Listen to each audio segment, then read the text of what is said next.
MPL Singapore Season 8 ended with Flash securing a three-peat. But this season, everything changes. With a brand new format, new challenges await.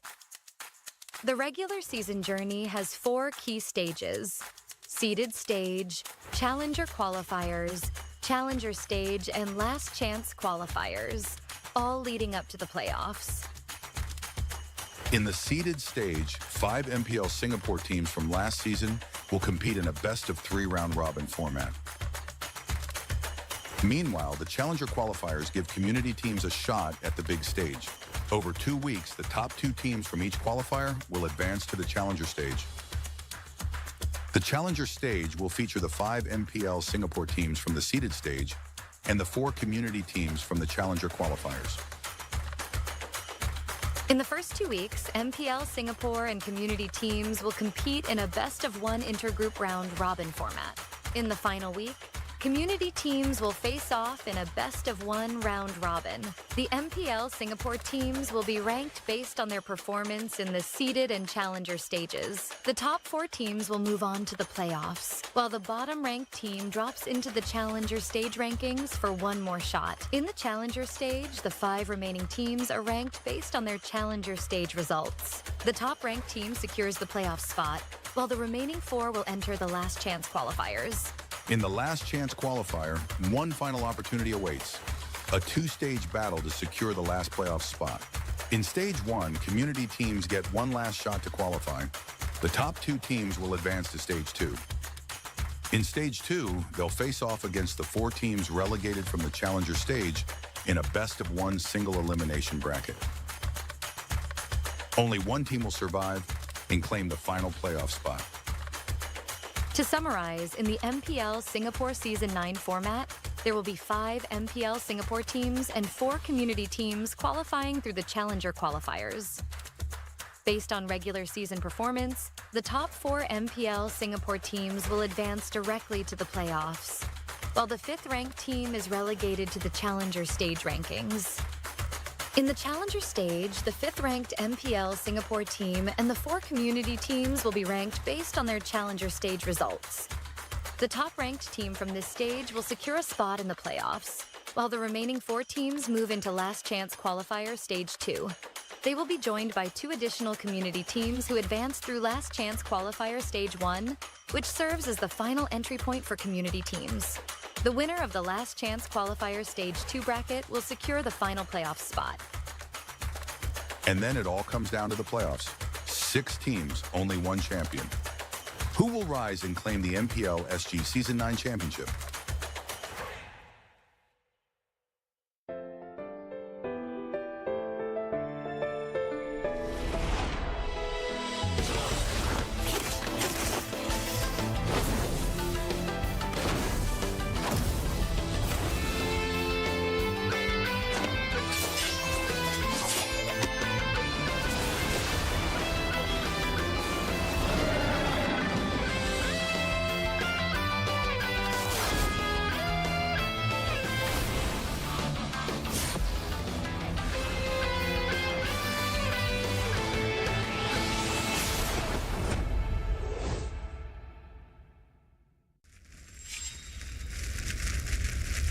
見せてやるよ。シャリンガンの本当の力をな。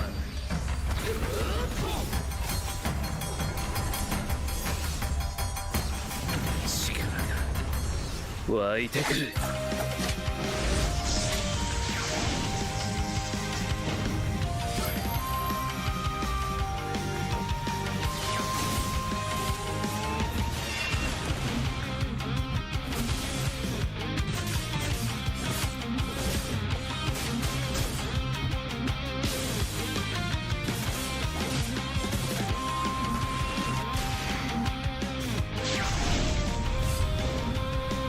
相変わらずやかましい奴らだ。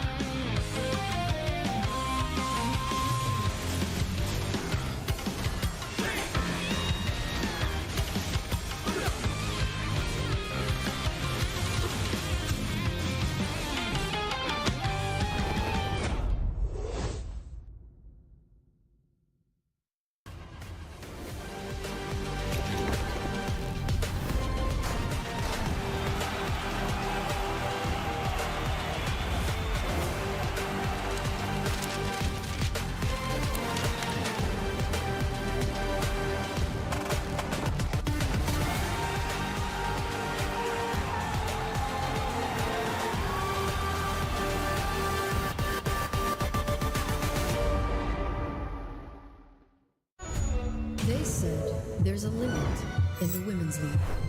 In MWI, we say, limit? Watch us bounce. From the MWI queens everyone knows, to the stars who came out from nowhere, to the ultimate champions. Now, MWI is expanding greater than ever. Turkey, EECA, Africa, Mongolia, and beyond. We're stretching the map wider. MWI, where dreams get louder. This isn't just a tournament. It's your passport to the world stage. A spotlight for women in the EWC. No rules, no ceilings, no limits. Just this. We're vibrant. We're ready. We're limitless. Dandruff keeps coming back? Your shampoo may not be 100%. Let's check. Use Head & Shoulders. Removes up to 100% dandruff and defeats itch. Protects scalp for up to 48 hours, so dandruff and itch don't come back. Head & Shoulders.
相変わらずやかましい奴らだ。今度は背中合わせでいくわよ。よっしゃ第7班ここに復活だってばよ。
ここは俺に任せてもらった。4代目他目を超える忍びはお前しかいないと俺はそう信じた。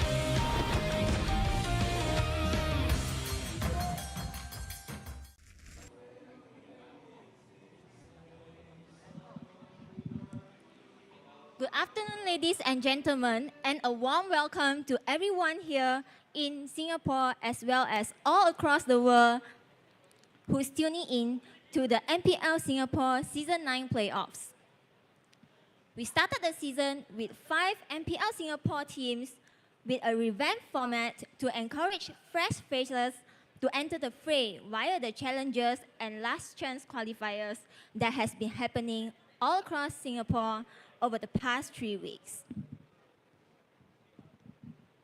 And now, with the challengers teams taking the heat to the MPL teams, we have seen 2 challengers teams rise and fight their way to earn a spot in the playoffs.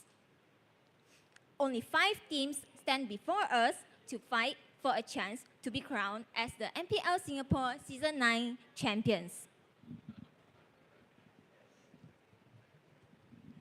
I'm Hishiko, and I'll be your host for this season.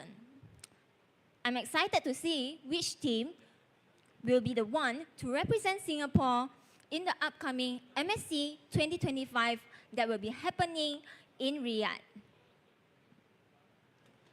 We are live here at Tampines Mall, Level 4, Open Plaza, and it is not too late to come down to watch your favorite teams and players live in action. If you are in the vicinity, or even if you're not, do feel free to head down as we have a lot of exciting prizes to be won and activities to be carried out. The playoff systems has changed a little. And we have moved into the play-in system where the 3rd and 4th seed from the regular season table will be going up against the qualified teams from the challengers stage and the last chance qualifier.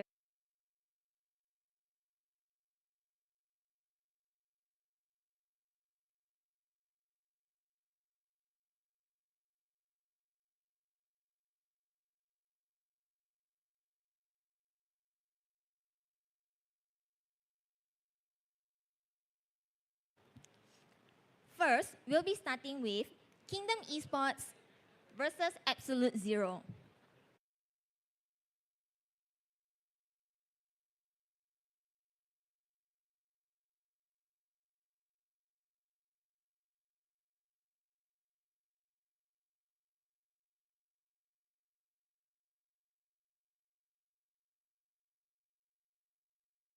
Our amazing partners is powered by Moonton Games and also Pulse Nova Entertainment. A big shout out to our partner in esports, Head and Shoulder, and also Singapore Esports Association. And of course, a huge thank you to Capital Land, who is our venue partner for the weekend, and also Tampines Mall for making this event a reality. And now the players are ready. And over to the casters for the first match of the day.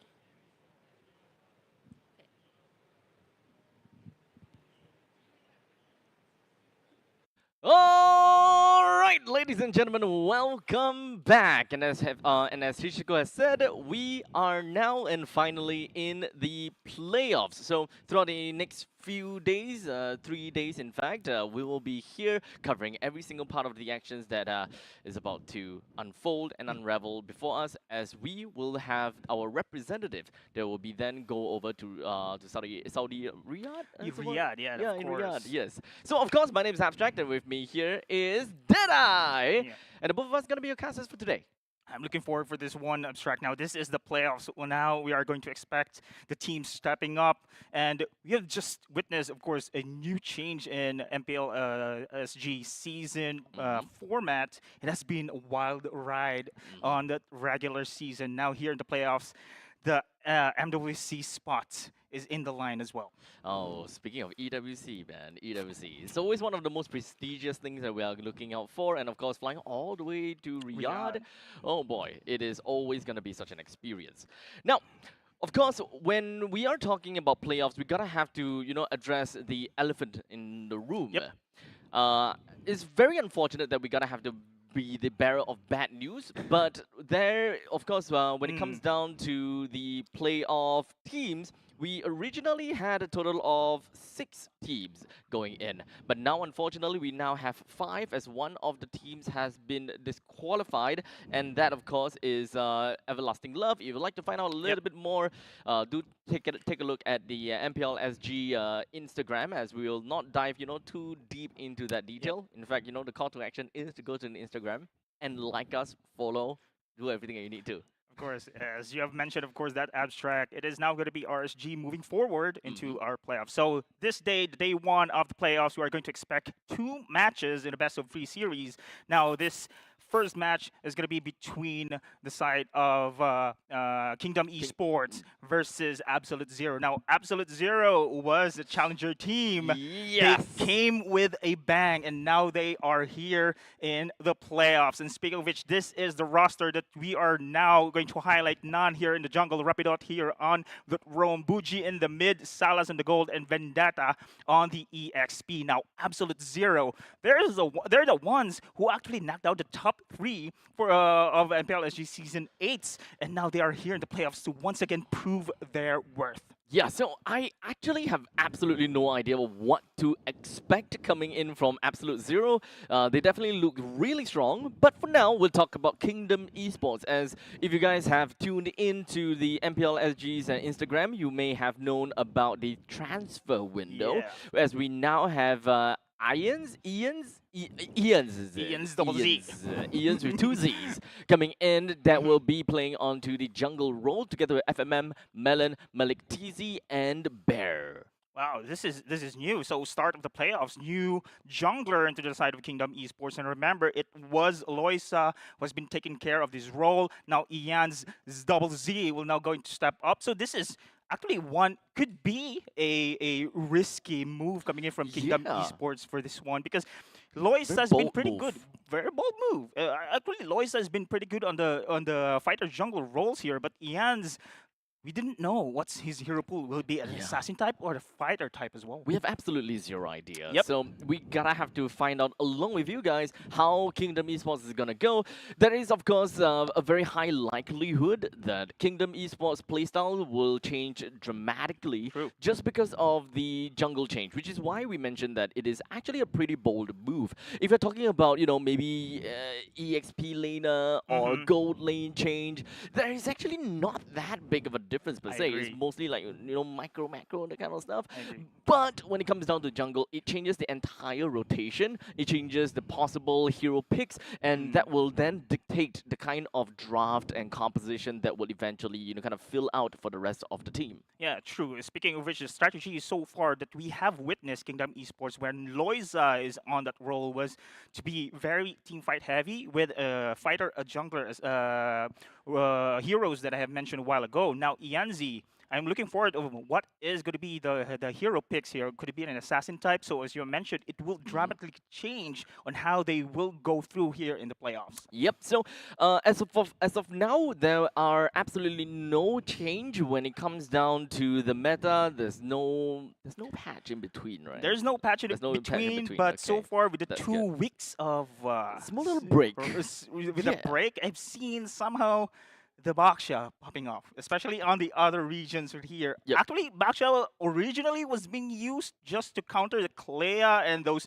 heavy utility heroes with the heals, high lows with that one. But course. now it has become one of the top picks for the Yeah. other regions. So could it be also Baksha here going to be one of the most contested heroes in the playoffs? I would say that when it comes down to the regular season itself, or rather the challenger, during challenger and the seeded stage, we have already, and perhaps even the last chance qualifiers, we're starting to see a lot more of the Baxias. So it's relatively fair to say that I think coming into the playoffs, we will see more Baxias being heavily prioritized and perhaps even heavily banned in certain situations too. I think Baksha could be one of the most priority bans here for the side of Kingdom Esports because Rapidots on Absolute Zero is very good on utility heroes like the Matilda. It's been also on that high-lows, very effective. But with the Baksha coming in, it could be one of the heroes that could counter this such strategy coming in from Absolute Zero. And let's not forget about the fact that the Baxia has also been seen being played in the EXP lane as well. So not only is Baxia great when it comes down to utility and all the kind of jazz, but when it comes down to the drafting stage, we can definitely expect quite a bit of flexibility. They can, of course, first pick that, second pick that, and create some confusions or perhaps create some, make the opponents constantly think, is this going to be an EXP Baxia? Roam Baxia? How's it going to be? Hey, Jungle Baxia. Could be. Hey. Could be. No, actually, Absolute Zero and Kingdom Esports has a similarity. Of course, let's just say that the playstyle with Loisa is in the roster coming in from Kingdom Esports. It was always fighter, jungler heavy. So Baksha could fill in the role as well. So like we mentioned, of course, being a jungle Baksha here. And speaking of which, the similarities of both teams here, it was Loisa who really loves to play the Joy and the Suyo. So without him, again, this if you are on the side of Absolute Zero, comes to guessing. Is this gonna be the party bans as well in the jungle role here? Of course, let's not forget about Lucas coming into the mix. When it, we gotta have to talk about the Naruto trio, right? Kalia, Suyo, as well as Lucas. As a matter of fact, the rising popularity of Lucas has actually thrown the Suyo into the ditch. We actually don't really see that much of Suyo in the jungle within of the Singaporean meta, which is actually kind of weird because there's actually nothing wrong about the Suyo at all. All the other regions, they're still religiously using Suyo and being one of the top priority picks and perhaps even priority bans. So at this point in time, playoffs might be a little bit different because of that 2 weeks gap. They may have screamed with obscene amounts of teams from all over the region to, once again get that glimmer or, confidence in Suyo again. Speaking of Suyo, again, I'm just surprised, of course, that Loisa is out because Loisa has been one of the players who really used Suyo at this moment in time. Of course, now Yanzi mentioned we are still at a guess on what he's going to be his comfort heroes here. But then again, looking forward as well to the gold lane. Now we are going to talk about the gold lane here, abstract. Malik Teasy is very good on that Granger, on that Moscow. He's a monster. He's also going to be, we are going to look out on that kind of hero pool as well. Malik Teasy has been popping up. Honestly, not only Malik Teasy, we actually have seen quite a lot of heroes that is really comfortable with this Granger gold lane. True. Especially since, Granger has never exactly been a gold laner. And in fact, we've seen Granger more on the jungle back in the days, right? True. So technically speaking, it's fair to say that most of these gold laners don't have prior experience into learning about the Granger, experiencing the Granger for extended periods of time. So it's only because of this meta, they started to pick up the Granger a little bit more. And that means that everyone have an equal amount of time to learn Granger to its best case scenario. True. I do remember last time there was a game wherein Granger was really having a hard start or a bad game. But then again, with just a simple turntables of a team fight, his Sky Piercer is just being from the zero item to a hero item there. So it can be probably a game changer as well, item for the Granger here, as you have mentioned. Yeah, I can't remember exactly which week was that, but there was it was definitely a one-sided match. True. In the end, it still went over to the stronger side, the one that's constantly being in dominance. But they gave the Granger a free Savage just because of the fact that we gotta end That's fast. very unfortunate, right? Yeah, I can't remember which team it was, but I'm not gonna name and shame. Yeah, that was the first Savage. Actually, the only Savage that we have witnessed so far. Yes. But yeah, That okay. was one of the only Savages. I can't remember if whether Lucas got a Savage. Oh, no. It was No. double Maniac and a single triple. It was crazy, but not It is. exactly crazy enough. But you know what's crazy? The draft that is coming up. Maybe it might be crazy, but we're just gonna leave it up to Coach DJ and Coach No One. Okay. To be fair, I think that there's actually a coach called No One. Coach, oh really? Hey, if Okay. I'm not I wrong. only know an If I'm esports not player wrong. with the name No One. Yeah. But anyway, here we go, ladies and gentlemen. The start of our playoffs here in MPL SG Season 9, Day 1, Match 1. Kingdom Esports versus Absolute Zero. Now, for Absolute Zero's side, this is going to be the first time they're going to have a match with a best of 3. So all of the challenger teams have experience. Yeah, it's all best of 1s there. So this is a different thing for them. A best of 3 series, which Absolute Zero always plays their hardest every game to earn that point. But this time around, there is a chance, if ever, of course, our game will stretch to game 3, their opponent, Kingdom Esports, could adjust. Okay, so now we know how Ian's look like now. We have his portrait now. Oh, yeah, there you go. Yeah, so at least we can put a face to the name now. Okay, so with the Matilda as well as the Chip being first banned, as well as the Phobias that has just entered in. So Fanny also joining in. So the drafting phase is actually zooming past us pretty fast. At this point in time, Kalia, Lucas are still currently available. What else? The I would Kimi, say Kimi, Jusin, they're all readily available too. Badang. Let's not forget about Badang and Gatokacha.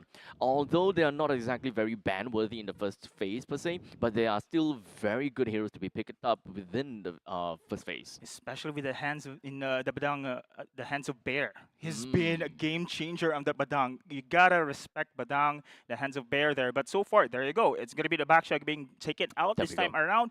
I think the Matilda is still pretty strong, especially in the hands of Rapidot here on the side of Absolute Zero. So this is pretty good ban here. But you've mentioned, of course, there's so many openings here. We've seen also Kingdom Esports strategy really looking forward for Malik Tizi to step up. So there's been a game that they have prioritized the Moscow first pick. Moscow first pick.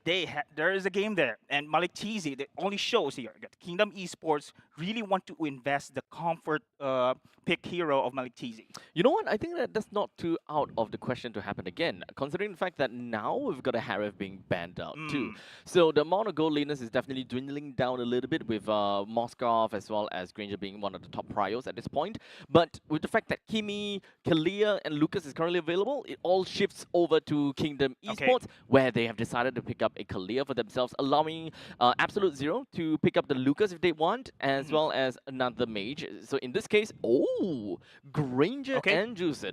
Granger and Zushin, okay, they're going to take this one out. No questions about this one. Granger has been, highlighted a while ago, has been one of the most comfort picks here for the side of Malik Tizi. But then again, the Moscow is still pretty much open here. But on the other side, with the first pick, Kalea, we've seen how this hero will become an aggressive roamer here as well. Usually in the EXP, it was Vendetta who is doing that one on the side of Absolute Zero, but on Kingdom Esports, most likely it is going to be on the roam. Yeah, so unfortunately, no EXP Kalia from Vendetta. It's unfortunate, but we always love to see that. But at least the Badang is still going to be a very good pick for Vendetta, which we've seen a couple of times. In the meantime, Irithel is also going to be a very good pick coming from Kingdom Esports. It's a direct counter, or rather, it's a kind of a soft counter against Granger. Make things a little bit easier within of the laning phase, just unlocking the possibility of FMM not exactly needing to go over to the goal lane all that much, and just kind of supplementing his forces in either the EXP lane or perhaps even in the jungle whenever he needs to. Okay, so you've mentioned, of course, the Badang, right? I think this is a Badang-worthy second phase pick here for the side of Kingdom Esports. Again, Bear has been phenomenal here in this hero. They can go for this route, Badang. And FMM also has been pretty good on that Garakacha, but instead, I mentioned a while ago, most likely it is going to be a Kalea roam that we are going to expect here for the side of Kingdom Esports. Yeah, I believe so as well. With the clear roam for FMM, that would generally mean that if they want to prioritize the Irithel, they should and they could. But that also kind of shows off their hands a little bit too early. True. Unless they're not too, afraid of the Granger, they can always leave the marksman pick for later on. And if they have to, if they have to kind of force AZ to ban out the Irithel, no harm done. There's still a Moskov. If Moskov is banned, never mind, no harm done. There's still some others that we can look for. For my opinion, abstract here, I think the Kingdom Esports, what I have witnessed and how they play, they really invest much on Malik TZ. So this is also a worthy pick for the gold lane as well as Bears Badang. For me, I can go for the Moskov Badang here if I'm on the side of Kingdom Esports, wherein I will secure these comfort heroes onto their side. But again, on the matchup between the Granger and the Moskov is pretty much okay between these two. I still have, I gotta say, Malik TZ will not be punished so hard here. It's gonna be a battle of range there on the gold lane. Okay, so clearly I think that about a minute has passed. About a minute has passed. So we do have the timer that's slightly frozen up. We will get the drafting for you guys as soon as possible once that is more or less ready. But, with all of these theory that's coming up for us, we more or less have a general idea what kind of composition that they will want to go for based on what is available. At least for AZ, it is still relatively open. They have the juice in that plays around for teamfight pretty well. In the meantime, Granger is great for single target.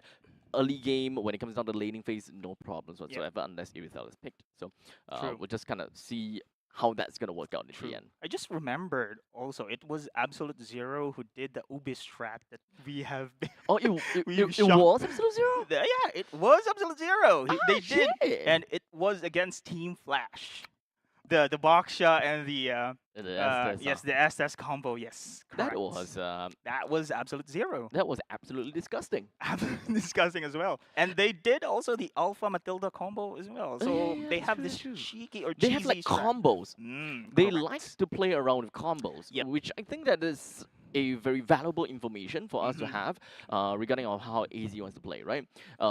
At least for Juicin and Granger, I don't necessarily see any form of combo, but we have seen before a Fredrin plus Juicin combination whereby you just eternally lock people down. So as much as we are as much as possible, perhaps we'll look for junglers that have a lot of crowd control. So technically speaking, if they want to go for combo, Fredrin is a great start. Alpha is a pretty decent one to pick up as well. But a big part of me just believes that it's likely gonna be more of a Joy pick. Yeah. Kinda. Okay. Joy is really actually is pretty good. And this Lucas is also not too bad, there you go. Now we know Hayabusa. an assassin type Yanzi. Oh, Luyi. And Luyi as well. Okay. Okay. It's a shift in priority. Yep. And you have mentioned right before the start of our draft, it changes everything with this pick on the jungle. Could be an assassin, and speaking of assassin, it loves to go for a flank maneuvers. And then there you go. The Luyi will now be in this composition as well. So this is a totally different Kingdom Esports what I'm looking right now, because usually it's front to back composition. Yeah, very micro-based compositions, right? This one is, yes, definitely a little bit of micro, especially since coming from a Hayabusa. But that's not exactly the thing that sticks out like a sore thumb. It's the fact that they have cross-map plays, very macro-based. So if Kingdom Esports kind of want to go around with it, they would want to go for an EXP laner that is great at sieging or perhaps in split pushing. And speaking of Joy, it does seem like that really happened to be the case. Even though Lucas is currently still open, they have let that Lucas completely slip through. If they want though, Lucas in the EXP is still a very viable choice, provided that the majors have been picked out. So no more Valentina. We kind of take that Valentina out of the picture. No more CC. So if as long as we see any one of these teams ban out the CC, that will highly suggest that they want to pick out a Lucas for the EXP lane. Yeah, and also the glue is pretty much open here as well. Glue has been See, stepping here up we go, here. man. There you go. There Okay, we go. Aerithal has been taken out. When it comes to the damage, though, I think the side of AZ already has much here, and Quite a bit, this is a very scaling composition is what I'm looking here. But they still, for me, they still lack the lockdown. Yes, you do have the Zushin, but you need that punch, man. So I think Badang is pretty good here. Gatakacha is pretty much open here as well. Oh, there you go. Badang has been banned here. Okay, Unfortunately. fair. So the next one is likely gonna be a Gato Kacha coming in from Coach DJ. So in terms of the priority, or in terms of kind of how it shifts, AZ will get first pick onto the second phase first. So if as much as possible, if AZ were to pick up their EXP role first, then Kingdom Esports very likely have the opportunity to pick up a Lucas completely uncontested. But if AZ have decided to pick up the Roma first, then that's going to be slightly a problem. Roma or a Flex Hero. That's a problem for Kingdom Esports to not pick up the Lucas. But there are still a lot of possibilities, you know. But I would like to believe that the Gatakacha should be the next ban for Kingdom. For me, there's no other choice with Gatakacha here. Going to be the party pick here for both teams. But I'm surprised. Actually, I thought it is going to be Absolute Zero is going to ban the Badang and Kingdom Esports is going to ban the Hylos here. But actually, because Hylos, it's one of the most picked by Rapido on the side of Absolute Zero. And of course, I mentioned that Bear is very comfortable here for the Badang. But then again, no Gatakacha here at this moment in time. Probably the glue right now is hot pick. Be honest here. Yeah, Glue could still be a pretty good pick. But Hilda, okay. Hilda, okay. So Hilda is relatively flexible, but we can still expect to see the Hilda going over to the EXP. Lucas is still a viable pick for Kingdom if they want to.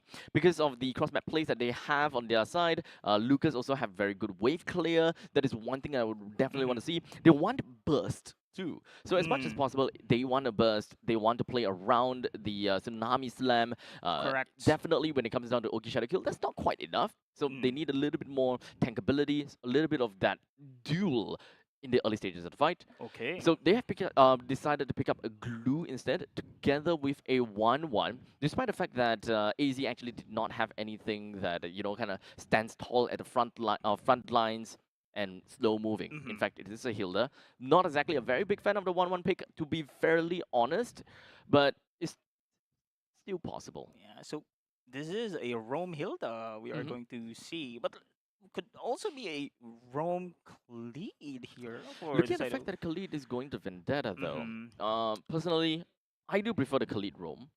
And then the Hilda and EXP.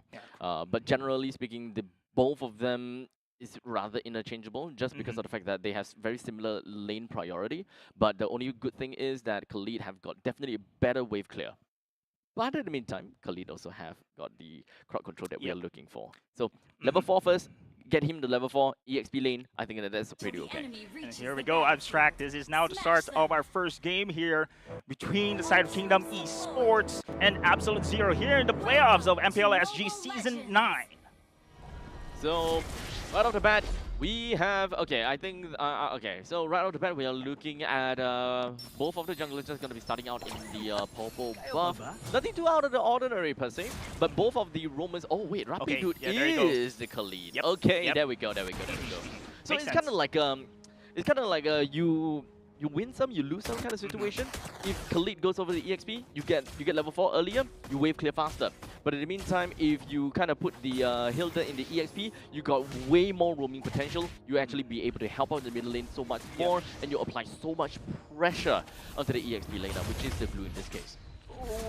When it comes to the matchup, though, if EXP Khalid, right, it's a great counter to a glue, to be honest, especially with his tornado slashes there because of the spread coming in from the blue. But anyway, I think we have mentioned, right, that both this Hilda and the Khalifa hold the thought. Oh, immediately with Rapidude being the first one to go straight down. While in the meantime, Ian does no longer have got the Ogi Shadow kill, but still managed to pick up a second kill with a returning Shuriken. Bougie, unfortunately, have got no opportunity to come in and instigate more. Wow, Ianzi is just introducing himself here in this game. But here in the mid lane.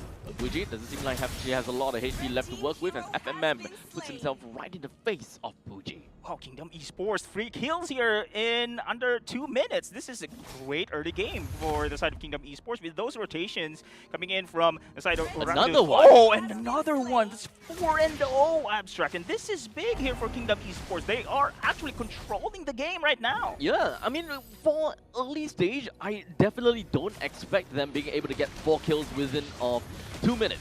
This is not something that I expected. Hayabusa takes time before he is able to do anything very useful. The Ogi Shadow kill definitely would not be able to do much. So, unfortunately for Rapidude, I think that he's giving away too much of his positioning, especially being alone, which becomes a lone wolf prime for a target for the Hayabusa. Oh, Salas under the chart here, but still managed to survive. But look at the rotations coming in from Rapidude. Yep, immediately takes him down. Finally, taking 1 kill for the team. Oh, this is what you want. Now, this is why you need Rapidot here to be actively roaming across the map here, but... Oh, immediately with the Tsunami Slam plus the Yin and Yang. Immediately just popped Salas. So it's a pretty decent trade. In fact, they have lost... Yeah, both sides lost the marksman. So, trade.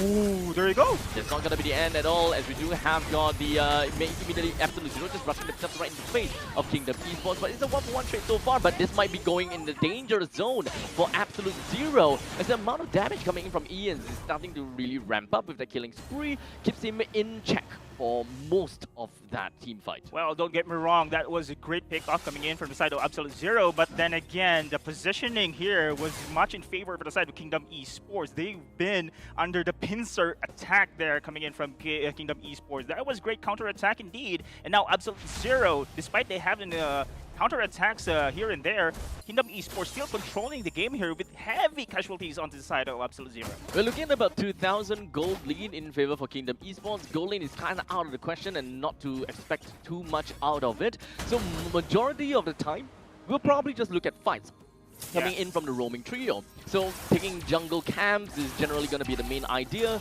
and of course the objective, which is the turtle, which will be coming out in 10 seconds. This is the team fight we're going to look out for, but again, out of position here, FMM. I don't think FMM can get away from this. He did use the Tsunami Slam as a way to escape, but somehow turns the tide onto Rapidude. FMM, unfortunately, will still go down to the hands of Bougie, as Nan got himself right into the face of the electrifying beast, brought him down to an all-time low, and now Vendetta being the next one under the chopping block, while Bougie being the prime target coming in for the crossbow of Tang, allowing Bear to pick up the kill. Wow, the sacrifice coming in from FMM, buying so much time there for Kingdom Esports to go for their counter of their own. Absolute Zero punished in that kind of skirmish play, and Absolute Zero here, they must be very wary of that kind of situation, because you don't want, again, your gold lane here and the rest of Kingdom Esports to be fastly going to scale here into this game. So it does seem like Kingdom Esports have decided to reset the turtle and wait for a little while longer, especially to allow Ian to pick up the orange buff. That also additionally puts him at a level ahead of Nun. He's currently at level 9 now, and perhaps they are going to go for something a little bit cheeky onto Nun right over at the top lane. But a single dash is going to be more than enough for Nun, because he missed his dash. As such, he's going to be stuck and dead. Wow, that's a... Again, beautiful cross-map play coming in from Kingdom Esports. They know how to maintain their lead here, and Absolute Zero just being punished time and time again. Kingdom Esports is just everywhere here, Abstract, especially with the diversion plays coming in from Melon, and Melon's just popping up here in this situation as well. There you go, the concealed play. And immediately I will see them Maltese as well as Vendetta. Never mind. Immediately FMM with the Tsunami Slam pulls Rapidude right within the turret's range, but unfortunately not quite enough to bring him down. We've seen Absolute Zero trying to go for the pickoff on their own, but they've been fended off there by Kingdom Esports. Now this is a great defense play for the Kingdom right now. They're trying to go for a diversion play once again, trying to cut off here. Rapido team needs to be very careful here in this bottom lane. Yep, and here we go. Melon with a diversion into the brush in between of the proxy. But unfortunately, this is going to be a 3 versus 4. But Malik Tizi joins into the fray. So this is not something too bad for Kingdom Esports after all. Wow, risky play. But still, Melon has that flicker. Still managed to go back away. But that was a great pickoff just in case. Oh, the timing actually is pretty good considering the fact that the creep wave just moved forward.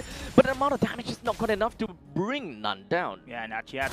But ENZ, we see how aggressive this player is, especially on that Hayabusa. Now Kingdom Esports slowly gaining control with a tar takedown here on the bot side as well. Absolute Zero, they are very strong here when it comes to the team fight because of the Raging Sandstorm, because of Bougies with a follow-up as well on that crowd control. However, damage is still missing. And we have mentioned, of course, the Granger can really turn the tide of the battle. They just need one team fight to go into their favor. Oh, Vendetta flickers himself away after a small little poke onto Bear. And when I say small little poke, I mean a really small little poke. But a diversion all the way right in the face of Salas!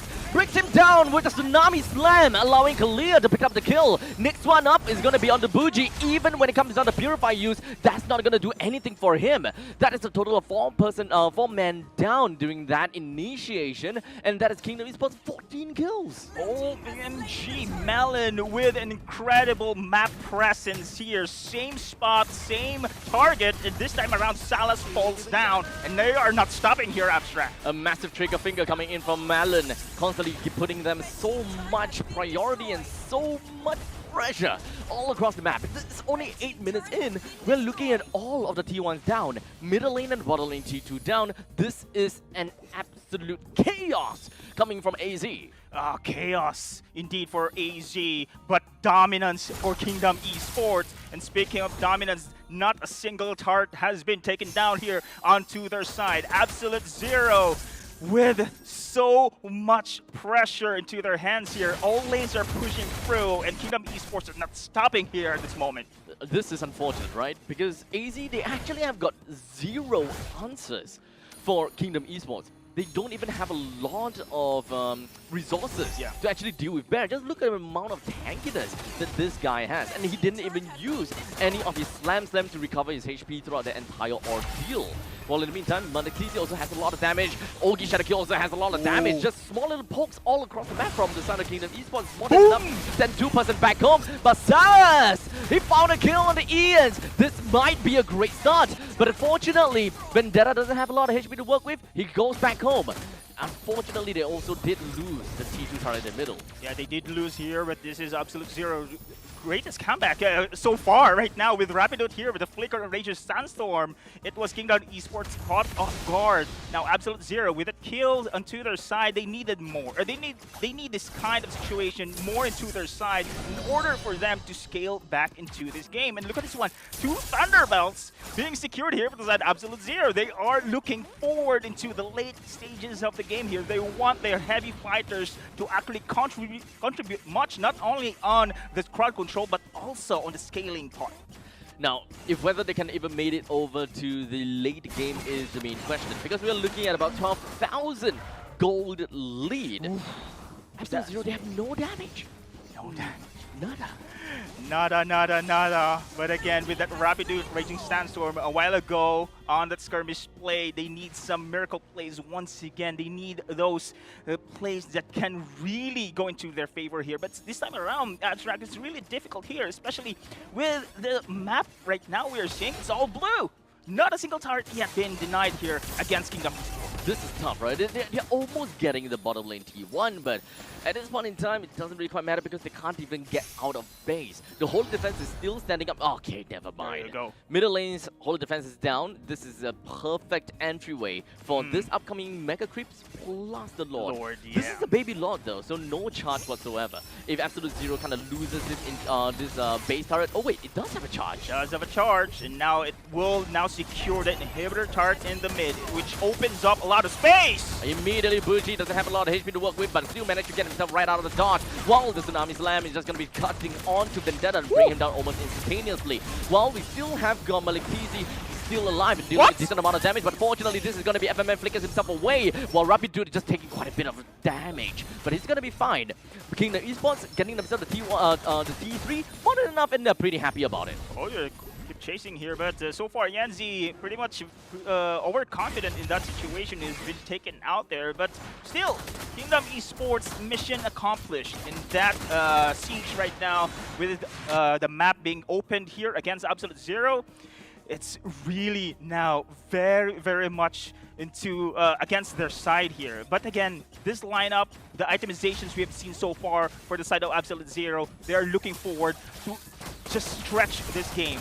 Take a moment or take a single team fight to do their favor and hoping to switch the tides this match against the side of Kingdom Esports. So now we're about 10 seconds in to 12 minutes, where all of the holy defense would then go down. The Lord is also coming in about 1 minute, but Absolute Zero's jungler is only at level 14. Yeah. Within this 1 minute, he gotta put himself up to level 15. Yeah, they need to look at Absolute Zero here, waiting to go for the pickoff here. I think Ianzi right now, we have been talking about him, his gameplay, and now we have seen so far how aggressive he is. We have seen how he loves to dive, even though under the turret in that situation, which, to be an assassin player, you need this kind of aggressiveness. So Kingdom Esports, I do love how ENZ charging this team right now into heavy aggression, controlling the early stage of the game, now controlling the map itself. And now the first start has been taken down here at the bottom side. Absolute Zero slowly but surely trying to gain ground here against Kingdom Esports. They even have the priority in taking back the jungle.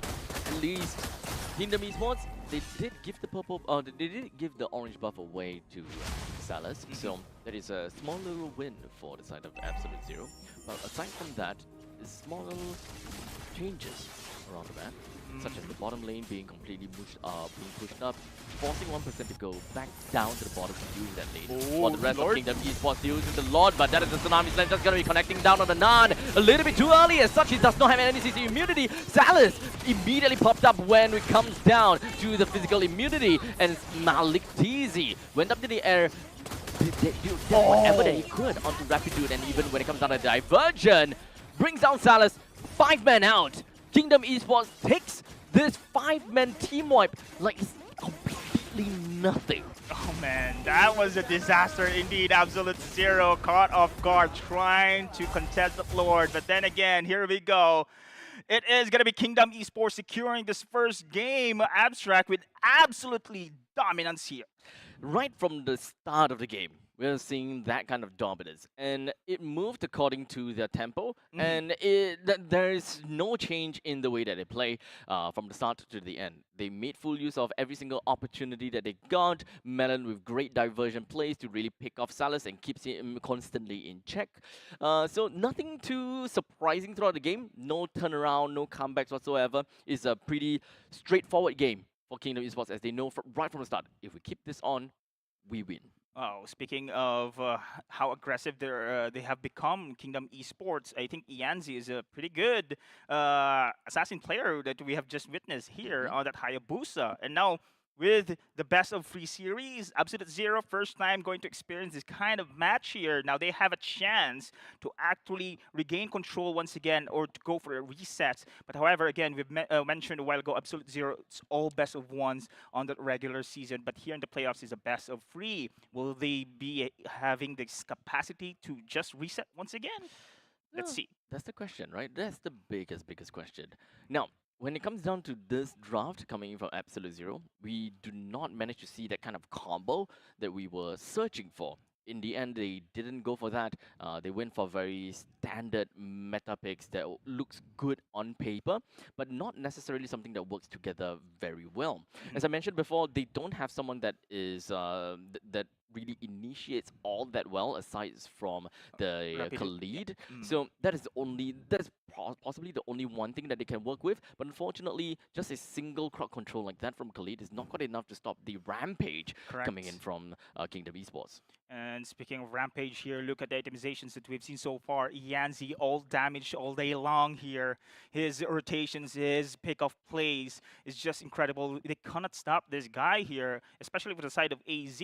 As you have mentioned, right, they do have the crowd controls needed, but they don't have the punch yet, especially during the early stage of the game. They're looking forward for the late stage where the Thunderbelt being secured, and also the Sky Piercer is not really a good investment here for the side of Salas. Yep. In fact, that was, if I'm not wrong, the very first item coming from Salas. So even though he was kind of losing the lane, his team is losing, but he still went for the Sky Piercer. So it didn't give any returns. In fact, this is diminishing returns from the side of Salas. So not exactly a very great start for them, especially since we're looking at number 1, Joy. Number 2, Khalid. Number 3, Hilda.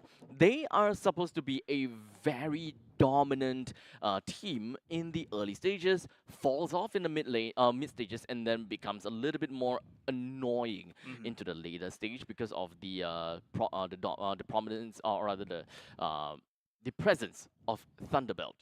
Both the Khalid and the Hilda are prime users of the Thunderbelt, and that allows them to skill over the later stages with more of these tanky possibilities. And speaking of this composition coming in from AZ as well, that this composition is more of a DPS. They don't have really that much of a burst here. I love the itemizations a while ago that I've seen coming in from FMM and Bear with a single, with a pickup of that Radiant Armor and Anti-Harass. It really just fended off those DPS damage. And look at the damage taken from both FMM and Bear here. They share the same percentage here, and this damage has been really much of a great advantage coming in from Kingdom Esports, just to not finish him off. No damage or no kills whatsoever. 6 kills only here for the side of AZ because of the tankiness we have from Kingdom Esports. Yep, you can see, right? Bear constantly just stuck himself right in the face of AZ and just be like, you know what? Touch me. Touch me. Hit me. Baby, one more time. Yeah, baby. Baby, one more time. Oh man, Absolute Zero actually abstract here. I think this composition is pretty okay for Salas. Salas is pretty good as well. I mean, on the gold lane. Unfortunately, they cannot just finish the pick-off play, especially during the later stages there, wherein the map has been totally been in control here on the side of Kingdom Esports. Now I'm looking forward for this MVP later on the side of Kingdom Esports. I think the one stepping up, I gotta give it to ENZ just because he really is in charge on how aggressive Kingdom Esports being in the early stages and just snowballed from there. In the meantime, Melon as well. Yeah, in the meantime, I think the Melon has been largely participating in all of these team fights. Because Melon, it's all these cross-map plays, preferably only Melon can, kind of touch everyone and get himself all these assists, right? So technically, MVP might reasonably go over to Melon, but in the meantime, we're talking about an assassin, Hayabusa. Correct. Lone Ranger, does things alone, can get solo kills very well as well. So that could be the possibility too. Yeah. So I love how the adaptability coming in from Kingdom Esports with just a single change of a roster, a single player change in the roster here can really totally change the game for the side of Kingdom Esports. Now, on the side of Absolute Zero here, they must think on how they balance well on how they go for the pickoff. I think the burst damage is really lacking there for the side of Absolute Zero, but don't get me wrong, when the late game the game is stretched into the late game, they have the possibility to actually just go for the comeback. Unfortunately, you mentioned, right, they can rely only for that rapid raging sandstorm, nothing else. Yeah, so I think that this is a kind of a GG go next kind of situation for AZ. I think it all started from the drafting stage. I think that there were a lot of great heroes that they can play around with and pivot into the moment that they pick it up in the first phase. And I think that the heroes that they have picked doesn't necessarily allow them to play according to a very specific game plan. I think that Granger is a very important hero, yes, Yep. but given the amount of available heroes out there, being the Lucas, Gatukacha, as well as Badang, all these three heroes are should be more prioritized more in Yep. the first phase, which would definitely explain why the Badang as well as Gatukacha was immediately banned out from Kingdom Esports the moment he hits the second phase. Yeah, you cannot really rely on that single Raging Sandstorm, right? You mentioned, of course, Badang can provide the secondary utility there when it comes to a team fight lockdown. But of course, we have mentioned, of course, on that game that we have 4 kills under 2-minute mark, plus the turtle here gave an advantage or the kick for the side of Kingdom Esports to actually gain control. And by the side of the 8-minute mark, they totally had the map control. So definitely a tough game, but it's okay. GG go next. Think about something a little bit more within the lane. In the very first week of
Lodi!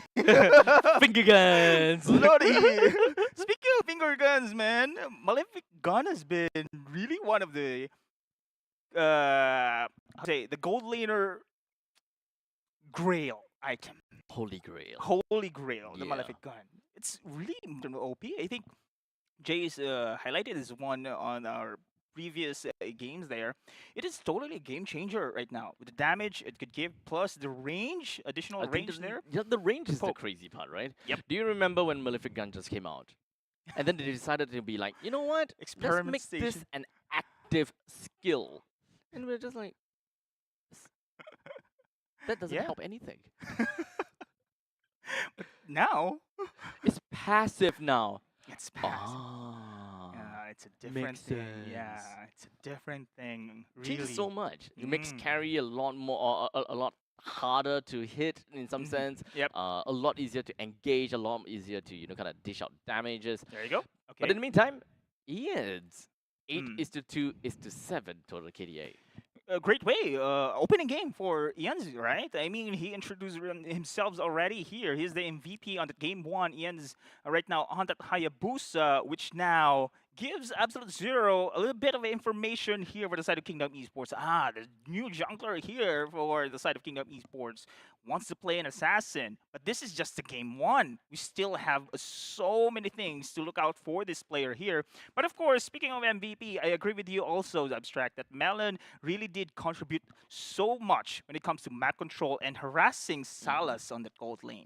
Now, I do need to, quickly mention to everyone once again, we are in the playoffs. However, even though playoffs is in double elimination, the very first brackets of the Yeah. playoff stage are all best of 3, but single elimination. Yep.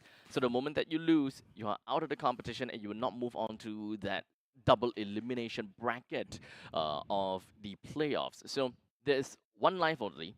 Absolute Zero gotta have to make this work right here, right now. They're gonna have to Agreed. throw every single one of their aces within of their sleeves just so that they can keep their lifeline in the competition. I think challenger teams like Absolute Zero here get used to this kind of situation, right? You go big or go back home, Yeah. for this one situation. But again, a best of 3 series, they have a chance to go for a change of plans here, or actually go all in from this point on, because they have no choice but actually to win 2 games straight here against the side of Kingdom Esports. Honestly, I think that they're gonna cheese it up. Really? I have a feeling they're gonna cheese it up. You know, Yeah. definitely they will throw a little bit of a little bit of diversion Obey here. again? There could be a possibility. Uh-huh. It really depends on how the opponents have drafted for themselves. True. If it doesn't seem like there is any certain direction of going to be able to deal with Ube, then the better it is. Yeah. Now, these true damage is what's gonna be the bane of Ube. Split pushes is gonna be the bane of Ube as well. Correct. If They we're call constantly it. They call it the counter of Ube is banana split. Yeah, banana split. technically in the previous game, that's the banana split. That's Yep. a banana Cross split play. coming from Yeah, Kingdom, right? correct. They got a diversion, they Yes. got a Hayabusa. Yes. So based on this current direction, if Kingdom Esports were to draft a very similar composition, the Ube very likely is not gonna work out, right? And let's not even forget about the fact that the Baxia has even been banned by Kingdom Esports Yes, themselves. that's true. So technically, there is a good and a bad, right? If you want to pick the Baxia for yourself, you can play into Ube. But if the opponent bans the Baxia themselves, then one of the answers to the Ube is gone. Yeah, correct. And also take note also the Matilda utility heroes here for Rapidot so far. And Matilda has really been, especially in the hands of Rapidot, pretty good. They can go for a fighter jungler here. We've seen the combo of Matilda Alpha before coming in from the side of Absolute Zero. And they totally, absolutely dominated that game. That was, we were caught up by surprise as well on that game as well, and how they finished the game so cleanly. And gotta expect, of course, Kingdom Esports into this situation. We have seen on that game 1, right? They prioritized the Matilda ban, they prioritized the Baxia ban, because they know to the hands of Absolute Zero, they can be a menace. We want combos. Absolute Zero plays into combos. So when it comes down to the roaming trio, hopefully that we'll be able to see that kind of combo going on. Or if you want, just go for Ube. Or Yeah, let's see play for something. You know? if we can see that one. And of course the Lucas, right? Lucas was not banned. It was Not open, pick, but not picked. but Also they very, prioritize the joy. yes. Yeah, that's one thing that really kind of pisses me off a little bit. You know, Right? Joy is great. Joy is great. But Great on Lucas paper as is- well. But I think that in that game, if they had the Lucas, they actually have got quite a bit of an answer to deal with the 1-1, for example. Great burst damage. You don't have to be stuck and locked behind 4 dashes just to go for the electrifying beats. Yeah, if they wanted the joy in that game, right, to have that mobility, but they cannot catch still because there's so many. The Hayabusa as well as Melon's diversion, they cannot catch even though they had a joy. Yep, mobility is a problem. But for now, we're gonna go for a short little break and I hope that AZ managed to come up with a game plan in mind. So don't go anywhere too far. We'll be right back with you.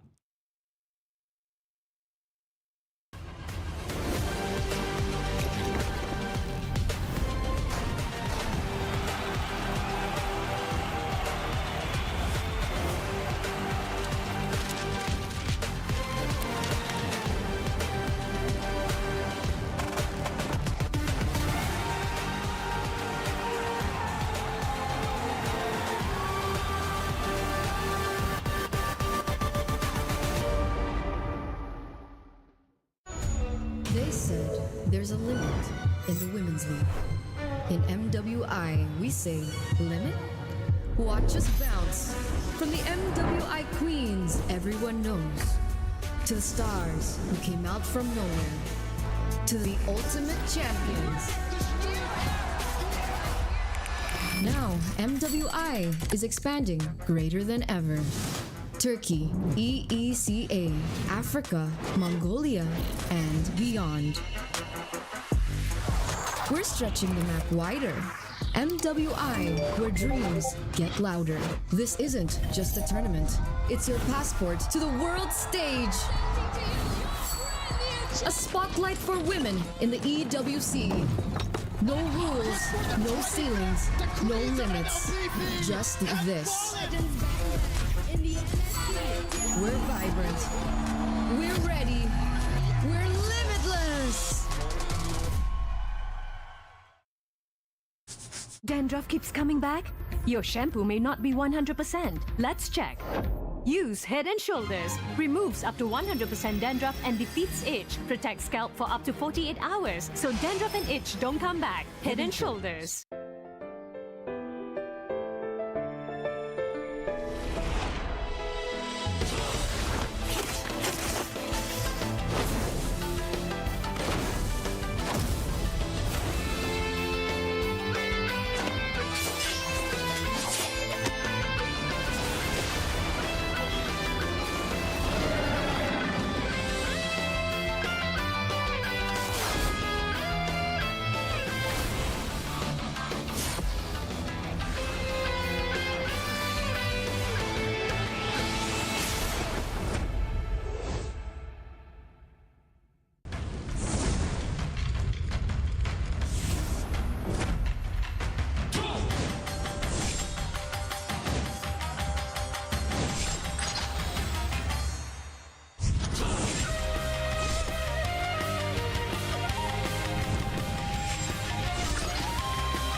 Ladies and gentlemen, welcome back once again to MPL SG season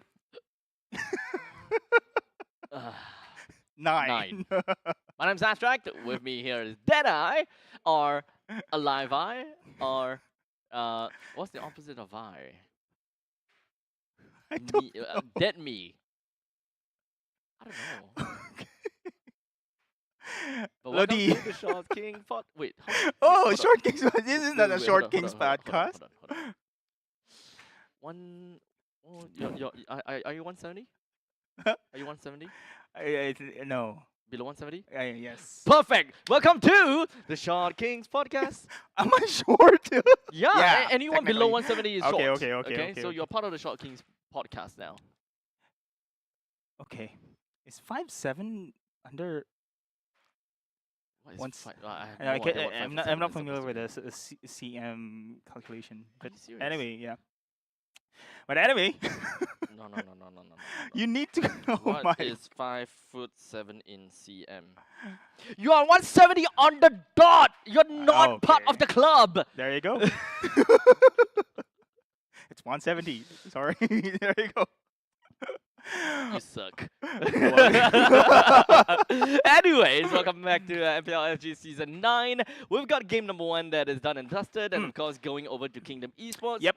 With a very dominant victory, actually. And speaking of dominance here, I think they want to continue the kind of route here for the side of Kingdom Esports with Absolute Zero. Again, this is a do-or-die situation here for them. And as you mentioned a while ago, right, this is the first day and the matches will be a single elimination. So whoever teams loses this series will be totally eliminated here, kind of proceed into the playoffs. Yeah, definitely would hurt a lot, but hey, it is what it is. That's just the nature of the competition. Absolute Zero now have only one try into this competition if they want to keep themselves afloat and keep themselves breathing above the suffocating waters. Ooh, that's so deep. Yeah. Yeah, that's so deep indeed. And speaking of which, I think this is the time where Absolute Zero must stick into their guns. And remember, Rapidut is comfortable on the utility heroes here. We've seen so far, first time I've seen him on the Khalid, which really sets the play. Usually, he's the one who extends the team fight. It was Vendetta who's setting the play. So this is a different take we've seen so far in the match 1, which they can now go into their comfort composition here in the game 2 and hopefully bounce back. Yep, so I would like to believe that AZ now has first pick, first ban. Yep. So they will have quite a bit of priority onto the first hero that they want to pick out. Surprisingly, Kimi completely slipped through the gaps with the Juicin as well as the Loi being picked up. That is not part of what we expected. Although I gotta have to say, Juicin and Loi both are great heroes to play around with. But I would still say that picking these heroes eventually just kind of locks you into a certain composition instead of looking at what's available, look at your current lineup and like, okay, this mage is good for me, this mage is good for me. Especially for Kingdom Esports, I think that they need to open up their mage role a little bit more. Because even though, okay, I think that this is an unpopular opinion.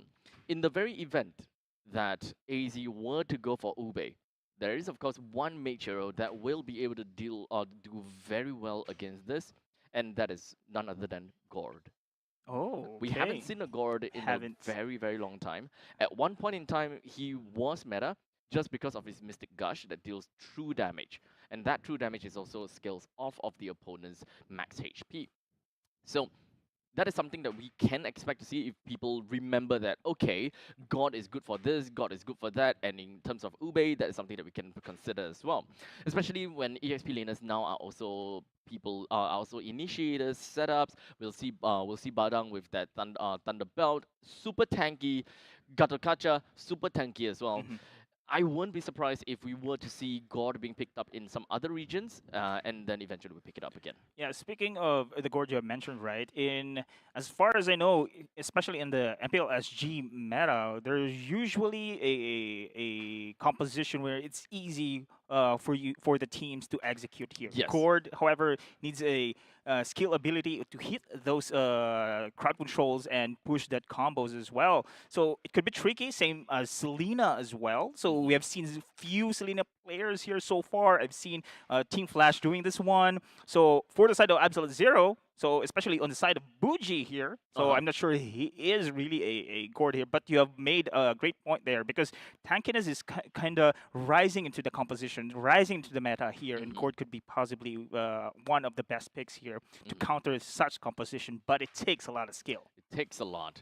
I will say that at least in terms of mages, Gord is one of the difficult one to play because you gotta have to land your stun. Your stun is a skill shot as well, but at least it's not as bad as Selena's Abyssal Arrow.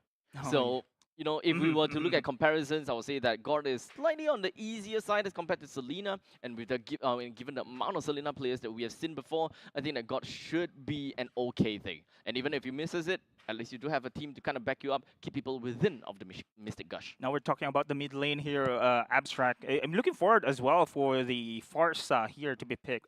Actually in the game 1, it was the burst damage was really lacking on the composition of Absolute Zero. They can also pick with the Farsa. Farsa has been pretty good. Now I remember Team Flash. Actually, Curtizi has been spamming a Farsa time and time again because of how he dominated the mid lane as well. So speaking of domination, could Buji going into this highly aggressive mage heroes as well? Gord is an aggressive hero, to be honest. His range is there. His DPS damage is there. Unfortunately, of course, the Gord is susceptible to pick off. He doesn't have that mobility compared to other mages. Nothing at all. He relies so much onto Flicker that it becomes a very tricky spot for some of these mages. And this is why heroes such as Kimi as well as Jusin, there's so much priority around it. And the only reason why Loi, despite the fact that she doesn't have any mobility skill for herself, at least the diversion does help the team out in a grander scale of things. Louis Melon has been stepping up. This mid player as well. Usually we've seen him on the Vixana, on the follow-up mages here, but actually in game one he's stepping up. He's actually taking charge right now, and he impacts so well on that map control. So looking forward as well for this matchup between Buji and Melon. So I'm going to highlight as well Ianzi, right? His is the new character joining him to the roster coming in from Kingdom Esports. Did very well. It's also one of the considerations here for Absolute Zero to look onto this guy as well and how to shut him down. So if we're thinking about kind of neck-to-neck situations between the junglers is ENZ as well as Nun, I think that at least for Absolute Zero, we don't really see too much of, I would say, flash of brilliances coming from Nun. To be honest, yeah. Yeah, so I agree. It's mostly on Vendetta, actually. So as much as possible, I think that there should be a certain priority given over to Vendetta because he's just very good with his Kalia. His timing are great as well. I think that his hero priority is actually going to be super important to how they draft their own composition. Yeah. This is the time where Vendetta really stepping up. On that Hilda pick, so far we have not seen that much of an impact, right? But Vendetta is really shines of those hero can set up play. So he's really good on should be on the Clea you mentioned, right? So they can prioritize the Badang here. As well. Even Garakacha here. It was unfortunately being banned on the second phase. It was open though for them to take, but they did not prioritize that one. So Vendetta is going to be the player to be highlighted here, and I'm expecting him to be on that role to setting up the plays for Absolute Zero. So perhaps not leave Vendetta's pick to the second phase. I feel there is a decent amount of respect bank going over to Vendetta in the later stages. So perhaps get that out of the park, give Vendetta what he wants, and then play around it. If they have the Kalia, they pretty much have got a pretty good pick-off. So if you want to play off of a pick-off composition, there are a bunch of heroes that will be able to play and combo into the Kalia in this case. Oh, these two teams, again, Kingdom Esports and Absolute Zero, they love to have fighter junglers until ENZ's showmanship there in the game one. So it changes everything here. If they're going to stick on the guns, I mean, for Absolute Zero, it should be Nan on the fighter jungler. Lucas, you have mentioned, could be possibly in the alpha here. And then what to say, the Rapidot on the utility hero as well. So if they go into these comfort picks, they can actually absolutely gain control here against Kingdom Esports. Just be comfortable on that composition. Now, without further ado, we do have the drafting stage available for us right here. Once again, AZ with no coach whatsoever, while we do have DJ as the coach of Kingdom Esports, with the Fanny being the very first phase, or rather the very first ban coming in from AZ. Assassins. Yes, so get those assassins out of the play. I do like the Kalia ban coming from the side of DJ though, understanding that, okay, we need to respect the Vendetta. We need to make sure that the first pick material for Vendetta is out. I don't think that they're going to go for the Badang ban though. Just getting the Kalia out should be more than enough. Chip is going to be thrown into the pool too. Yeah. Remember, Baksha is pretty much open here. It was party banned here on the first phase on the previous match. If it's open, could actually Absolute Zero could get this one. And I mentioned a while ago, if Baksha jungler is also possible for Nan here. It's a fighter jungler, which could be very good into their playstyle here for Absolute Zero. No, Lucas and Kimi are currently Hilda. still available to be Okay, picked. So there we you do go. have Matilda as well as Joy being thrown into the batting pool. Easy, they have the priority to pick either one of these two. There you go. Baxia, Mhm. okay, so they have decided to pick out a Baxia. So Lucas as well as Kimi is currently available for Kingdom. True. But a big part of me believes that they're probably not going to go for that again. They seem pretty comfortable with Loi. Perhaps they can Yeah. still keep to the Loi. I Yep. think that that's fine. But perhaps look for if they're gonna go for Lawyer, I think that they need to keep things relatively open, such as a Gatokacha. So Mhm. Gatokacha can still go to EXP, still go to the room, whichever that they want, so that they still have they just don't lock into the EXP that early. Yeah, they have just because if they're going to pick the Kimi here, remember the Baksha is also a great hero to go into the back lines and to punish those range heroes. And there you go. It is time for them. FMM comfort pick. Garikacha is pretty good on this one. I love this pick here. Now they do have the crowd control needed here for the side of Kingdom Esports. And this time around, the Granger for Malektizi. Remember, one of the best heroes I've seen for Malektizi, it was the Moskov and the Granger. Now going to lock this one in here for the side of Kingdom Esports. On the other side, wow, 3 high tier heroes in the current meta here. Kimi, Baksha, and Phobius. Okay, this is tough now. There is a possibility for the Boxer to go to the jungle because Yep. Phobius now fills in for the EXP EXP. lane. True. So we'll see how DJ is going to respond to that. At least they have the Gatakacha, they can play for the AoE. They also do have pretty good pick of they also got pretty good single target coming from the Granger. Right now they are missing out on the mage, the jungler, as well as so a little bit too early for the EXP. Not a big fan because Garukacha is pretty flexible there. They can still keep AZ kind of thinking. But at least the good thing is they know that Phobius is definitely going to EXP. Yep. So we pick our EXP so that we can counter against the Phobius. Yeah, correct. They take advantage of this situation here. They want to control the EXP. Bear has been phenomenal already on his role as an EXP player for the side of Kingdom Esports, especially into the Badang hero. But this time around, it is going to be the Glue, which is pretty much open right now and taken here for the side of Kingdom Esports. Now, remember, you mentioned a while ago that Baksha could possibly in the jungle, which I totally agree. Estes also is pretty much open.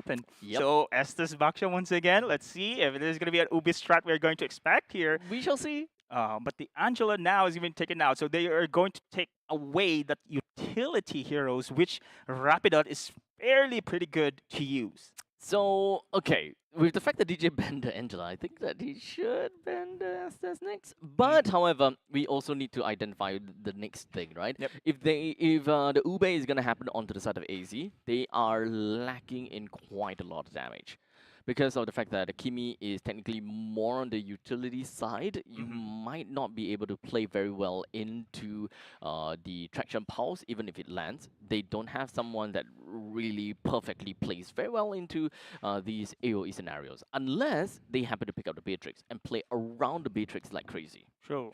Speaking of which, where are the Hariths right now? I haven't seen any Hariths here in this series abstract, but it could be a possible pick here if you want the damage here in the situation. But Florin instead has been taken out, so they don't they don't want this one. The heavy utility, as you mentioned here for Rapidot here, this is gonna be the priority here for the side of Kingdom Esports. Now no Ling.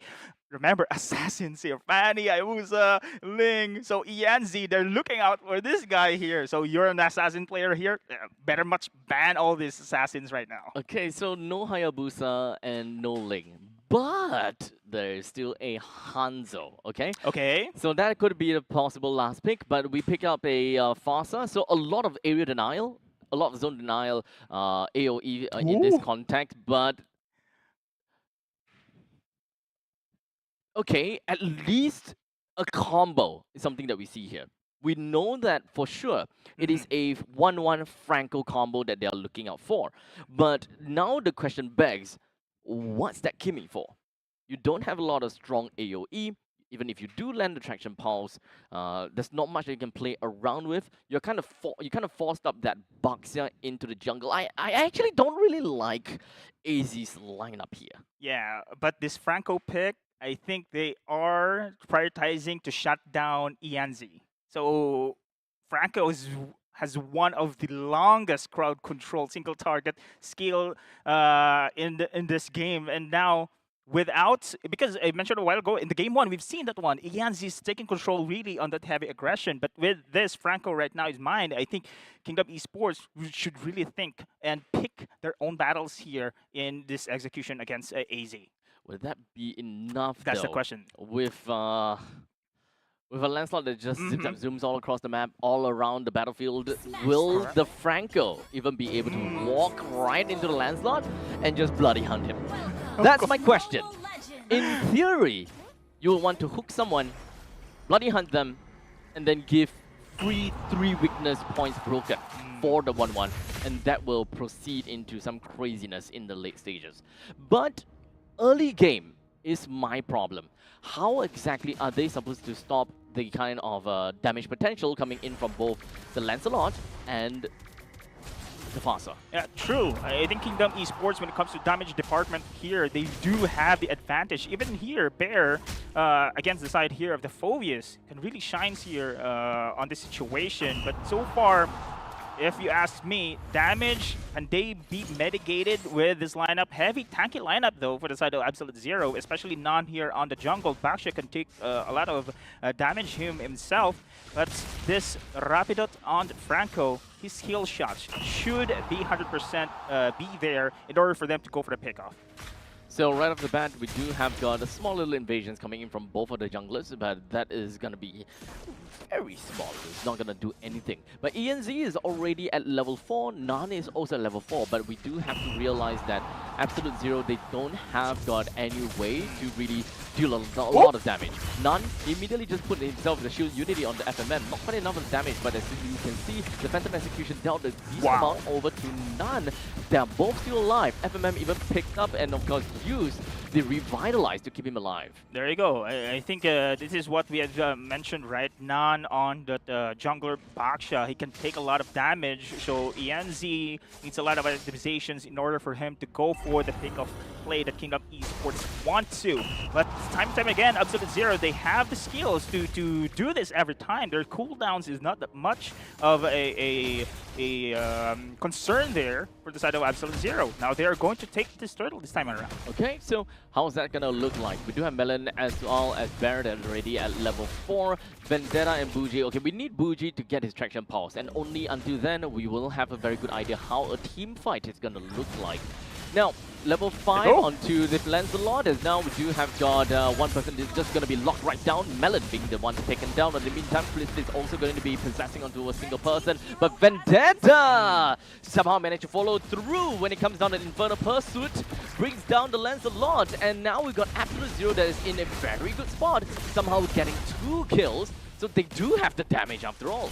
Yeah, and on the side of Absolute Zero, not only the damage mitigation as well. No casualties here for the side of Absolute Zero, and Kingdom Esports now feeling the heat here in the early stage of the game. We mentioned, right, Abstract, that the damage here is really indeed on the side of Kingdom Esports, but the defense for Absolute Zero is there as well. So basically, best defense is your best offense here. Yeah, so it's kind of similar as though Absolute Zero, they have got the survivability to outlast the damage from Kingdom Esports themselves to make them not too afraid. So the longer that they drag onto a fight, the better it will be for Salas and technically for Vendetta too. You know what? What's that noise sound, man? I think it's emote or something. I don't see the emote. That's the problem. Stop it! Here on the bot side though, I think we've seen that Absolute Zero relies on Rapidot's Flicker and Bloody Hunt here, and then they go for a 4v5 situation once the pickoff is successful. But Yanzi, small little invasion, takes the purple buff for himself. Fuji lands the traction pulse, but luckily we have Ian's that managed to dash himself away from all of that danger. But Nan is coming in with the shield unity. I don't think they can catch up in time. Oh, good iframe. But now Ian slowly walks himself away, and he's going to be A-OK. Nan being caught in the midst of all of that, while Vendetta going in for the Infernal Pursuit, trying to slam as much damage as possible. Nan being the one that will go down throughout this entire battle, and they're trying to scrape for a little bit more losses to the side of Kingdom Esports, allowing them to get a 1-for-1 trade between the jungler and the EXP lane. Sorry, the roamer. Yeah, that was a forced chase there for the side of Absolute Zero, and unfortunately for them, they didn't take out Maltese.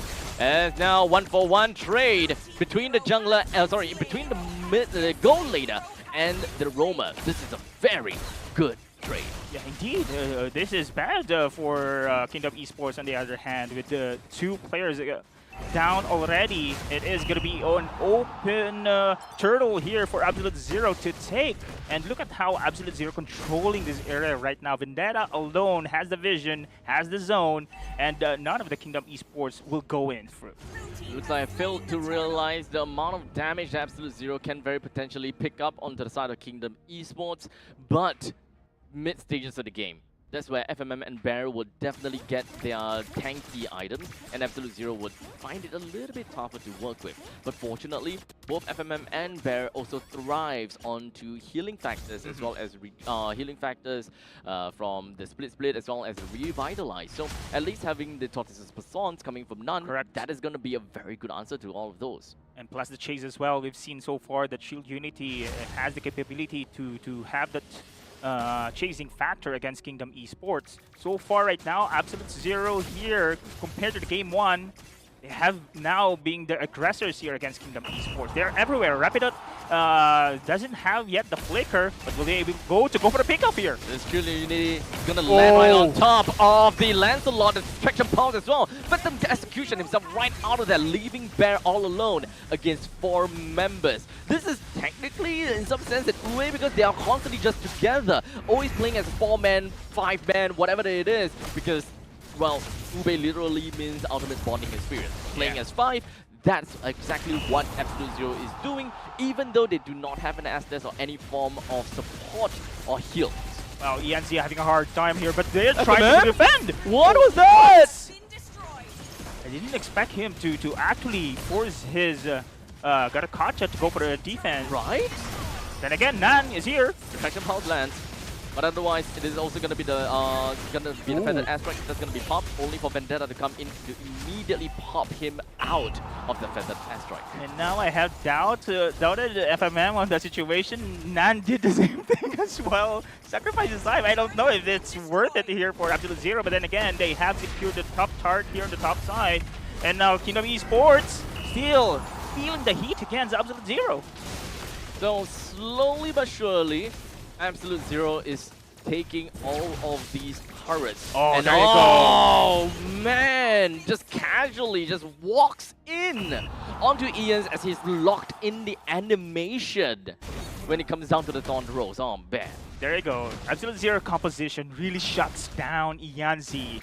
Yanzi here on how he dominates the game 1 is now falling off here in this game 2. So many counters here with the composition coming in from Absolute Zero. No breathing space for that Lancelot. Now, at Kingdom Esports gets really no damage whatsoever because Yanzi having a difficult time to scale his Lancelot here. Look at the animations we have seen so far. War Axe still being secured. On the other hand here, for the Baksha, now has the Radiant Armor secured just in case. Melon here going for the Feather Airstrike. Oh, it's rough for the Lancelot. 0-3-1. I guess the Lancelot is not exactly that great of a pick coming in here because there's just so much tanky units from the start of Absolute Zero where he can't deal and he can't get any kills at all. So we're starting to see the weakness of the lineup, especially since one of the win condition in the early stages is to play around the Lancelot. Yeah, and now there's been shut down here. Abstract, Absolute Zero right now. Salas is at this moment giving free farm, while the rest of Absolute Zero just roaming across the map here, not giving any inch ground here for the side of Kingdom Esports. Now going to go for a push here on the bot side. Remember on that game 1, under 8 minutes, no hard takedowns here against Absolute Zero. But this time around, it's a switcheroo we're seeing here. As Nan is looking for an opportunity onto Kingdom Esports, but this is just what Baksha normally does, right? Just Shield Unity, crash onto one person. If it is not going to go well, just casually walk out. Kingdom Esports doesn't have too much lockdowns as well, as they play around FMM as well as Bear for most of these lockdown instances. This is where Absolute Zero really shines here. Team fight heavy plus cutting off this cross-map plays for the side of Kingdom Esports. And Kingdom Esports trying to defend here. Immediately, Bear just going to be flickering right in. He does have the split, just going to be working onto Bougie as he brings him down immediately. Bear, however, is just going to be right in the eyes of Salas, and now he's going to go down. It is a 2-for-1 trade thus far. Kingdom Esports have got the better part of that trade. That's the best you can take here if you're on the side of Kingdom Esports, but so many resources has been taken there for the side of Kingdom Esports. We're in Absolute Zero, even though they have the number, they don't have the numbers advantage going for the Lord this time around. Look at this one. Bear initiating the team fight here with a spread and grab. And Melon, despite having the free, of course, feathered airstrike on the box lines, it's just not easy for them to pick off Nan. With that first item of that Radiant Armor, it's just enough for him to negate that magic damage. Okay, that's just even more annoying. That's even more annoying. All these emotes, man. But regardless, Absolute Zero now just going to be putting himself right in the face of Kingdom Esports. Unfortunately, the defensive execution did not land on anything, but it's just going to be clearing out the waste. For the meantime, FMN just going to be caught by when it comes down to the eye and the hook, as well as the Bloody Hunt. He pops out to the Revitalize, hoping that he'll be able to stay alive a little while longer, but unfortunately, that's going to be a crossbow attack coming from Salas, pushes the rest of Kingdom Esports away. Wow, incredible damage right there, dishing out, coming in from the side of Salas, and they're not stopping here with the Lord pushing through on the top side. Siege continues here. With the charge going in, but in the meantime, it's going to be a quick little push coming in from Vendetta. He may have went down, but they managed to survive, or rather, they managed to extend the health of the Lord for as long as possible, putting down the turret to lower than 50% HP, and everywhere else have also lost their holy defense. Salas surviving throughout the entire onslaught even. Wow, I was concerned for him there, but he still managed to dance his way out there, Salas.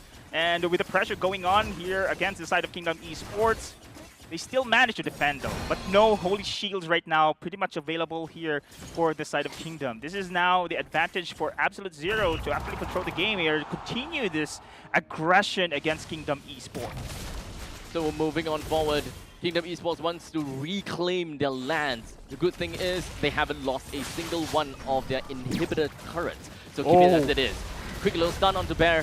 Melon even popped off the feathered airstrike, but ended it prematurely as he believed that Absolute Zero is going to run right into his face. Yeah, 66 seconds until the Lord will spawn here in the game. Meanwhile, Absolute Zero will still continue to control and prove their dominance here in the Land of Dawn.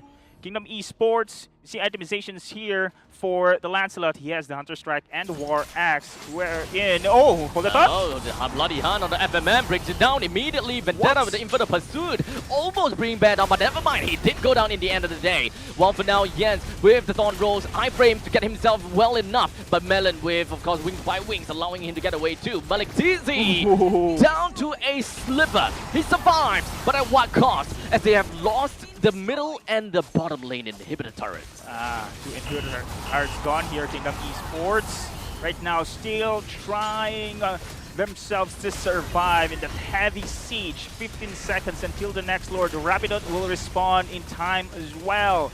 So this Lord right now is very important here for Absolute Zero to seal the deal and actually go for the push. But then again, here in this 30-minute mark, Kingdom Esports, if they are going to win one big team fight here, they have a chance to go for the comeback at this situation. But the question is, will they go for this contest in the Blitz though? This is very risky, but I guess they are going to give it away. They have to, right? Ian's is only a level 14, and that will be too big of a risk to dive in and steal the Lord away from Absolute Zero. Especially since Ian's is probably having the lowest amount of morale because of the fact that he's currently 0-3. So he's got no kills. He's got no way of playing this game at all. He can, of course, puncture in, and that's pretty much the end of his day. Okay, this is one of the advantages of having a Farsa in your composition. You have the high ground advantage with that feathered airstrike. But remember here, 14-minute mark, no turret takedowns against Absolute Zero. Meanwhile, Kingdom Esports is on the verge of defense here with the siege upcoming. I'm waiting for the Fraction Pulse from the side of Bougie, but it's not really charging that up just yet. Kingdom Esports did manage to hold on to the Lord for a pretty effective amount of time, but Wow. hold on a second, is that Immortality just gonna be popped right in while Ian's just gonna go in with a puncture as well as Storm Rose, but he's dealing no damage at all! Bougie, all by himself, he pushes the rest of Kingdom Esports away. We even have got a double kill for the start of Bougie getting a kill down onto Bear. Oh. It's a 1-for-3 trade, no, 2-for-3 trade at this point in time, but Salas is still alive. He's almost getting a little bit more, but Ian's! He found himself right back as he managed to pop the Immortality for Rapid Dude, but the Iron Hook lands right on top Melon, keeps him in place, allowing Salas to get himself the kill. Wow, and how we've seen this game dominating fashion here for Absolute Zero is just a big switch we've compared to the game one Abstract. I This cannot is be like any more wrong. Oh man, comfort picks. This is it. Oh man. Comfort picks. Absolute Zero. Fighter jungler Baksha here. Utility for Rapidut as well. I mean the lockdown, and they countered Yanzi on that assassin. So many counters. You have the Phobius, you have here the Bloody Hunt coming in for the Franco as well. It's not easy really for this Lancelot to come back. Plus the bans of the Hayabusa, Fanny, all the assassins there, and the Ling as well. Hard, man. very hard game for Kingdom Esports. It worked out fabulously for AZ, but I still don't like the draft. I still don't like it. I think just one game they had adjusted very well. I think this is a risk that the side of Absolute Zero had taken. Yeah. How about we shut down their jungler? And Which they did. Which they did. And look at here the stats right now we've seen so far. Yanzi having a difficult time to really scale back into this game, while this composition AZ first pick Baksha. Never doubt the Baksha here, this current patch here. Very strong. First item actually was the Radiant Armor. It's not easy for Melon to take down this heavy aggression on that Baksha. Yeah, and let's not forget, he even picked up himself the Antikuras. Yep. Makes Ians and Malik TZ have so much difficulties on even doing anything to him. Sometimes it baffles me how how tanky a boxer is, while still being able to do like very good damage as well. Indeed, especially during the the later stage of the game where in Salas is wrecking havoc already. Bucci here also deals a lot damage with this Sky Piercer and this toe. No, Backshot with the Tortoise Poison is just insane, man. It's just insane, and how he managed to take down any heroes here while while absorbing all the damage, incoming damage into his Baksha. But look at here in our stats, there's no tart takedown we've seen so far against the side of Absolute Zero. No tart. I'm mostly looking at Kimi always being the initiator, being the one that's more on the utility, but failed to realize that Kimi still have got pretty good damage to her kit the moment she gets herself the glowing wand. So the moment that the glowing wand is up, it pretty much makes the healing factor coming from FMM and Bear even more difficult. So yes, they have managed to receive quite a bit of damage, but they're not able to restore them fast enough from through the Revitalize or perhaps even from Bear's slams. So ultimately, right at the start of the game, with the Tortoise's Persons as well as the glowing wand, just incapacitating these two frontliners, Malik TZ and Ian's just got no game. Yeah, correct. I mean, the Baksha first pick, it just says it all here in this game to Abstract. I think Baksha should be prioritized ban in the series. You cannot give away this Baksha, man. It's just too much, too OP. And I love how the adjustment also we've seen so far for the side of Absolute Zero. So I think they will stick into this kind of strategy here in the next game, Abstract. We are now going to stretch this one into a game 3. Yeah. So stopping Ianzi is going to be one of their priority here. Yeah, so I also like to believe that the name of the game is also combo for Absolute Zero. They've got SM the Franco and the 1-1. The problem about 1-1 is that she needs the opponents to either play to her expectations, as he knows, okay, how is this person going to move telegraphically, this kind of stuff. But with a Franco coming in with the suppression, you pretty much just pop all of these weaknesses so easily. Correct. So it's kind of the same concept of having a Kaja and all, but to have a Franco actually surprises me a lot. I didn't like it, but it worked out. It worked out, especially against that assassin Ianzi here cannot really move freely. We've seen that's the pick off on the bottom side, right? Flicker, bloody hand, just like that with a follow up with There the was no flicker, Kimi. by the way. There's no He just flicker. walked in. That's the thing. He got locked in animation because of the Thorn Rose. So it was, I think, perfect timing for the Franco, or in some sense, wrong place, wrong time, wrong activation for ENZ. Fortunately. And this is a great thing for the side of Absolute Zero. Now they have stretched this series. They saying it's not over yet for us, guys. We still have one more shot. We're in. They are used to this kind right now, the situation. A do or die. So advantage for me, for the side of Absolute Zero here, and they're coming game free. So next game, next draft, what exactly should Kingdom Esports look at? If we talk about combo, let's try to list out as much combos as we can, and the potential combos. Obviously, Matilda plus Alpha. Correct. That's always one thing. Fredrin plus Juicin. That's one thing. We are looking also at Kalea and Beatrix we've seen so far with that combo. We've seen that quite a bit as well, yeah. So as long as kind of we're looking at kind of pick off into heroes that find the difficulties in bursting, or rather great burst, but has a caveat. These are heroes that will love some of these Jawhead, Cho, Kalia picks. Yep. And actually, for Kingdom Esports, I'm looking forward for the Bear Badang. Bear Badang. Yeah. I haven't seen in the series all throughout, but the Bear Badang has been phenomenal there on the past games. Game changer as well with a great setup play, and especially with the composition coming in from FMM on that Garakacha. So looking forward for this one. If I'm going to see a Bear Badang and a FMM Garakacha in this game 3, we are in for the game here. Absolutely, this two has a great combo as you have been looking for. Speaking of Garakacha also plays very well into the Harif, which has been, kind of on and off when it comes down to the banning stage. So if they do want to pick up a Harif for themselves, I think that is a direction that they can go for as well. If they happen to want to open the box here, we can take a look at Carry.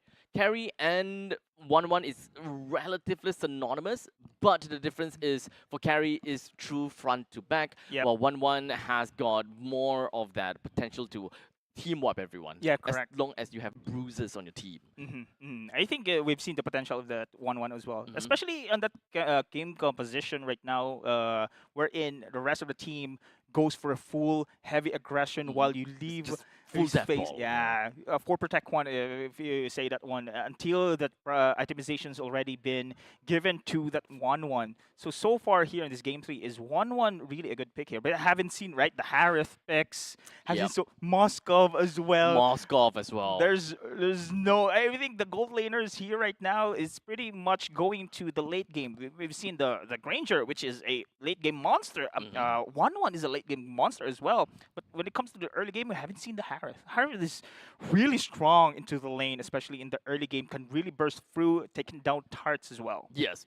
And let's not forget about his laning phase. He pretty much wins most of the most of these laners. But MVP, not something that we see all the time, but Franco's on the screen with Rapidude with 1 kill, 2 deaths, and 15 assists, with a total of 89% of kill participation.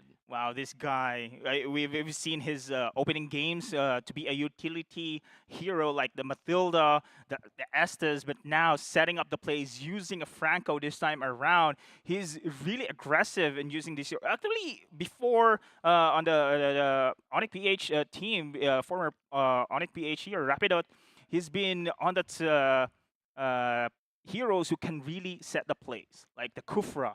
The Tigreal is also good at Tigreal here. The Franco right now with the great skill shots and heavy aggression, he did a really great job here setting the tempo to this team. Without a doubt, he has the most amount of experience within of his team.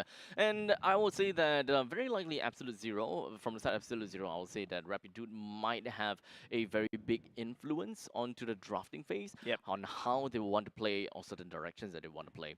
Franco is a hero that we don't see too much within of the Singapore region. I'm not too sure about the other regions though.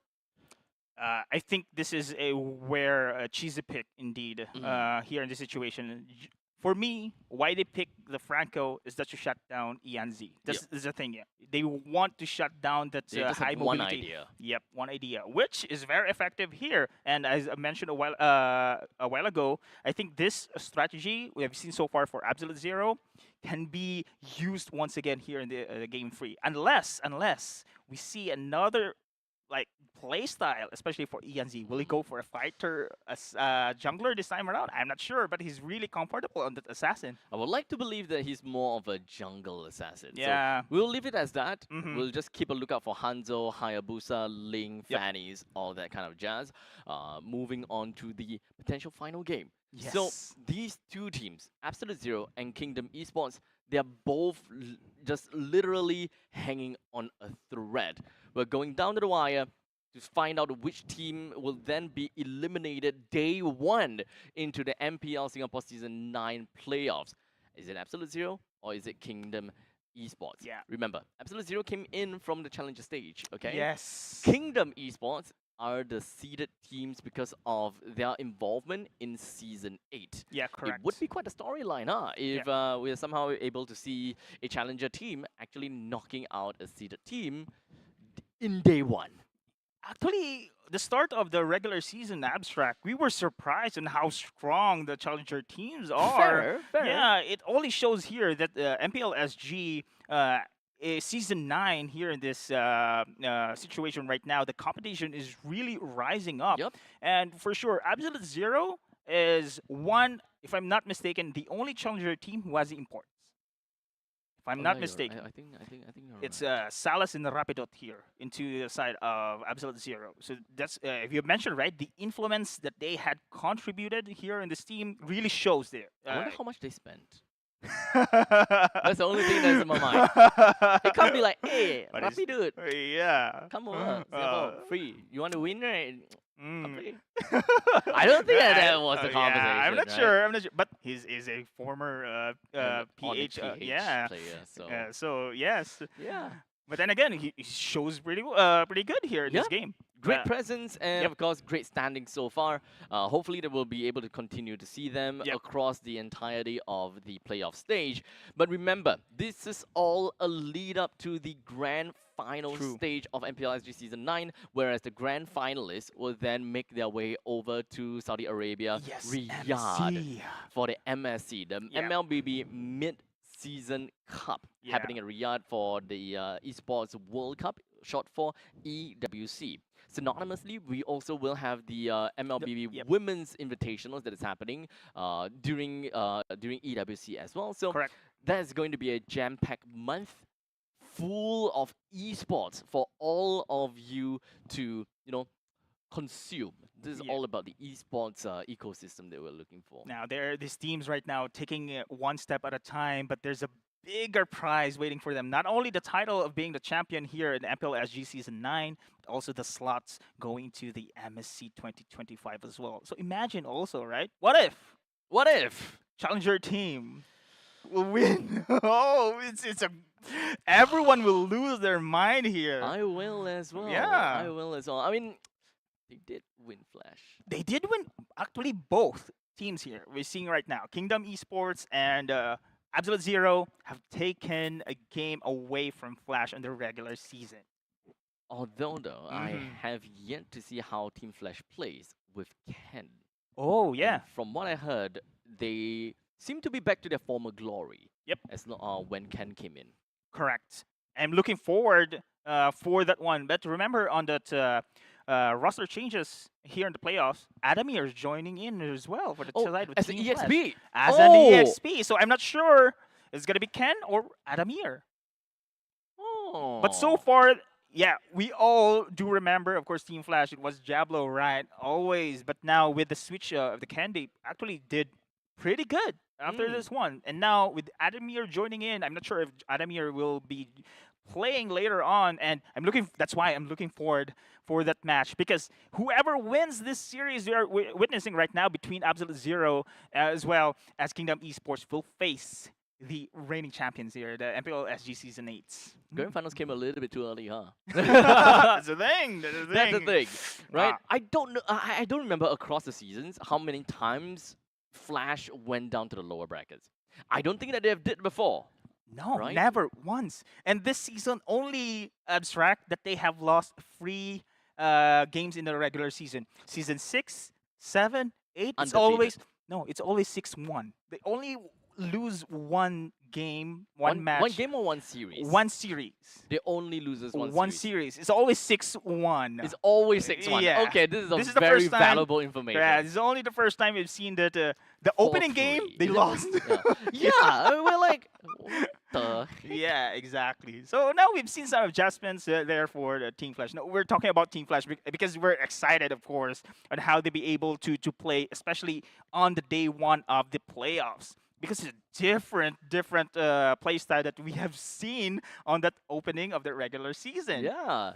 Interesting, right? So again, these two teams, Absolute Zero as well as Kingdom Esports, totally taking the series away from Team Flash on the regular season. So this is also a vengeance match, per se, we can say, for the side of Team Flash. I do want to see that happening, but make sure you guys keep your eyes peeled for tomorrow's matches. Oh, wait, hold on a second. No, yeah.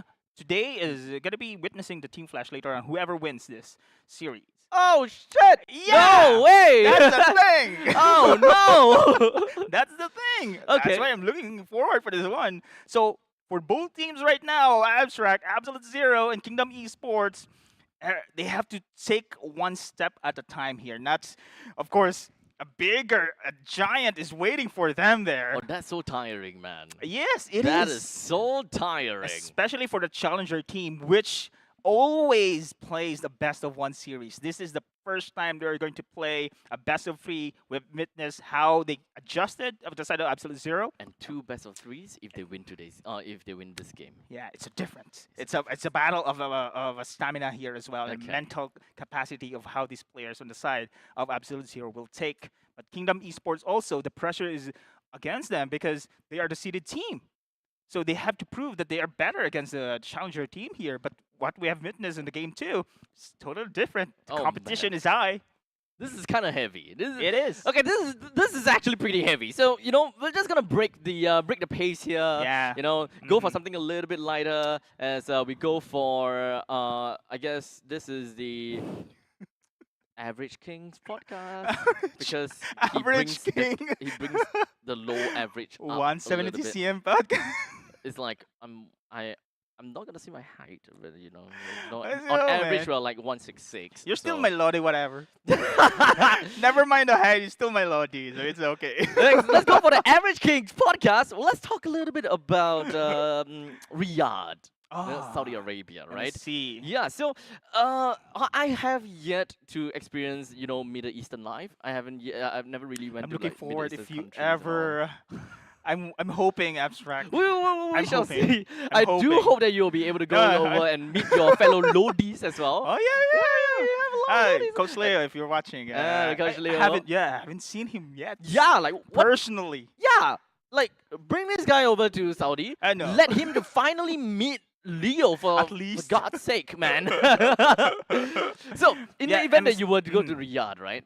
What is one thing that you look forward to the most? Like, is there something that you really wanted to buy from there? Bye? Yeah, buy or kind of bring back. What's the first thing that comes to your mind? Actually, Coach Leo. You've just mentioned it. I do remember the first time I came here to MPL SG. I'm looking for you as well. No. We can talk about this story in a Yeah, bit, okay? Later on, we yeah. have a lot of time. We'll Yeah, share our yeah. story between the two of Okay. us, right? I shared my Yeah. story about me and Churros already. Yeah, So sure. next one is my story with you. Yeah. It's really interesting, guys. Anyway, it's just a dream come true for me. Speaking of dream come true, dreams are on the line here, Let's Abstract. take a look at that. There you go. Okay, so Kingdom Esports is going to be first pick, first ban, Mm. and then followed by Ah. Absolute Zero, second pick, second ban. So this is going to be synonymous to what we saw in game number 1, and we hope that the drafting will be vastly different. Yep.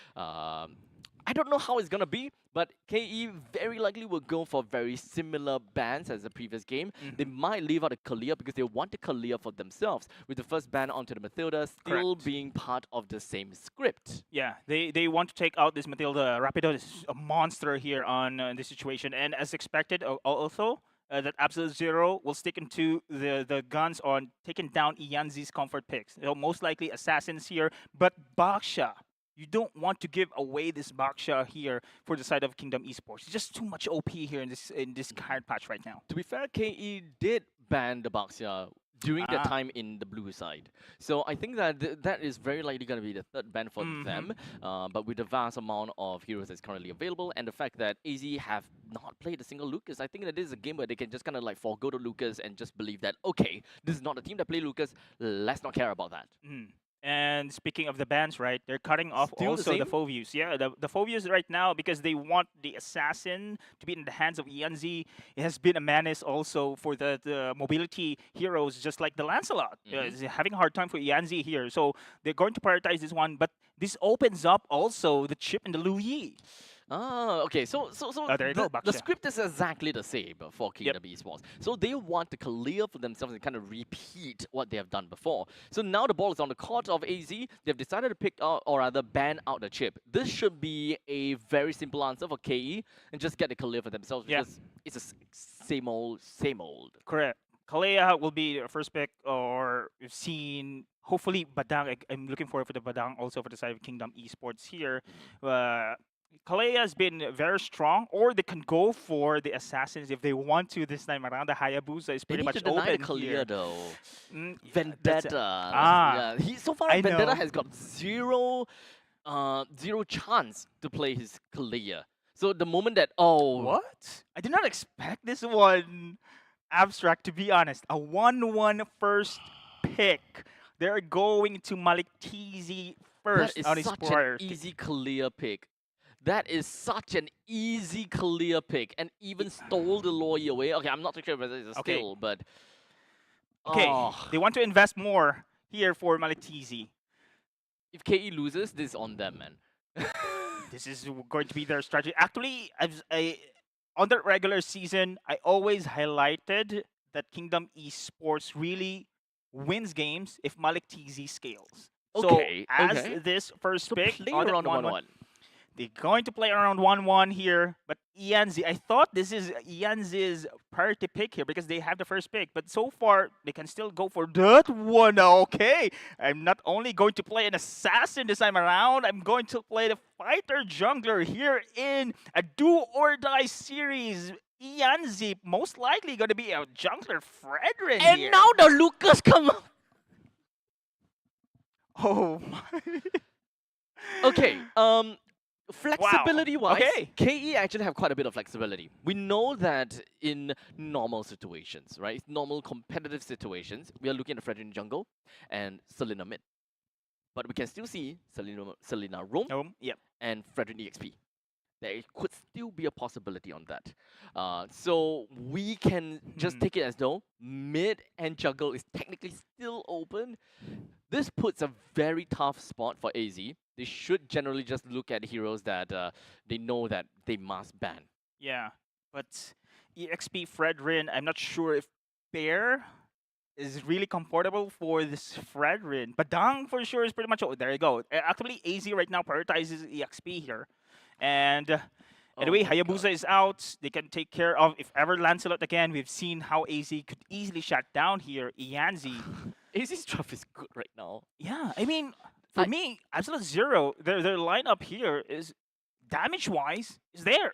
Now they do have the cross-map plays as well with this diversion coming in from this Louis. Isn't it the wait? Hold on a second. Was it the same game where I mentioned that 1-1 can't be caught because it is the same game. Game number 1-1 was played by KE, and AZ went for the Khalid. At the moment that I saw that, and I was just like, yeah, you guys are not gonna touch the 1-1 at all. You can just get her free S2 cleanse away from the Khalid, and there's nothing that you can do about it. But if you're able to get someone to just rush right in, burst her down, that's great. That's the Lucas. Yep. Plus you have the sneaky diversion play. Yeah. Wow. Okay. Well, Kingdom Esports, and to be fairly honest, Hold on, Garukacha is still available. it is, and they are going to ban out the Badang. Yes, I agree. Don't give this Badang into the hands of Bear here. But Yanzi, on, if ever there's gonna be a Fredrin jungler here, Ianzi will now could be the first time going to show us that his flexibility as a jungler player. Is it really gonna be a jungle Fredrin though? And to be honest, I haven't seen an EXP seen- Bear Fredrin. Fair, I haven't seen it as well. Yeah. Estes is currently open as well. Mm-hmm. Okay. But Okay. I can't- Isolation place is there though. Okay, so I'm trying to figure out what kind of combo are we looking out for. Okay, so Okay. Gatakacha is gonna be stolen. They have very tanky frontliners. Masha! Mid Selena EXP Max. No. what? Rome Gato. Rome Masha. No, this is an EXP I haven't EXP seen Masha for I sure. haven't seen Masha in a long time. But so Franco is there a here has been difference? picked by AZ once again, but we've seen EXP Masha from Team Flash, and Diablo was a monster for that one abstract. But here right now, it is a jungler Fredrin, mid Selena, Rome And with Gatot. Franco on AZ. Yeah, this is very unusual to see for the side of Kingdom Esports. But kid me not, we've seen the power of the Masha abstract. Even though you can visibly see a Masha, but can you stop? Okay, they have the Franco then. Franco, yeah. That's a thing. Yeah. Okay, they have the Franco. They have the Franco for the protection, and here we go, ladies and gentlemen, a do or die. Best of one right now. We're going to see between Kingdom Esports and Absolute Zero. The winner here will proceed into our playoffs facing Team Flash. What is he doing? Testing the Kalia? They're testing the Kalia onto Vendetta? Oh, man. Okay, it's a Rome Garot. And They're asking Mitsulina. for it. I swear, they are asking for it, man. Okay, so one thing's for sure. EXP lane won by Kalia, no problem. Kingdom Esports in the mid lane, you can see that there is clearly a problem because this is a Selena in the mid lane, and their wave clear is not great, right? The only one that is they have decent wave clear is only because FMM can help when it comes down to the concussive blast. Other than that, your mid lane has got no priority. So the moment that the mid lane is cleared out, while Vendetta is winning the heck out of the lane in the EXP, most of the eyes is going to be in the jungle or is going to be on over to the gold lane. If it goes over to the jungle, well, They had a first blood. they got first blooded. Kingdom Esports. Actually, I'm doubting this lineup right now from the side of Kingdom Esports. Judging hard too. Yeah, I mean, but Melon and the rest here of Kingdom Esports just successfully goes for the pickoff. They did have the first blood advantage here, but to be honest, when we go for the head-to-head with this lane comparison here, Absolute Zero indeed has the advantage when it comes to range, damage, and pickoff as well. And immediately with the Iron Hook that's going to be landing on the ENZ, takes him down almost immediately as Verdan unleashed the beast. The Bijudama did not land on the Melon, unfortunately, but it's okay because he's still got a lot of damage to deal with. With FMM, Melon, and Bear around the vicinity, they do not have any retribution nearby, so they should be able to deal with this pretty effectively. Melon joins to the fray, but he does not have any form of damage. With a double dash to walk himself away, with a Abyssal Arrow that lands as well. None picks up the kill on the FMM, and after taking the turtle, they're happy with what they've got. Wow, Absolute Zero takes the kill, takes the turtle as well, and Kingdom Esports now is being punished hard. Oh, Yancy, what is it doing there? ENZ thinks that he will be able to steal the purple buff away from the hands of Absolute Zero, especially since there is no retribution available onto none. But did not expect that Rapidude will not go home, will not walk around. This is amazing foresight coming from Rapidude. Yeah, but still, I doubt it. Oh! Look, that is not a surprising kill, okay? What is happening to Kingdom Esports right now? I mean, okay, I have questions of ENZ's decision there, diving into the purple jungle, but personally, I think that him going over to the purple buff is justifiable to a certain extent. I think that he has got a great idea of stealing the purple buff away because they're already behind. And they know that Retribution is used for the turtle, I can steal it away. But he got outplayed Yeah. just from a single rapid dude that is there. And Okay. boom, he's gone. It's very risky though. No Risky vision. indeed. No vision, no He's one alone. around to help as well. Exactly, he's alone. But anyway, it is what it is that Yeah. we have seen already in that skirmish play. But Absolute Zero here, not stopping with Rapidude, actually just delaying Yanzi's scaling potential. On that early game, we've seen his hooks into that jungle creeps here, delaying his levels as well. And this is where Absolute Zero truly shines here. We've seen on the game too, and how they really control the early game with this heavy aggression. That's kind of like the epitome of good idea, bad execution. So they didn't have any communications going down and coming in from ENZ and saying, hey, look, I'm going off to the purple buff and such, and kind of trying to steal the turtle to the purple buff. But in the meantime, down in the middle lane, we do have a small little action going on as we have None getting himself a kill. The Iron Hook lands right onto Melon this time.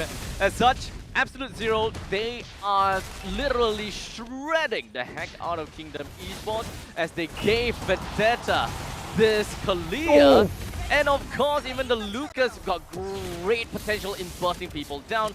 This 1-1 first pick literally is going nowhere and contributed nothing within this 4 minutes of fight after being, you know, neck and neck against a Granger. Oh man, Kingdom Esports really forcing these skirmishes, forcing team fights not into their favor. Absolute Zero just taking advantage of it.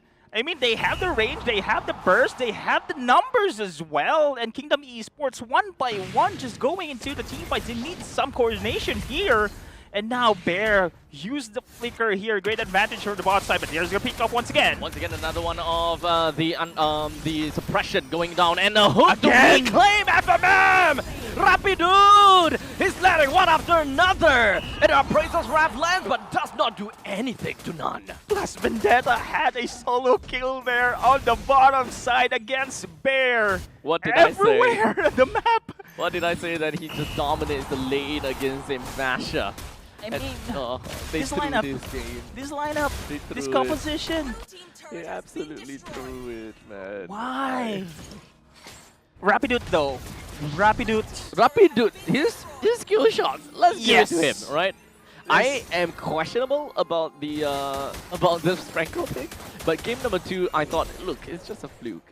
Game number 3, all these hooks, all these pickups, this guy knows what he's doing. His timing is great, and this all makes sense now.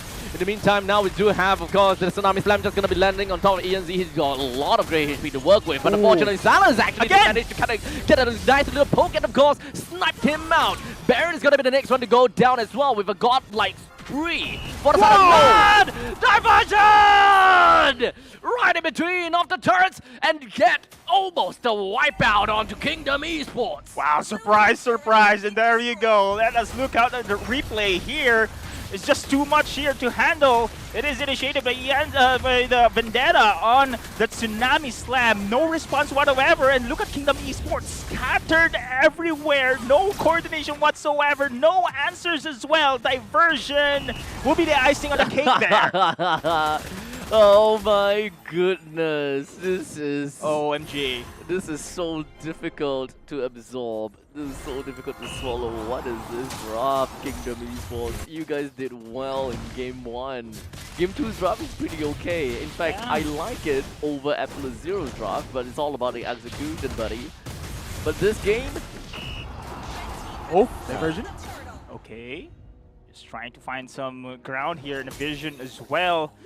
It was first pick 1-1. Why would you first pick a 1-1? They're so confident in this one. No, okay. As we mentioned, they want to invest for Malik Teasy to scale here in this game, but the rest of the picks, though, I'm not sure if it's really the best here for the side of Kingdom Esports, but so far they must make use of it. Again, FMM, the only thing I can think of to initiate the team fight is FMM, not Yanzi. Yanzi really lacks that mobility. Unless we have a Matilda here, then okay. But so far, there's no one. Melon's skill shots here on the Abyssal Arrows, yes, but it's not enough. There's so many players right now, where Absolute Zero going into the Ubi strat once again that we're witnessing. They're not really scattered everywhere. And there you go, diversion here to top side. Oh, goodbye, Malik Tizi. Goodbye. Oh, they did not spot anyone there. Okay, lucky break. Okay. Lucky break for Malik Tizi. Still managed to escape here.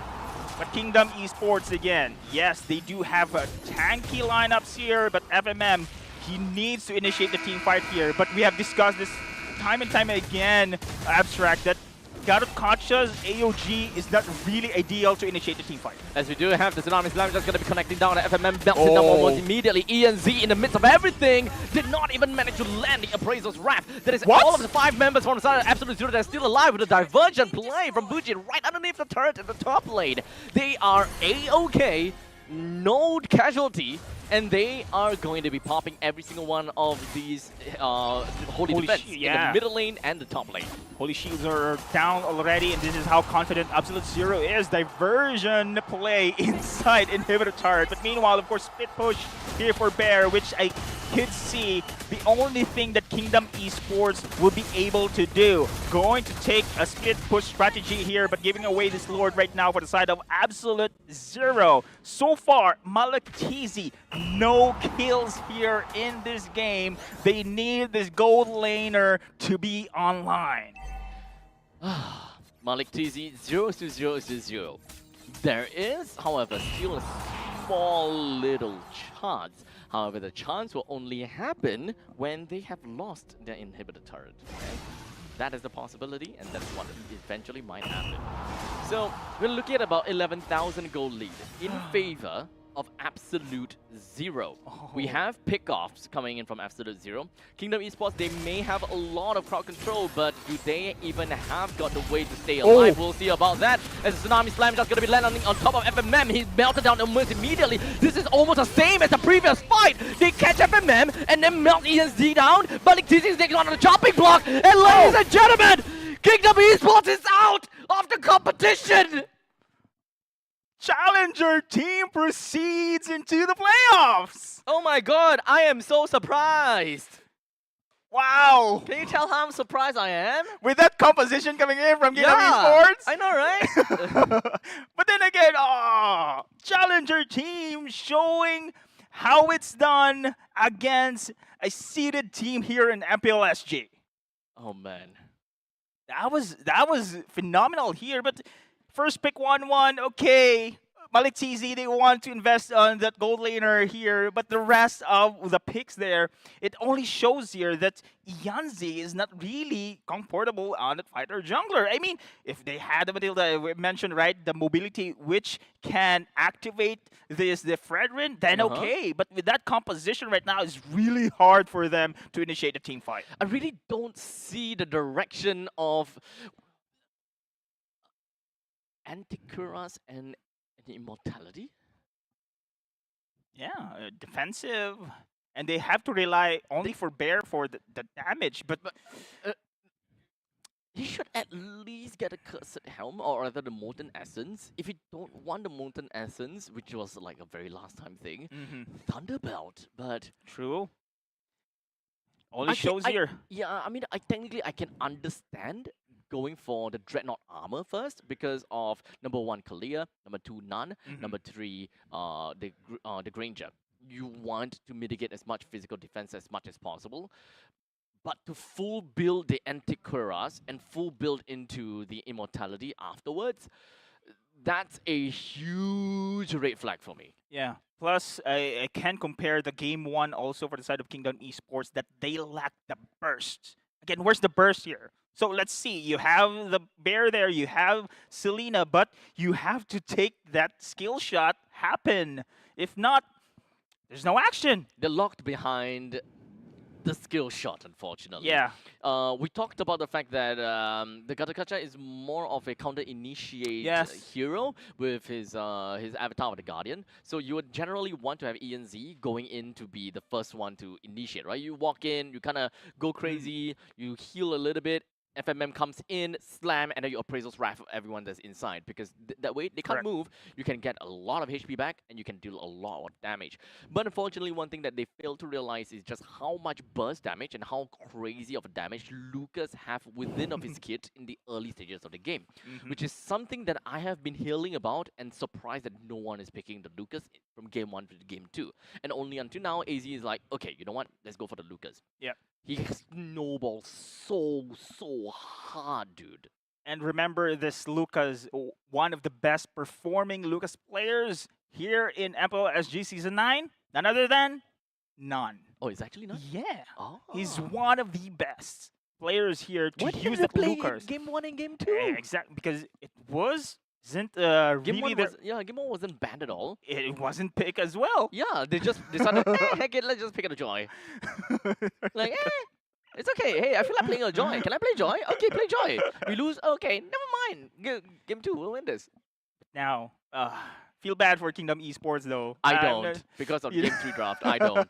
I specifically said, if they lose this game, it's on them. I mean, I feel bad because I'm really expecting a high intensity CISO battle here in this Yeah, game 3. That's kind of what we wanted to see, right? Exactly, but know, this happened Down the here. wire. This is kind of anticlimactic. The moment that they first picked the Yeah. 1-1, we were just like, okay, they're screwed.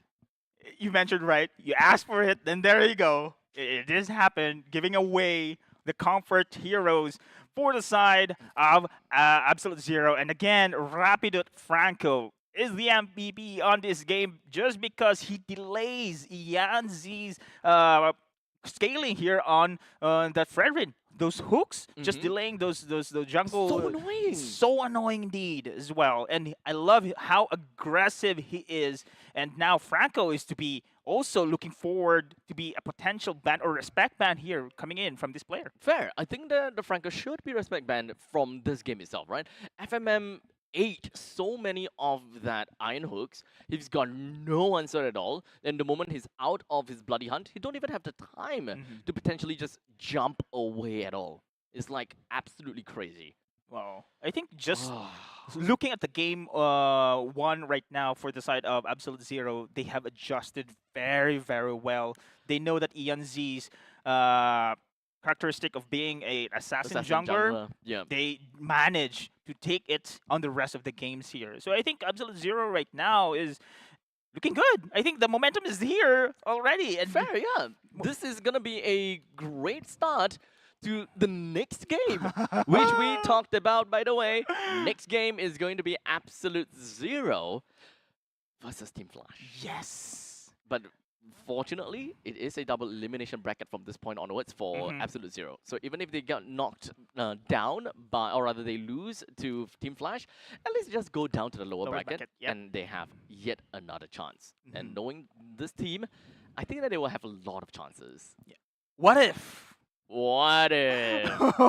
You know, they get experience playing against Team Flash, and then they're like, you know what, we'll meet them in the grand finals and beat them down. Best of 7. That's gonna be a great storyline if we ever going to witness that one Right? abstract here. But I mean, and Absolute Zero is a team that have got competitive experience, right?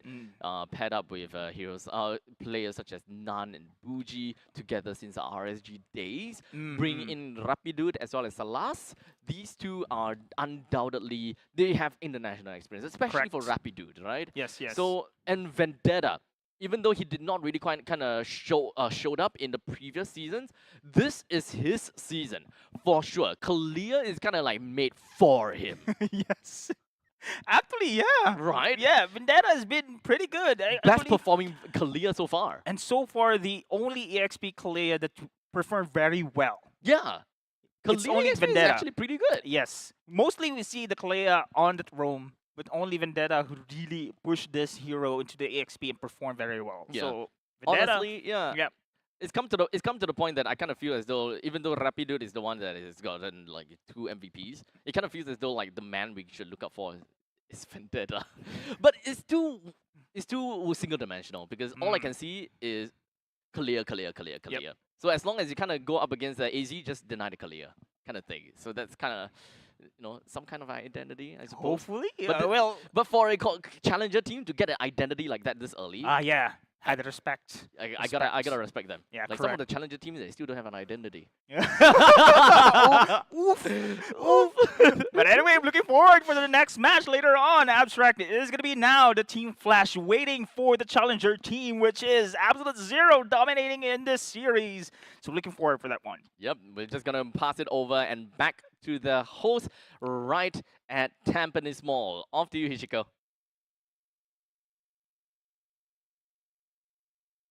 Over. It was an really amazing first series of the day with Absolute Zero against Kingdom Esports. And we have one of the Absolute Zero players here for us for the winner interview. And congratulations. Could you introduce yourself? I'm Steels. I'm the sub player for Absolute Zero. Yeah. Thank you for the introduction, and congratulations again for the win. How are you feeling? Feeling quite happy lah. Cause when we lost the first game, I thought maybe it might be a tough game and might lose lah. So quite happy that we come back and win the series. Alright. Was it on your mind that when you lost the first game that you might slip off and fall to the lower bracket? Like, what's on your mind? No, actually we are quite confident to make a comeback and win 2-1. Wow, that's very good that you are confident. Then, do you have any thoughts of the entire? What's your standing? Do you think of the MPL Singapore Season 9? What do you mean? As in, what do you think? How confident are you to win this whole tournament? I think at least top 2. Okay, that's great. All right. Maybe last question. What do you think? How confident are you against the next match, which is against Flash Singapore? Quite confident. So just watch the game later to see. Wow. Okay, guys. Let's watch the game later to see Absolute Zero up against Flash Singapore. Thank you so much for your time and thank you for the interview. We'll be having a short break right now, and please stay tuned for the next match of for Absolute. Sorry? Yes, please. To the Kingdom fans, next time softer a bit lah. Don't shout so loud. Oh my God. Okay. Thank you so much for your time and the confidence. It was really, really amazing. Yeah, so please stay tuned for the audience and everyone here at the venue. Please stay tuned for the next match of Absolute Zero up against Flash Singapore. Thank you.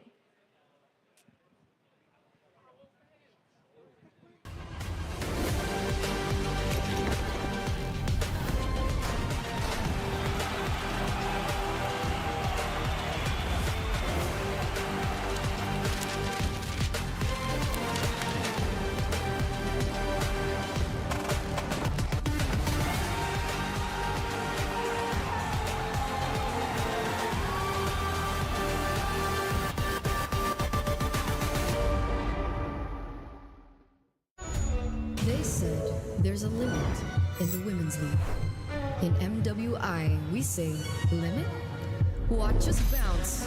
From the MWI Queens everyone knows, to the stars who came out from nowhere, to the ultimate champions. Now, MWI is expanding greater than ever. Turkey, EECA, Africa, Mongolia, and beyond. We're stretching the map wider. MWI, where dreams get louder. This isn't just a tournament. It's your passport to the world stage. A spotlight for women in the EWC. No rules, no ceilings, no limits. Just this. We're vibrant. We're ready. We're limitless. Dandruff keeps coming back? Your shampoo may not be 100%. Let's check. Use Head & Shoulders. Removes up to 100% dandruff and defeats itch. Protects scalp for up to 48 hours. So dandruff and itch don't come back. Head & Shoulders.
相変わらずやかましい奴らだ。今度は背中合わせでいくわよ。よっしゃ第7班ここに復活だってばよ。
ここは俺に任せて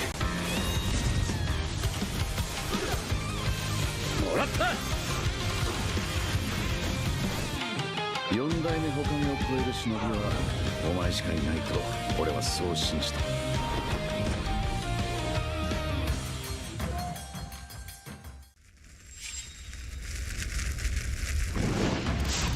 みんな渦巻きナルトが帰ってきたぞ。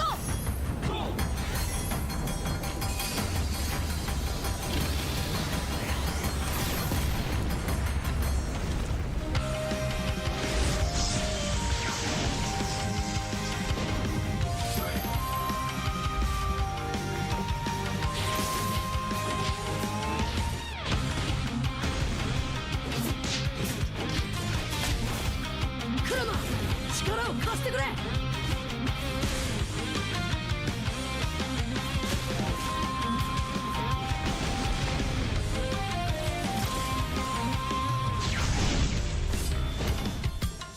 っしゃ第7班ここに復活だってばよ。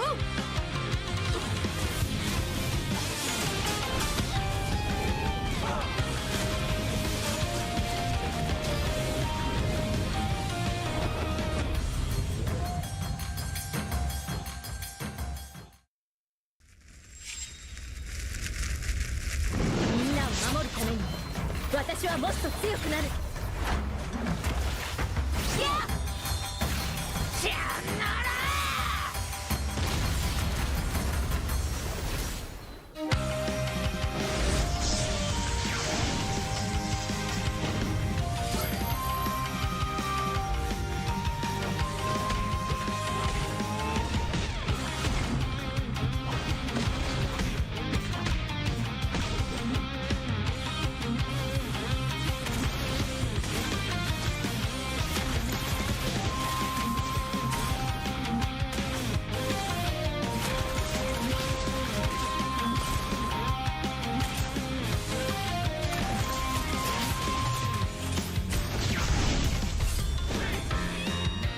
今度は背中合わせでいくわよ。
MPL Singapore Season 8 ended with Flash securing a three-peat. But this season, everything changes. With a brand new format, new challenges await. The regular season journey has 4 key stages: seeded stage, challenger qualifiers, challenger stage, and last chance qualifiers, all leading up to the playoffs. In the seeded stage, 5 MPL Singapore teams from last season will compete in a best-of-3 round-robin format. Meanwhile, the challenger qualifiers give community teams a shot at the big stage. Over 2 weeks, the top 2 teams from each qualifier will advance to the challenger stage. The challenger stage will feature the 5 MPL Singapore teams from the seeded stage and the 4 community teams from the challenger qualifiers. In the first 2 weeks, MPL Singapore and community teams will compete in a best-of-1 intergroup round-robin format. In the final week, community teams will face off in a best-of-1 round-robin. The MPL Singapore teams will be ranked based on their performance in the seeded and challenger stages. The top 4 teams will move on to the playoffs, while the bottom-ranked team drops into the challenger stage rankings for one more shot. In the challenger stage, the 5 remaining teams are ranked based on their challenger stage results. The top-ranked team secures the playoff spot, while the remaining 4 will enter the last chance qualifiers. In the last chance qualifier, one final opportunity awaits: a 2-stage battle to secure the last playoff spot. In stage 1, community teams get one last shot to qualify. The top 2 teams will advance to stage 2. In stage 2, they'll face off against the 4 teams relegated from the challenger stage in a best-of-1 single elimination bracket. Only one team will survive and claim the final playoff spot. To summarize, in the MPL Singapore Season 9 format, there will be 5 MPL Singapore teams and 4 community teams qualifying through the challenger qualifiers. Based on regular season performance, the top 4 MPL Singapore teams will advance directly to the playoffs, while the 5th-ranked team is relegated to the challenger stage rankings. In the challenger stage, the 5th-ranked MPL Singapore team and the 4 community teams will be ranked based on their challenger stage results. The top-ranked team from this stage will secure a spot in the playoffs, while the remaining 4 teams move into last chance qualifier stage 2. They will be joined by 2 additional community teams who advance through last chance qualifier stage 1, which serves as the final entry point for community teams. The winner of the last chance qualifier stage 2 bracket will secure the final playoff spot. And then it all comes down to the playoffs. 6 teams, only one champion. Who will rise and claim the MPL SG Season 9 championship?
They said there's a limit in the women's league. In MWI, we say limit? Watch us bounce. From the MWI queens everyone knows, to the stars who came out from nowhere, to the ultimate champions. Now, MWI is expanding greater than ever. Turkey, EECA, Africa, Mongolia, and beyond. We're stretching the map wider. MWI, where dreams get louder. This isn't just a tournament. It's your passport to the world stage. A spotlight for women in the EWC. No rules, no ceilings, no limits. Just this. We're vibrant. We're ready. We're limitless. Dandruff keeps coming back? Your shampoo may not be 100%. Let's check. Use Head and Shoulders. Removes up to 100% dandruff and defeats itch. Protects scalp for up to 48 hours. So dandruff and itch don't come back. Head and Shoulders.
相変わらずやかましい奴らだ。今度は背中合わせで行くわよ。よっしゃ第7班ここに復活だってばよ。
ここは俺に任せて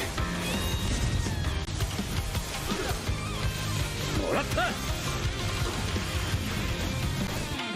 4代目他を超える忍びはお前しかいないと俺はそう信じた。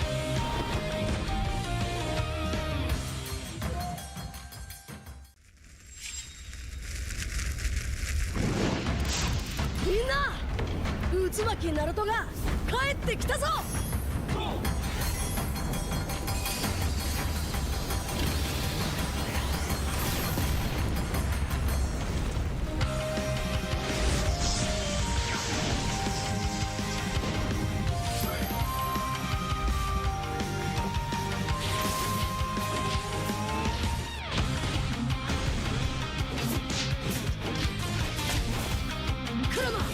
力を貸してくれ。よ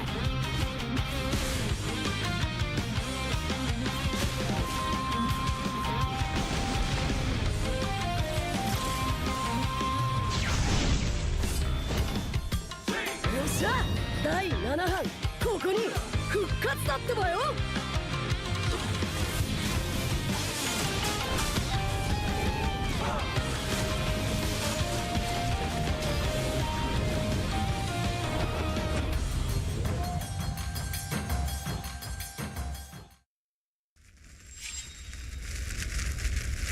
みんなを守るために私はもっと強くなる。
てやるよ。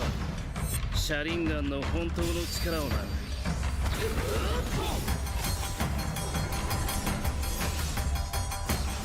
力が湧いてくる。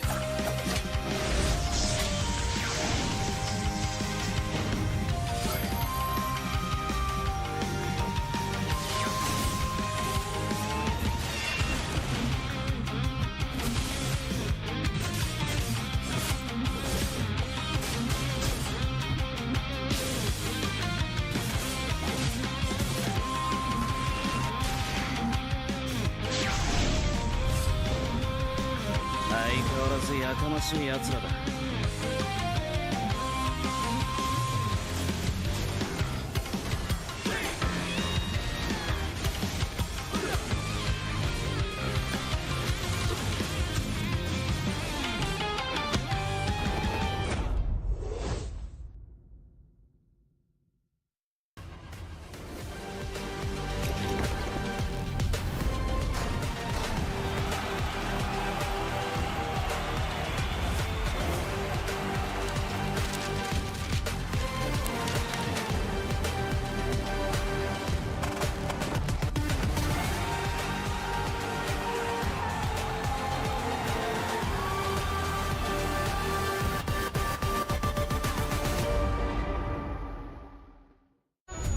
They said there's a limit in the women's league. In MWI, we say limit? Watch us bounce. From the MWI queens everyone knows, to the stars who came out from nowhere, to the ultimate champions. Now, MWI is expanding greater than ever. Turkey, EECA, Africa, Mongolia, and beyond. We're stretching the map wider. MWI, where dreams get louder. This isn't just a tournament. It's your passport to the world stage. A spotlight for women in the EWC. No rules, no ceilings, no limits. Just this. We're vibrant. We're ready. We're limitless. Dandruff keeps coming back? Your shampoo may not be 100%. Let's check. Use Head and Shoulders. Removes up to 100% dandruff and defeats itch. Protects scalp for up to 48 hours. So dandruff and itch don't come back. Head and Shoulders.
相変わらずやかましい奴らだ。今度は背中合わせで行くわよ。よっしゃ第7班ここに復活だってばよ。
ここは俺に任せて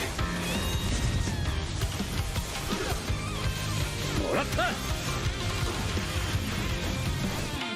4代目他目を超える忍びはお前しかいないと俺はそう信じた。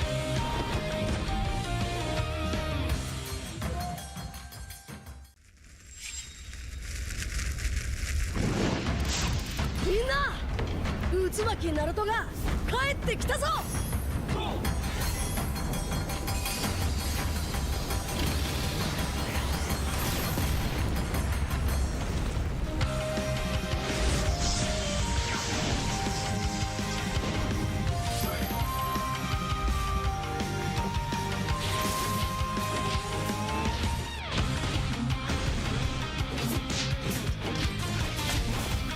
クラマ力を貸してくれ。よ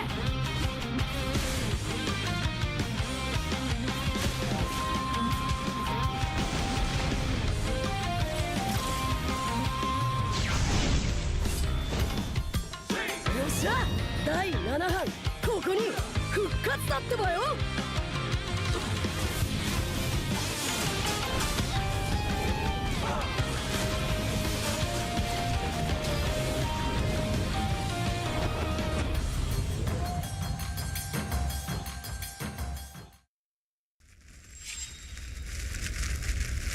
みんなを守るために私はもっと強くなる。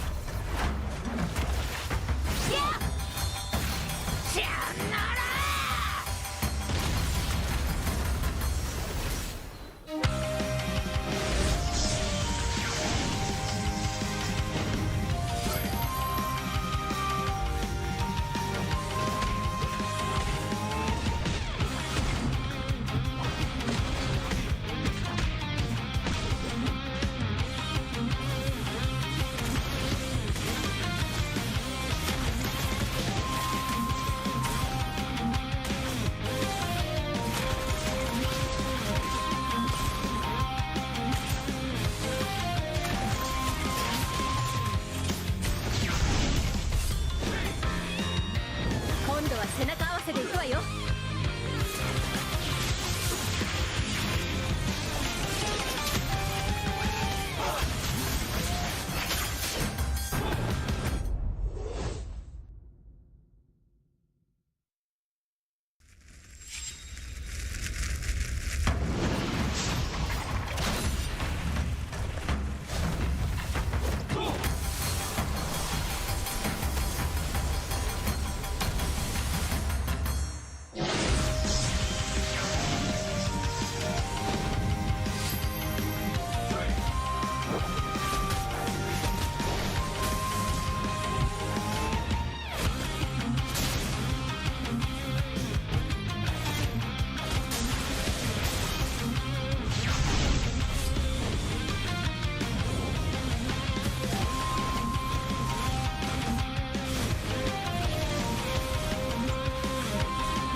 せてやるよ。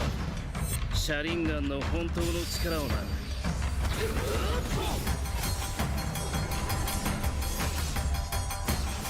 力が湧いてくる。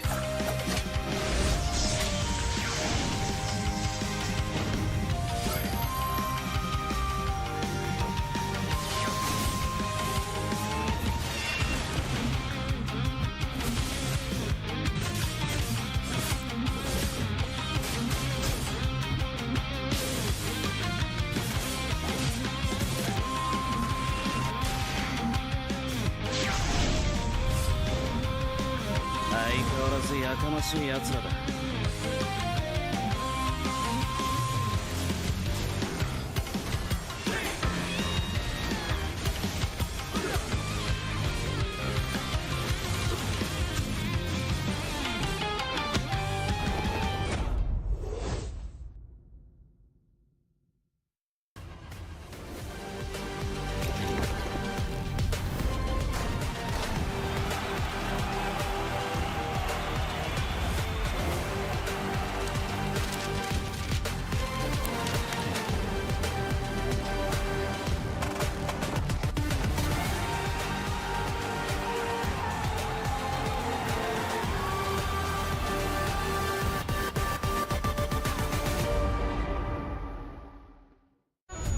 They said there's a limit in the Women's League. In MWI, we say limit? Watch us bounce. From the MWI Queens everyone knows, to the stars who came out from nowhere, to the ultimate champions. Now, MWI is expanding greater than ever. Turkey, EECA, Africa, Mongolia, and beyond. We're stretching the map wider. MWI, where dreams get louder. This isn't just a tournament. It's your passport to the world stage.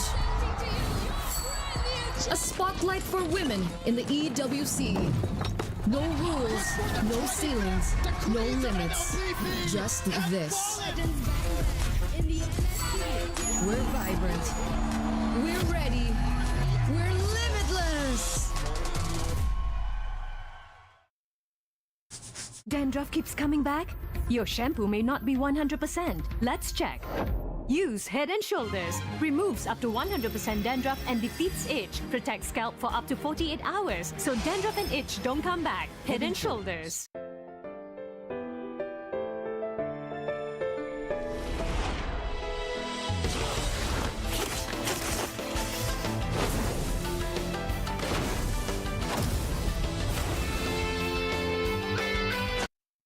Alright, ladies and gentlemen, welcome back once again. My name is Abstract. With me here is Deadeye, and welcome back to MPL SG Season 9, where we are about to move on over to Team Flash versus Absolute Zero. And this is going to be an absolute banger indeed. A vengeance match for Team Flash also. Because remember, on that regular challenger stages, actually, it was Absolute Zero just showing their Ube strat, caught us everyone's off guard. Very, very off They guard. won against Team Flash on that day. It was a best of one series, Yes. no? So, with all things considered, when it comes down to BO3, I would like to believe that Team Flash would be more prepared coming in for these kind of best of three instances.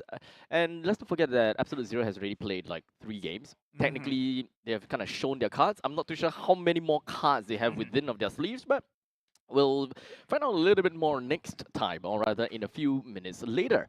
Now, this is the brackets so far. We've got Kingdom Esports, and unfortunately will be eliminated by Absolute Zero. And on the bottom half of the bracket, or rather the bottom part of the bracket, you will be able to see the RSGSG managed to get themselves a free seed over to the main part of the event, as they will be fighting against Evil in a BO3 format tomorrow. Yeah, looking forward to that match as well for tomorrow. But today, Flash SG versus Absolute Zero, everything is on the line as well in order to take that semi-final slot. But again, you mentioned this while ago, whoever loses in this series will go into the lowest brackets. There's still a chance here for both teams to win and go on into the playoffs later on. So now the question is, how exactly is this game from Team Flash gonna be like? Because if you have tuned into the transfer window, you would have realized that Adamir came in as the EXP laner. Well, as per the Instagram account on MPL SG, if you'd like to find out more, you can go to mpl.sg.official. So as I take a look at the player transfer for the transfer window, Team Flash, we have the analyst KZP that left, while we have a new analyst come in, and his name is Kyosh was left. That's his name. Kyosh was left. Kyosh was left. What's left is including in that AGM. Yeah, apparently. So Kyosh did not leave, or rather, Kyosh has left, did not leave. Yes. Okay. So, confusing name, but it is what it is. That's what the kind of name that he gives us. But Team Flash, they are coming into today's game with one change, and that is the fact that the EXP laner is not gonna be Diablo, but it is going to be Ken. Together, we have Hades, JPL, Katizi, Vanix, and Ken.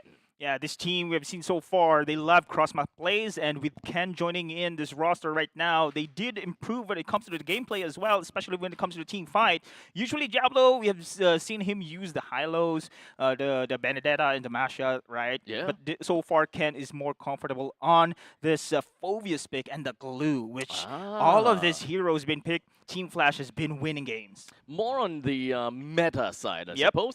Now, for the Absolute Zeros lineup, you guys are definitely not strangers to these people. We've got Nand, Rapidut, Buji, Salas, and Vendetta. And of course, so far, Vendetta has been showing quite a performance together with Rapidut, as Vendetta has been a clear monster in the EXP lane. I would love to see if whether Team Flash is gonna respect ban the clear away from Vendetta, just so that Ken will have a better time.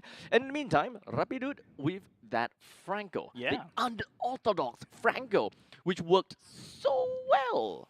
Yeah, speaking of so well, this team has been popping off here in the game against Kingdom Esports. They are confidently confident. Confidently confident. Confidently confident. On that interview a while ago, right? They feel confidently confident to face against Team Flash here in the series. Again, this is the best of 3, and Team Flash still is on the top #1 when it comes to our seeded teams here. So it is so far a big challenge that we are going to expect from the side of Absolute Zero. But again, they won on the challenger team, so let's see on how this one goes. It was Diablo way back on that EXP, and I thought it was going to be Adamir's going to play, but instead Ken still is going, I thought. Yeah, but there you go, Ken. Adamir yet. No Adamir, but Ken has been performing very well, so most likely Absolute Zero will take into consideration the Phobius and the Glue picks. So with that all said and done, let's take a look at the drafting phase. And as we have Flash, that will be first pick, first ban, and AZ, second pick, second ban. We start things off with Coach Z's with a ban onto the Lucas. And of course, for AZ with no coach, they are going ahead with the Moskov first ban. Understandably, when it comes down to the banning phase, we should have, kind of thrown whatever that we need to. So with the Boxer unavailable, Fanny is unavailable, we still have Gatokacha, we got Kimi, we got, who else again? Hayabusa.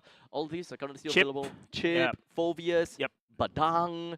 So Zushin, there's so much heroes that we gotta have to talk about, and so much heroes that fits into most, if not all, compositions, and you can't ban all of them. And speaking of the draft, also abstract. Usually we see Team Flash going into the second pick. Actually, they love to counter the drafts, but this time around, Coach Jay is saying, no, we must have the priority pick here. So most likely, of course, we have seen the Moskov being popping up for Vanix. This is where Absolute Zero going nuts to give it away here in the first phase of our draft. But Team Flash right now, they have the first priority pick. They have the Kalea pretty much open here as well. And we have seen Ken using, of course, Glue and I was mentioned a while ago, the Phobias as well. Could be potential first pick as well for Team Flash. Okay, so now all of the bans are done. Kalea immediately picked by Flash. In a flash. In a flash. In a flash.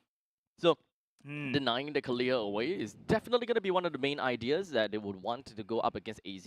So now we gotta have to focus on what is available with the Gato Kacha as well as the Badang available. So I think that it is good to pick either one of these two heroes because there's still many other heroes available. Yes. In fact, Wow. Mathilda is just going to be snap picked alongside of Granger. Correct. How can I forget? Of course, I mentioned a while ago, you cannot give this utility heroes into the hands of Rapido. Now Matilda is pretty much open. They will pick it. It is also a chance here for AZ to take a alpha pick. They have been very successful for the alpha Matilda combo here, and we've seen Nan very comfortable for the fighter jungler heroes. So gotta have to see if whether Team Flash wants to play a very front heavy lineup. If it's a front heavy lineup, it's generally very good to play around with the alpha, with the Phobias as well as that. Okay, there you go. With the Phobias as well as the Kalia, it makes sense for them to go for that, and that's the initial combo that we want to see from AZ. Yep. EXP laners needs to be taken away from the side of Team Flash. So I think it's relatively fair for Coach Z's to ban out both the Badang and the Gato Kacha.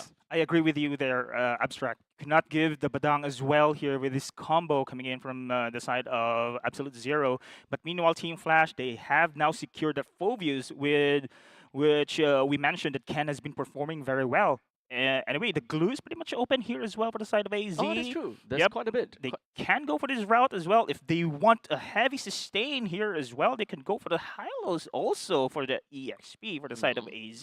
And they are going to ban the Farsa. Mentioned a while ago, right? Farsa has been spamming greatly for in the hands of Team Flash, especially in the hands of Curtiz. He's very dominating on the lane using the Farsa.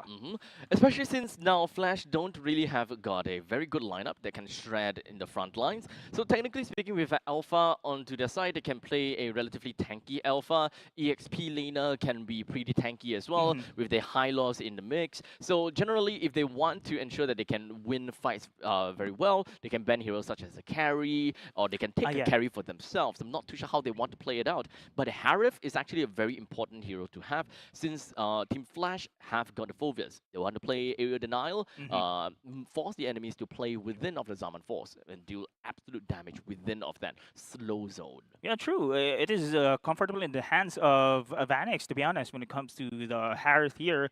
But what's great about the Team Flash, this is a team who love cross-map play. So having the Hayabusa right now to their hands, they can do that one. But okay, carry has been taken out, so most likely Harith is pretty much open here against the Granger. Is pretty good, actually, here for the side of Team Flash to pick the Harith. So I think that they don't mind giving the Harith away, considering that now AZ has pretty much shown their hands. We want to play a very tanky frontline lineup. Team Flash have to respond to that. Badang is pretty tanky. Hylos is pretty tanky. What else are we missing out? A mid laner, right? Mid laner, generally, we probably want to look at something that is more utility side. They already have a lot of mobility. If they want to double down, Loi can be a potential pick coming in for AZ.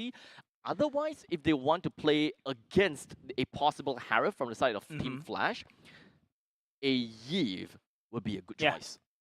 Actually, it's pretty good.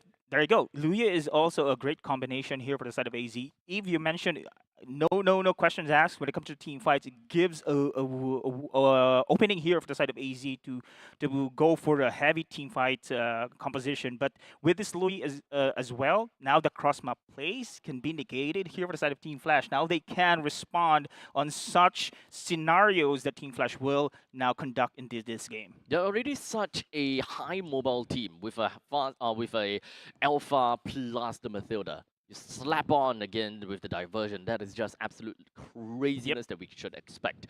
And Team Flash, now they have they already have the Kalia as well as the Phobias. The front line is pretty much set in already, and I think that this is a very difficult spot of Team Flash. So what they got to do is not to drag out the game. They need to have more burst potential. So looking at the Mage as well as the the Mage and Gold laner, as much as possible, if they're able to pop off in the early stages of the game, that would be good.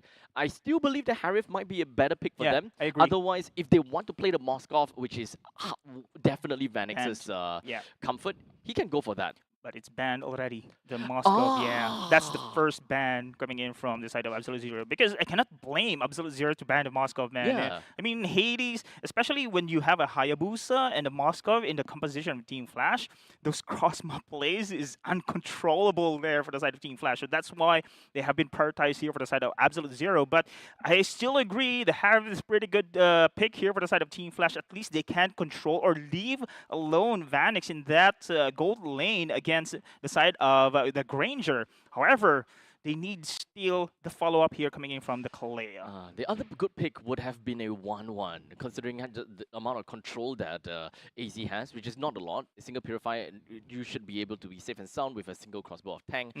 Beatrix with a combo, Beatrix, Kalea, Rage, I the think simple it's combo. a very good offensive lineup. Yep, it is. But she will suffer in the laning know. phase like crazy. I agree. That's the thing. I can say it's not one of the heroes that Vanix really is having a great performance comparing the regular season that we have seen.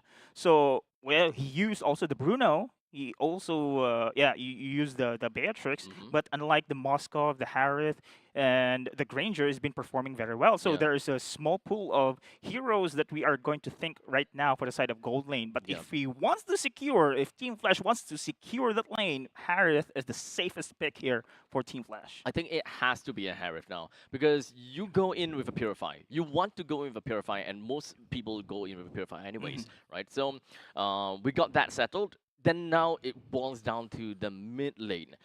Farsa is out already here. Yeah, so the next one I can think of is just Yeve. And at this point in time, AZ don't have... technically, they still have the capacity to pick up the Gatokacha, which counters the Yeve pretty badly because of the taunt.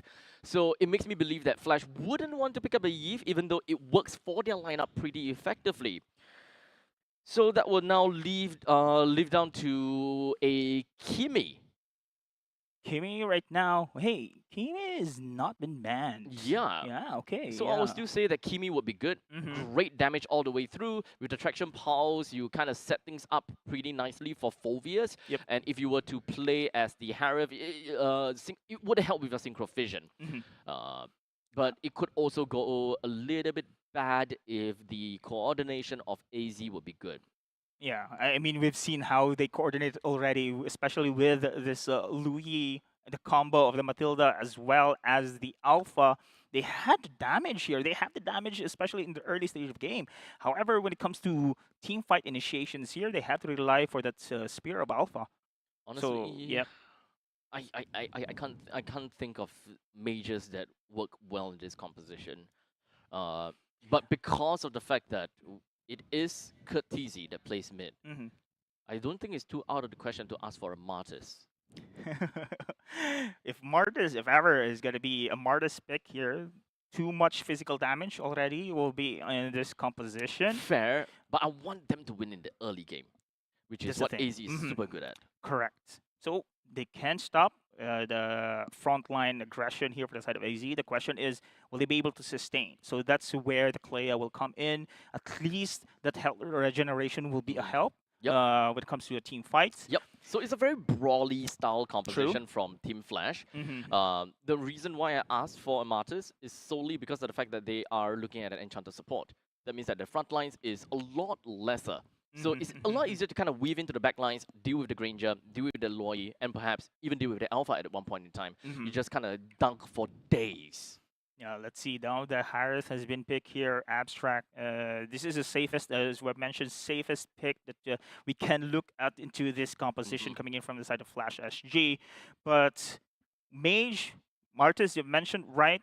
So I'm also, if it comes to the vision, if they want to avoid such sneaky attacks, Selena? I think Selena can be one. I think Selena has been one of the Cortese rather has been one of the players who can really pull off the Selena, and also Novaria. Correct. I'm looking out for Novaria as well. But holy moly! I forgot about Jusin.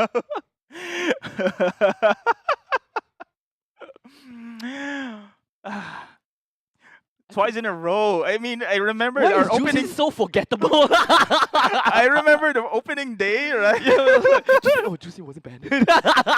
Why is Jusin so unforgettable? Or rather, why is Jusin so forgettable? But yeah, Gata Kacha makes very good sense. So not picking the Eve is a very good idea. Going in for the Jusin is solid. Can still have the vision, right? Yeah, I you still mean, get yeah. the vision. You clear Correct. out most, if not all, of the problems that we initially asked for. It is still very good crowd control, and it's still very good area denial coming in from Team Flash. The way that we didn't really put into consideration the Zushin just because of Kalea wants a bursty mage to have this That's fair. follow-up, right? That's fair. So let's see more of the DPS damage right now we're seeing here. It's going to be Zushin with a magic DPS damage, while the Hayabusa deals the physical DPS damage. And here we go, Abstract, the start of our match between Flash SG and Absolute Zero, game 1. Oh, looks like Team Flash, they are going for a fast 3 kind of gameplay. Whereas what they're doing is they're going to put Hayabusa into the orange buff while they let the Roamer clear the purple buff and get the head start so that the Hayabusa can get level 3 in an instant and in the blink of an eye. Yeah. That way, level 4 so much faster and they will be able to apply more pressure. Yeah, they need this one actually. They have the mobility to do so as well. But so far with the lineup coming in from Absolute Zero, they must not underestimate this composition. They are very scary as well in the early stage. Ouch, that is actually quite a lot of damage coming from Buji, but not too big of a deal. It is a Hayabusa regardless, and he should be getting his level 4 soon. But looks like the rotation coming from Hayabusa is slightly different from what I was expecting, possibly because Team Flash understood that, okay, given the bear was already killed, that means that we are expecting oh, hold on a second, middle lane, Hades! Picks up a kill on the Buji. Oh, this is what you want. Again, you need Hades to be fully online here as early as possible, especially when you shut down this kind of composition coming in from Absolute Zero. Controlling the early stage of the game is going to be difficult here for AZ to bounce back, and it's now what we see from Flash SG. They want to go into this route. They want to control the early game, and with this, they need to be very aggressive. As such, I do believe that we are going to be expecting a small little fight over here. Oh. And Vendetta just going to be joining in together with Rapidude. Both of them receiving a little bit too much damage, as we do have a quick little pickup coming in from the side of Curtizi. They're all about half HP, but should be pretty much fine because they do have Rapidude as the Mathilda. Good little passive healing all the way through, while JPL suffers a little bit too much damage during that small little poke session, while Cannon continues onward with double Infernal Pursuit. What? Crazy amount of damage! What was that, Ken? Constantly just slamming all the way down. Yet another slam, and brings none down. Oh, that's a bonus as well for you. And look at Ken. This EXP laner coming in from Flash SG once again, showing his dominance. Again, the comfort pick up that Phobius. He's just wrecking havoc. And look at his team fight once again here. And the turtle, just so much space been given. And this is down on the alpha. Cannot do anything. Oh, what a mistake from my Absolute Zero. It's all about the positioning that really enabled that Phobius. You need to respect the damage coming in from Infernal Pursuit.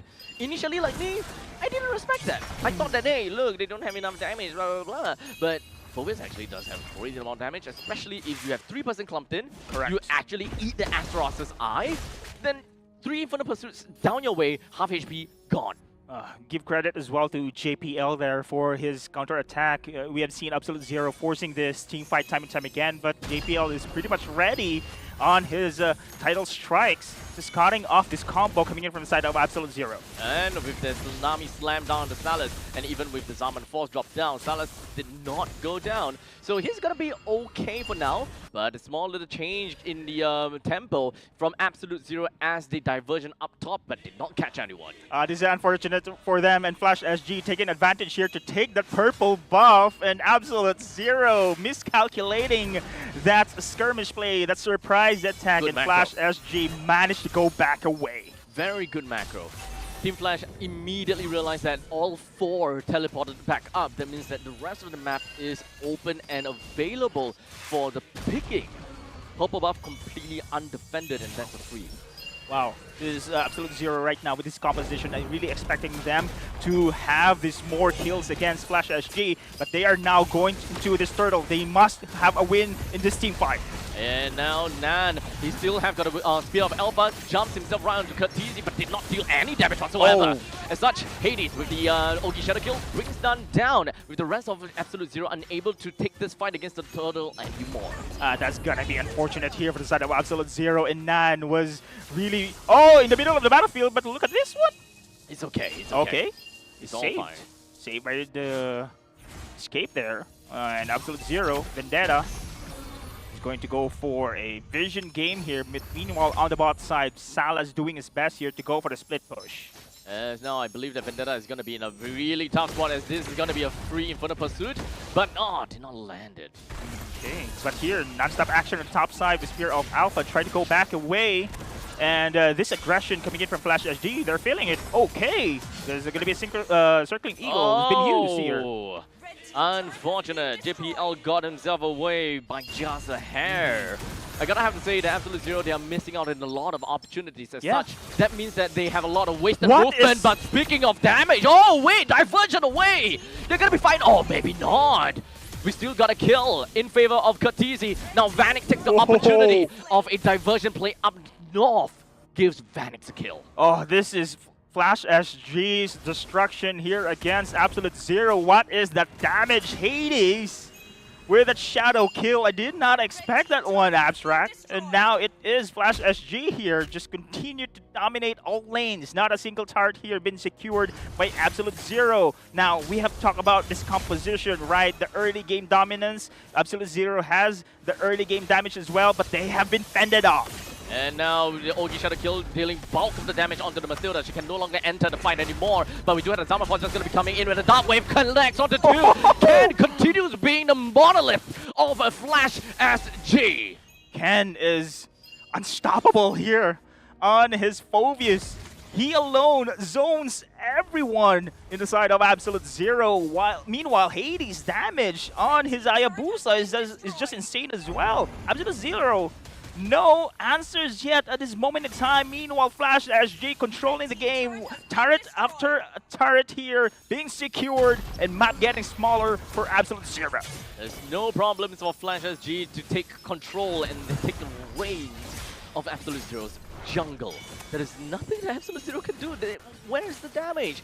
This is the problem when it comes down to their lineup, is that they don't have a very efficient front line to zone and to open up the map. They leave it all to Vendetta, and they leave it all over to Nan as well. As we recall, Gatakacha is of course a counter-engage hero. So just sending a Vendetta in to open up the map is definitely going to be a little bit tough. At least you can run away with the Avatar of the Guardian or with the Guiding Winds. Not too bad, but you enter a fight with less than half HP left, and that's not going to help the Gatakacha at all.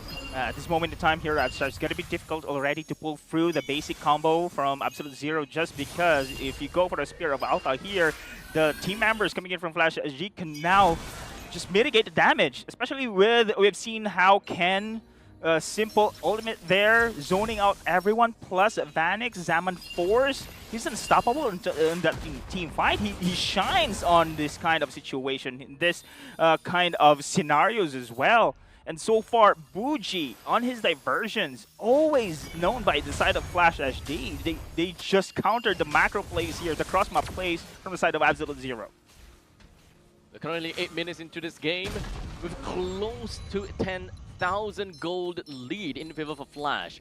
This is actually a very crazy lead.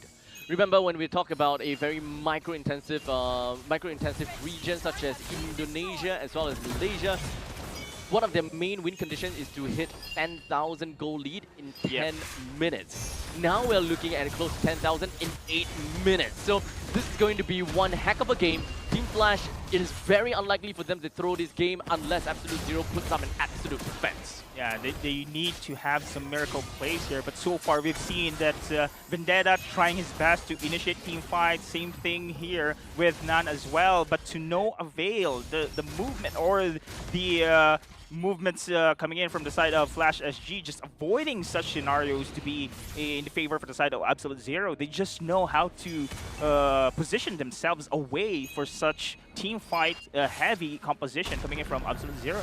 We got a pretty good macro play from Team Flash as well, as they put up a heavy lane up to the northern side, in fact setting up for a slow push. Absolute Zero are forced to respond to that lane, and this allows all of Flash SG to focus all of their resources down in the bottom lane to get a free Lord. Yeah, again, we've seen that Vendetta tried his best to pick up JPL here, but to no avail, and JPL is just playing against them here. Now he's been caught off guard by the Spear of Alpha. Oh, unfortunately, he went down throughout the entire ordeal. There is a Lord that will be marching up to the northern side, so this should be more than enough for them to bring down this T2 turret in the middle lane. I wouldn't expect too much about taking any form of inhibitors. Yeah, 4v5 situation right now. I think this is the best scenario that Absolute Zero can have, but they're still waiting for the Lord to actually push here. They need to force this team fight, but instead it is actually Flash SG fending them off. Unfortunately for Absolute Zero, still no answers here for the aggression the Flash SG have. As the Lords now slowly marching over to Absolute Zero's base. The T2 now under siege and destroyed. Absolute Zero dealt with the Lord. They do have an Alpha, so they're not too afraid about dealing enough damage. Okay. That is going to be the Tsunami Slam, just going to be executed coming from JPL, pulling Nun all the way to the hearts of Flash SG, putting him down almost immediately, but the Ogi Shadow Kill dealt a crazy amount of damage over to Salus as well as Vendetta. And without Nun, they really lack the damage indeed to deal against Flash SG.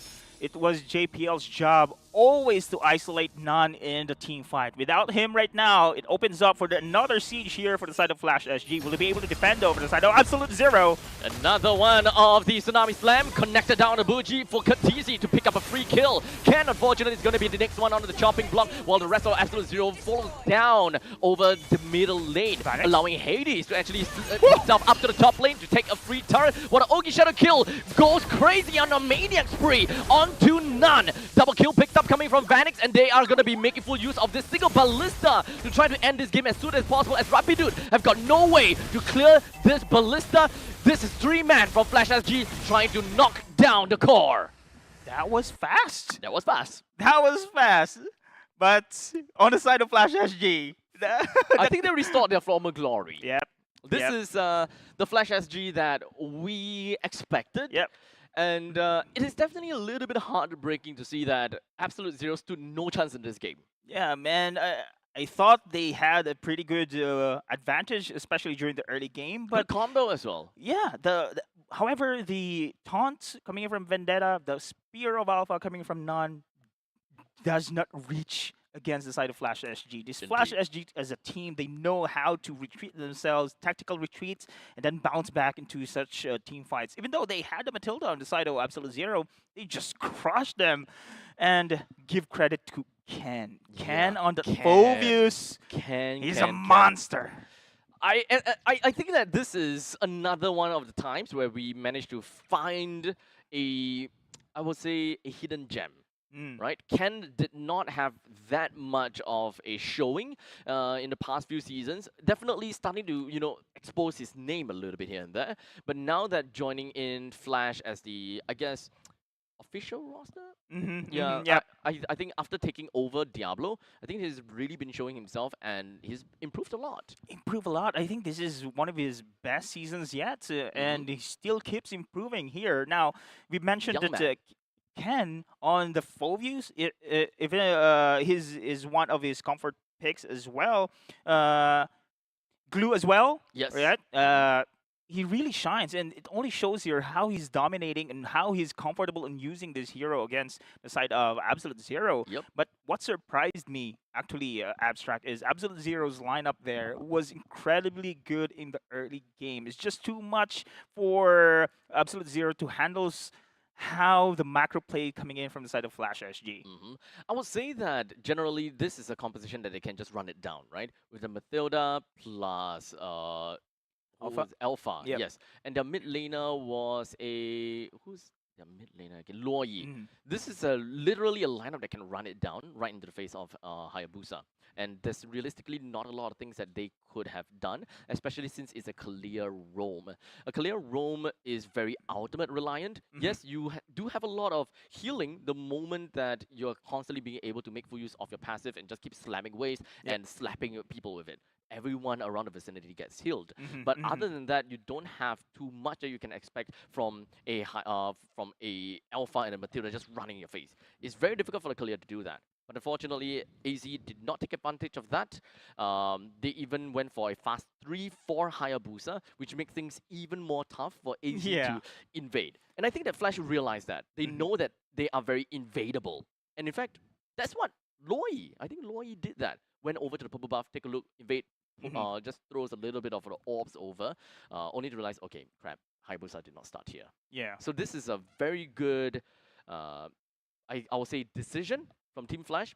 That single move stopped the opponents for a possible invasion to stop them right before any form of power spike happened. And we've seen also, you mentioned regarding the Kalea, right? Yes. I mean, as the game progresses there, I think Nan has been one of the favorite targets there for the side Fair, of yes. Team Flash. Without the main damage dealer, and we've seen, of course, Salas, he needs those itemizations to be on in order for him to go online. But without the Alpha in that situation, even though they had a Matilda, it's not just going to be easy for the Matilda to just use the Guiding Wind and just escape. No, we haven't seen that one abstract. It's always been Unfortunately not. bursted down. After the title, the Tsunami Slam, Nan is gone. Yep, none is gone. Oh, none. None.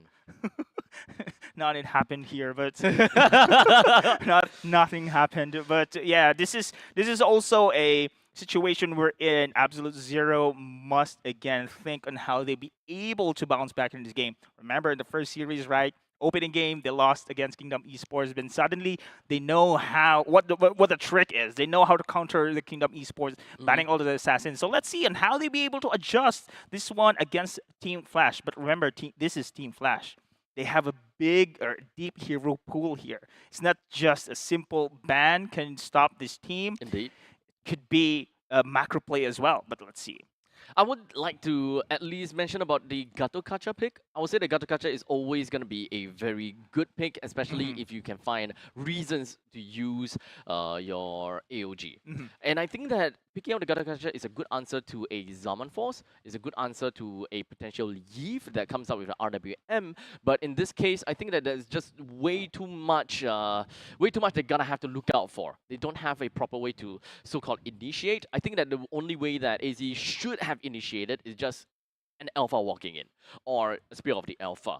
But I don't think that there was any possibility for Nan to just casually walk in and deal that kind of damage. So they're kind of stuck in that spot. They're really stuck.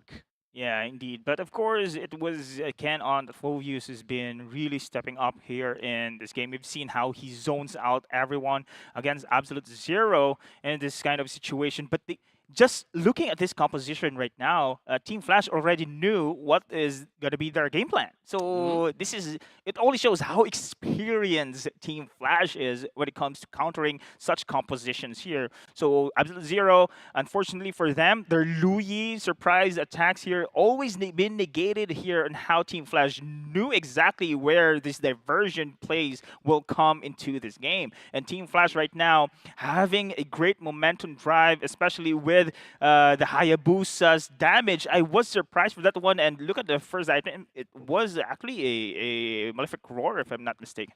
Fun fact, Jusin also went for the Sky Piercer. Yeah. So extremely aggressive composition, or sorry, very aggressive itemization coming from Team Flash itself. They had a very good and very fast early game advantage, which would definitely explain why Katizzi have decided to go for the Sky Piercer. And I absolutely respected that. I think that for AZ, they're just lacking in terms of execution. They're not daring enough to make a move, and and most of the time it's just Flash making the move.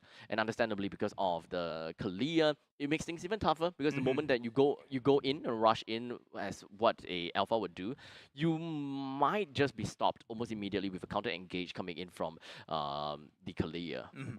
I think this is where right now we're going to see some cheesy picks on the next game. Maybe Rapidot here. I thought this is a great game here, especially for Rapidot having this Matilda. But again, it was just very obvious here for Team Flash on how to counter this one. But will they be able to go for the cheesy picks once again? We've seen the Franco coming in from Rapidot here. But to be honest, it's really difficult here to go up against Team Flash. They have so many players to consider here. You have to take note of Ken on his comfort picks. You have to take note, of course, of Vanix and how he dominated his lane as well. So far on the AZ, it's always Salas who's going to carry into the later stages of the game. Meanwhile, the rest of the party here just go ham or go aggressive. And Team Flash knows about this playstyle. So I think that more or less kind of wraps up about the items and the composition all in all for both of these teams. I think the AZ do have a pretty good draft. This is not really a draft reliant game. Both teams have got their own win condition and they have their own ways to play around this. It's just that AZ got outmatched or rather outplayed by Team Flash. Maneuvered, yeah, I agree with that one. I think really that minute one movement, or rather the minute one decision to fast 3 the Hayabusa made a whole lot of difference in terms of the tempo. Correct. If they didn't do that, I think that the Hayabusa might be kind of zoned out of the purple buff, and that will be additional time wasted for Team Flash. And that could have, in turn, created an opportunity for Absolute Zero to get the Alpha to level 4 first and wreak havoc from there. I think this composition right now we're seeing for AZ is not really possible to be carried over into the next game here. It's just very obvious already here for Team Flash on how to counter this composition. Most likely gonna expect, of course, AZ to go for the Baksha. Baksha has been banned already, right, on the first phase. So it's really difficult here for the side of AZ on how to really counter this kind of situation here. Either you're going to prioritize one player here against Team Flash. Like if you want to shut down Vanix, focus your resources against Vanix here all the time. So, but anyway, the game stats here we've seen so far, objective-wise, it's all Team Flash here. So it's just being dominant here in this game, full dominance here against Absolute Zero. But let's see and how will Absolute Zero going to bounce back here into this game. But so far, objective-wise, didn't expect here at least a one turtle or a tower takedown here for the side of AZ with this kind of composition. So let's take a look at how everything goes by, right? So damage dealt from Vanix is about 30. Oh wait, hold on a second. Fulvius. Yeah, Fulvius like 30k, 37.1k. Kind of confusing bars, I gonna have to say, but regardless, oh wait, 37, yeah, 30k, 37, 7k, yeah. It was Ken all throughout. I think Ken has been Ken was phenomenal. Yeah, you mentioned, right, his Infernal Pursuit on 3 persons on the team fight. The was dark big. wave was so good. There you go. I think that setup, man, oh man, the setup really allowed Ken to go onto his full potential. He didn't even build any form of damage items, just based on the raw damage as well as the scaling of Fulvius's levels. More than enough to do quite a number to a very fragile composition. And it is Boy Wonder we're seeing here is pointing at you, is really in here to win the games here. And Team Flash is looking hot right now here in the day 1 of our MPL SG playoffs. And Absolute Zero looking forward for them and how to go for the counter plays here. Again, on the regular season, we've seen them on that Ube strat here. But of course, they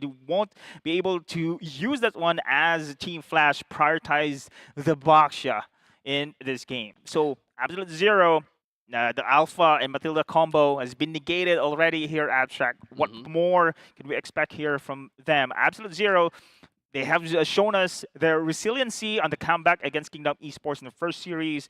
And I do believe they will have a great match here for the second one against Team Flash. Bring the Franco back. Bring the Franco back. I don't know. Is this too cheesy? Too cheesy, I think. Big team? Too cheesy, I think. Because comparing on the fight against Kingdom Esports, they knew that Ianzi on the Assassin Hero was the key to shut him down. So that's why Franco has been used that one. Well, that's my opinion there. And it was effective, actually. Yanzi never made a great play once that Franco's been locked in onto Fair. that series. Yeah. But here in against Team Flash, if you go for the Franco, if you stop Hades here, you have Vanix to look out for. You have Ken to look out for. There's so many things. That's why it's really difficult to go up against Team Flash, and they do have the experience as well. The composition from Absolute Zero for Team Flash, it was very obvious. They knew where the diversions are. They knew how to have these tactical retreats on this front-to-back composition coming in from Absolute Zero. But now this is a big challenge yet for this challenger team. So what exactly is going to be the idea for AZ now? If they have the first pick this time around, if they do have the first pick, and Kalea is pretty much open here. I think they can go for this one. It's pretty effective when it comes to isolation plays. If Baksha is pretty much open as well, no doubt it's going to be priority picked as well. And we've seen, of course, the tall order. Yeah, the tall order. Yeah, very tall That's order. the thing.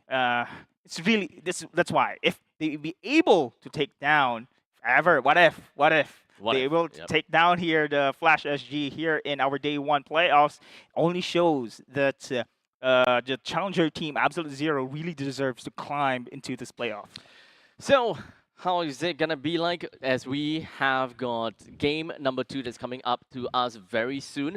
Do note that this whichever team that wins in this game is going to make a very big impact in the brackets. If Team Flash were to win, they're moving straight over to the semi-finals, and if Absolute Zero is able to win this upcoming game, that means that they still keep themselves within the game and need to go for a full BO3 game against Team Flash. Whichever team loses would have to be knocked down to the lower half of the bracket, where they have to fight for their life in the competition for one extra game. In fact, it will be a lot more daunting for that team that is at the bottom, because they have to play 2 series in that grand finals day. Plus, if you are into the lower bracket, it's elimination from there on. Yes. So, what if, right? What if AZ is going to move forward and Team Flash going into the lower bracket? Oh, you can imagine the pressure, right? It's a tall order. Season 6, 7, 8, these are your champions. But again, with the series right now, let's focus here on the series. Team Flash dominating here in the game 1. The pressure is actually against Absolute Zero. It is a defensive 4-peat for Team Flash, which we will probably never see in history. Yep, that is true. No other region has no got other a 4-peat region before. Correct. 3-peat maybe. I'm not too sure. Malaysia, if I'm not SRG, if I'm not, I'm not sure. I'm not sure there. I'm not too sure either. But I know that 4-peat would be something new. So we'll see how that is eventually going to be like. We do have the Fanny, Hayabusa, Baxia banned out. The Kalia, Lucas. Okay, Kalia's gone. So now we have Lucas, we got Kimi, Jusin, Badang, Katokacha, Chip. Yes. All of these are still available. Who else should we be looking out for? Harif as well. Yep, correct. And this is what we have discussed a while ago here, Abstract. So AZ right now, their strategy here is at least find a way to shut down one player. So I guess they are prioritizing these assassins right now. So it's going to be Hades having a hard time when it comes to his hero pool, but we have seen him very versatile on that fighter junglers as well. Suyo. Yep, he knew how to. And Lucas as well. Lucas as well. So he's one of the first few people that showed damage Lucas. That was in Snapdragon Pro Series. There you go. Everyone was playing like tank Lucas at the point. This was the only one that played damage Lucas. From that point on, people started playing damage Lucas. And this is what I love about Team Flash, to be honest. They are the meta makers, man. Yeah, they're the meta makers. Yeah. That's why they are respected as well internationally here. And right now, they're going to go for the Moscow. Like, so far, comfort picks for the side of Absolute Zero. They do have the first priority pick here. Now, no Baksha. They don't want this Ube strat again once into the hands of Absolute Zero. Kalea, which is highly the most contested when it comes to first picks. Not going to happen here for the side of AZ. And we've seen AZ right now in the hand of first priority pick. They do have Phovius here pretty much open. You don't want to give it away to the side here of Ken. 1-1 ban as well coming in from Team Flash. This will leave Lucas, Juicin, Yeah, Lucas. Granger available for the picking for AZ, but they gotta have to really consider as well, right? Team Lucas. Flash, what is the kind of heroes that they would want for themselves? For them, if this is going to be a first pick, Lucas here for the side of Absolute Zero, go for the Phobius once again. Oh yeah, But Phobius. instead, they're okay, makes sense. They will want to take deny, it away. Yep. Deny the Phobius away from Ken. Mhm, After looking at that dominant showing, Yep. I think that makes sense to pick up the Phobius first. Yep. But that also means that the Lucas Granger is available for Yes. Team Flash or Juicin Granger. For sure, I think that Team Flash might want to prioritize picking the Granger. Mhm. Or would they? They can. They can actually. Moscow right now has been banned. They have the Harriet as well, unless it will be denied by Absolute Zero here in this situation. But again, we've mentioned, of course, to Vanix, right? His most highly performing heroes was the Moscow. It was the Harith. Now, without these two, probably it's going to be Beatrix, Bruno, or there you go, There we Granger. go, So Granger. they want to pick it first. Yep. They want to They don't have these a lot comfort of, picks. yeah, they don't really have a lot of options right now. Yep, that's true. So it now leaves, okay, so especially for, it comes down to Harith, right? It wouldn't go well for Team Flash because of the Phobius already picked out. So you gotta have to kind of submit that Harith over to AZ. So it's on, the ball is on Team Flash's court. Do they want to ban the Harith in the event that AZ don't pick it up? Or do AZ want to kind of risk that? Yeah, good question there. So they can also go for the Lucas here this moment in time. There you go. Lucas There we go. and Matilda. Good. I like this. Then you can ban the Harith here at the side of Team Flash. They can do that one. So it's a limited option right now for Absolute Zero when it comes to a gold lane. So They have to ban gold lane actually. Yeah. Team Flash, they have to ban 2 gold laners. Irithel and Harith. I think these two is a must ban. There is no other way around it unless Team Flash is like, you know what, it's okay. We'll just let Vanix feed scraps. Yeah, correct. That means that they have to kind of pivot away the kind of the win condition away from Granger at the start. They need someone that is very, very snowbally at the start in order to justify leaving Vanix alone. But don't get me wrong, Absolute Zero did their homework here. At least they shutting down as well the Hades deep big hero pool or the comfort picks here without the assassins right now. But again, we've mentioned the Suyo is pretty much open as well if they want to go in for a brawl against that Lucas. But Lucas is really overpowered right now, especially with the Matilda as well. Great with this first phase of what we are seeing right now. Abstract Absolute Zero is having a pretty good draft. The first 3 draft is pretty good, and they even forced a hand onto Coach Z's, where he's forced to make a choice. If he is either he hard ban onto those 2 marksmen that I mentioned, or they just leave the marksman as alone and change the draft, or rather set the drafts up so that the jungler is going to be the main win condition. Looking at the fact that they have banned the Harith, it looks like they would want to keep the Granger as the win condition. Yeah, me as well. I agree with you there, Abstract. They want to ban here. Irithel, you have mentioned as well, just shutting the gold laners here for against the side of Absolute Zero. Because again, Salas is one of the key players for the side of Absolute Zero. This team wants to have an aggressive early game just to give Salas the space he needed to scale and carry over the late stages of the match as well. So they can go for the route here. I think Flash SG prioritize the gold lane heroes.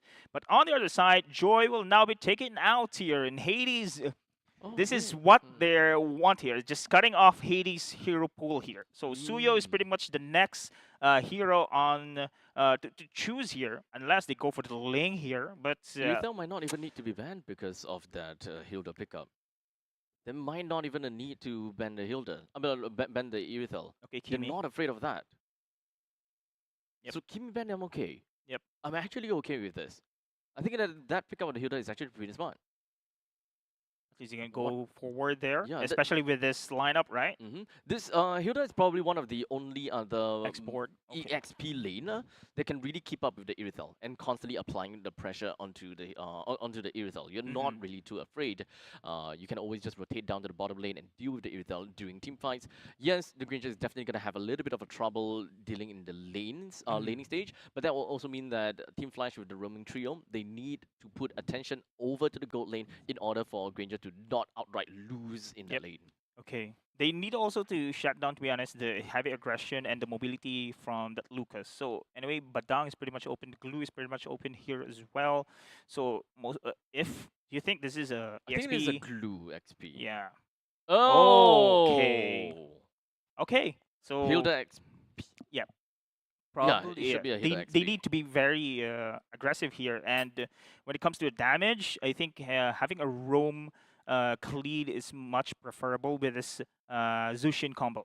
Okay, so AZ have decided to go for Oh, extremities, right? They want that early game dominance with the Fovius, the Matilda, as well as the Lucas, while still having a very good insurance policy over at the late stages of the game with that Sicilian. And to bank it all in, they add in the Brody, considering that they don't actually have a lot of other choices.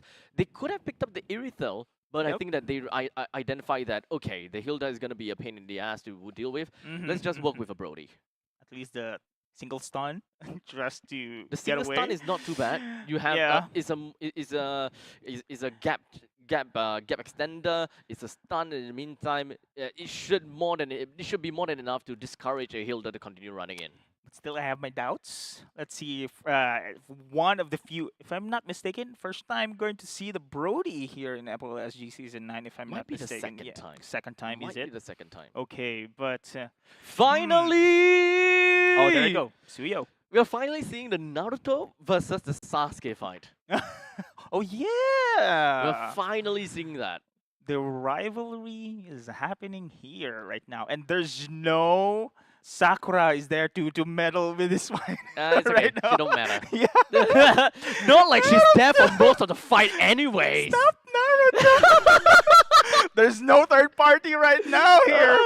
So it's going to be all out fight between this Sasuke and Naruto indeed. There you go. And for Absolute Zero, there's no turning back right now. It's do or die situation for them here. But again, lower bracket is there.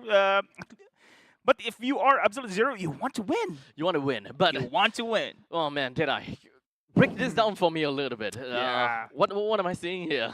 I love the shutdown against the Salas hero composition here. They have taken away all the comfort picks against Salas, and they're going in for this Brody. For me, again, I mentioned a while ago, it's kind of doubting this pick right now, but this is the best what you get here. But JPL right now on the roam, as expected, they need to be very aggressive here, especially with Cartesi on the Zushin. They want to cut off any breathing space here. Rapidout once again on this Matilda, having a great combo on that Naruto right now on that Lucas. I think both teams have their own play style, but again, for me, the only thing I didn't expect to be picked on the side of Absolute Zero is Salas Brody. So now what I'm looking at is that Team Flash is effectively splitting up the map into half, right? It's a horizontal line across the map instead of a diagonal line. They put up quite a bit of a proxy game. They even tried to invade the opponent's jungle and apply a little bit of pressure down onto Rapidude. So now, even down to the bottom lane, as you can see, Nun is having a little bit of difficulty, but at least there's still the guiding wind to put Nun in a safer spot. Wow, this is great aggression here we're seeing for Flash SG. It opens up a lot of space for them to actually control the early game tempo. But meanwhile here on the top side, all is silent here between these two. But having this Fovius into the hands of Absolute Zero, this is a big win when it comes to the matchup against Ken. So at this point in time, even though Team Flash is extremely aggressive, they haven't really quite found any opportunity just yet. JPL here at level 3, he's taking quite a bit of hits, but shouldn't be too big of a problem. Hades joins into the fray with a quick little arrow coming from Susano, but still nothing. It's all just poke and prod. But Flash SG securing this turtle pit all around here with the JPL having the vision. And actually, Absolute Zero is trying to force the fight here, but Nan is still going for this purple buff. I think it's going to be too late. Torn apart a memory. Not good enough to bring Vanix down, unfortunately. But in the meantime, we do have the turtle picked up by Team Flash. That would mean that we have quite a bit of shields coming up for Team Flash in order for them to play a little bit more aggressive, which is something that they absolutely needed since they want to invade. Yeah, I think Salas right now will be very wary on his situation. Without the flicker right now, he's very vulnerable as well. With Flash SG's composition, they can dive. Actually, they can dive here, waiting for the right moment to pounce in. That's why we've seen Rapidots trying to defend the gold lane here at this moment. Oh my goodness, JPL, He's everywhere. He is so disrespectful. Just walk right in the face of Bougie, and he's like, what do I do? Oh, there we go. There we go. Ooh. The Raging Sandstorm lands right on top of the Brody, takes him down, and this is going to spiral out of control as Nan goes into beast mode. Even though he did manage to get a kill down to the Katisi, he will lose his life as well. Bougie currently fleeing for his life away from JPL, and what JPL have decided to do is just walk into the turret's range and go for the quicksand guard so that he will be able to tank the turrets, allowing Hades to dive. But that didn't happen. Yeah, it didn't happen, but there's non-stop aggression here. Sun lands on top onto Salas, but it's okay. He still managed to get himself a running away with the guiding win. It's really difficult here for Absolute Zero. Now, without the flicker for the side of the Brody, he's much exposed right now. It's what Flash SG is trying to do. They want to shut down this gold lane right now, and it will give Vanix the moments or the space he needed to scale into this game. Again, Salas here is one of the key players for the side of Absolute Zero to scale into this game, but right now, Flash SG, non-stop aggression, want to give a vision all around across the map, but this is going to be the time for Absolute Zero to go for the pick themselves here, trying to converge on the top side. To get a 2,000 goal lead in the laning phase is great, as now we move on over to Absolute Zero, trying to apply a little bit more pressure onto Flash, but they dealt all the damage onto Ken. Doesn't mean anything at all, because now Ken is back full damned health. Oh, look at Vanix. He's trying to go for the pressure in the mid lane as well. They're trying to prioritize this turtle buff. It's going to be a mayhem here. It's going to be a 5v4 fight right now. Hades jumps over to Vendetta, but Vendetta doesn't seem like he's going to be faced at all. Let's go for the pursuit. None goes down. Hades goes down as well. That is both of the junglers that's already been taken away. But unfortunately, Vendetta is a little bit far too deep in and have no choice but to fight to the death. Oh man, JPL trying to fend off everyone here. Doesn't care! He doesn't care. The disrespectful, that's what you have mentioned here, Abstract. It still survived. Just absorbing all the damage. And now the turret here in the middle lane will be exposed as well. That is actually a pretty big IQ play from the side of JPL. Oh, you. Not only is it just a disrespectful move, but it freezes the lane in the middle lane just so that the creeps can go far in enough so that they don't hang around by the edge of the turret. This way, they have good ways to bring down the T1 turret in the middle lane, and this opens up so much possibilities to what Team Flash can do in the opponent's jungle. And man, even though they're going to go for Ken. Oh no! Another in for the pursuit. Oh, never mind. Total memory breaks him down. And now that's going to be Ken being taken down, going for the push here on the bot side. But look at JPL constantly just scouting the enemy here with Bougie having difficulty to go for skill shots. No more mana at this point. Oh my. But look at this. Absolute Zero focused down onto the bottom lane. They managed to get a single kill on over to Vanix and also bring down the T1 turret. But at least they did manage to go for a retrade up to the top lane. Trade at the top lane. So there's one T1 and the T2 is about to go down as well. Two turtles already been secured here for Flash SG. They're looking for their third one also. But Absolute Zero here, under 7-minute mark, out of turrets here, has been secured already by Flash SG. Now they're going to go in for this turtle contest. They have converged here in the middle lane, but will they force this team fight though?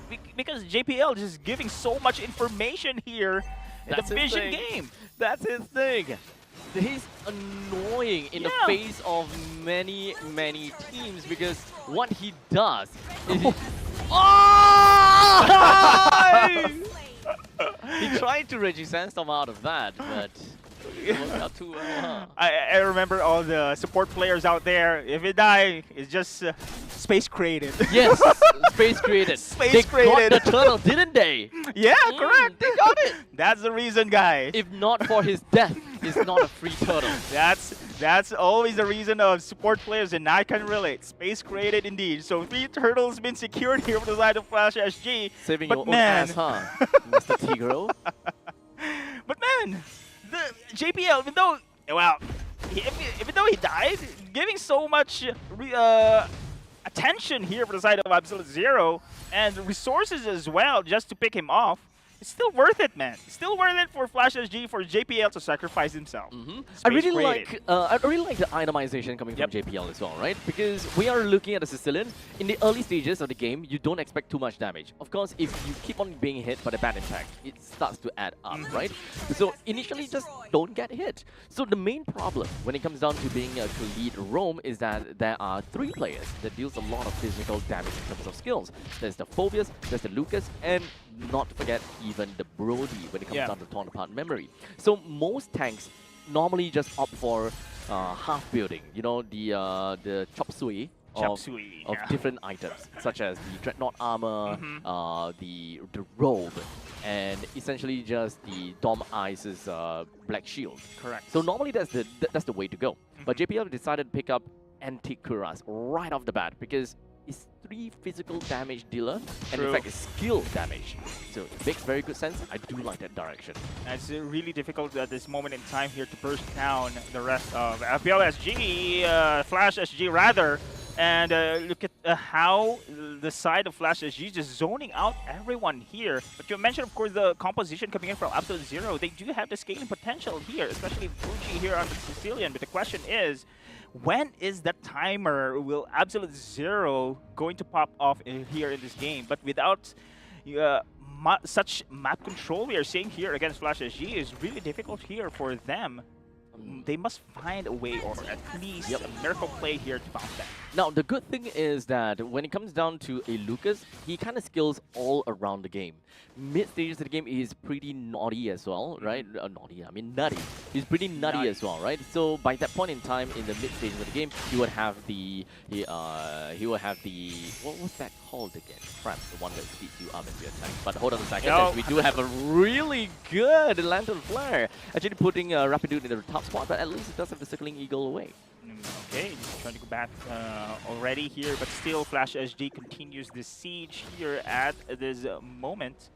Will they be able to force a team fight? Look at Ken just taking away the attention as well, and Haley just poking them outside. It's pretty painful, but it's not something that Absolute Zero can't deal with. Now, you asked about their power spike. At least all around the clock, I think that they can deal with a lot of these pressure, but the real power spike really comes in when Bougie gets all the stacks that he needs, and of course the items. This is roughly at about 17 minutes in when it starts to be a lot more painful, and of course 20 minutes in, it just goes crazy from that point onwards. Yeah, but it takes too long there, Abstract. It takes too long. And the Flash SG, they don't want that thing to happen indeed. And just like this, the non-stop aggression, non-stop siege, auto turrets being secured already. Absolute Zero, the only thing they can do is just to hunker down here and reach for the power spike here into this game. But Flash SG, non-stop, not resting a little bit here, still invading as well the jungle area here against Absolute Zero. JPL? I think that he's gonna be fine. Okay. Or maybe for Curtizi. Crimson Beacon himself right out of there. Okay. Do not want to deal with Absolute Zero at all. Yeah, I thought he was going to commit the Raging Sandstorm there with the flanking maneuver, but I guess not. Just playing it safe for now. And remember, Flash SG just needs another win here to proceed right now into this game. But Absolute Zero, they're converging here to the middle lane. Okay. Buji was slightly out of position, but he's going to be fine for now. The Raging Sandstorm from JPL is going to be committed just to get himself right out of dodge. While in the meantime, we've got Buji's positioning, gets himself in a tough spot, but never mind, as Absolute Zero fought back and taken down Ken.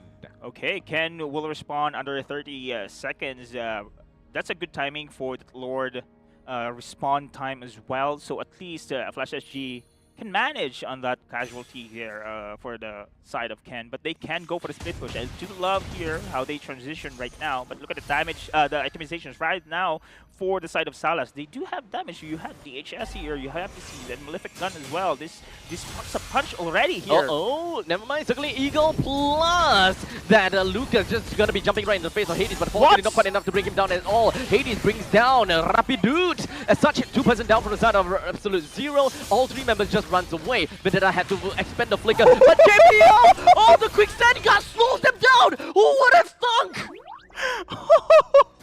I did not expect that Oh one. my god! This just... Okay, look at this replay here. It was initiated first by Absolute Zero, but no damage whatsoever has been dealt upon by Flash SG. The counter punch hits so hard. 3-man down here against the side for Absolute Zero. That is big brain. I know that when it comes down to skills, it literally says slow people down in a quick sand guard. But everyone thinks of it as a healing opportunity. Correct. You won't just cut in the lanes and specifically say like, okay, this is a normal play. I will go in there and I will just heal myself. Wow. No one would do that. That was one of the perfect situation and how to utilize the quick sand guard. How well JPL knows his heroes, right? Man. I cannot stress this enough. I play Khalid a lot of times before, but it has never crossed my mind that, okay, I got this opportunity, I go past them, I quick send guard so that the rest of my team can follow up. No way in hell am I gonna think that. The first thing I think of is, I got Desert Tornado to deal the damage. Speaking of damage here, it is still going to be Absolute Zero trying to fend off this siege, but look at the damage but that Flash SG is dealing here and to the back lines, a 4v5. That is such a classic Naruto versus Sasuke fight.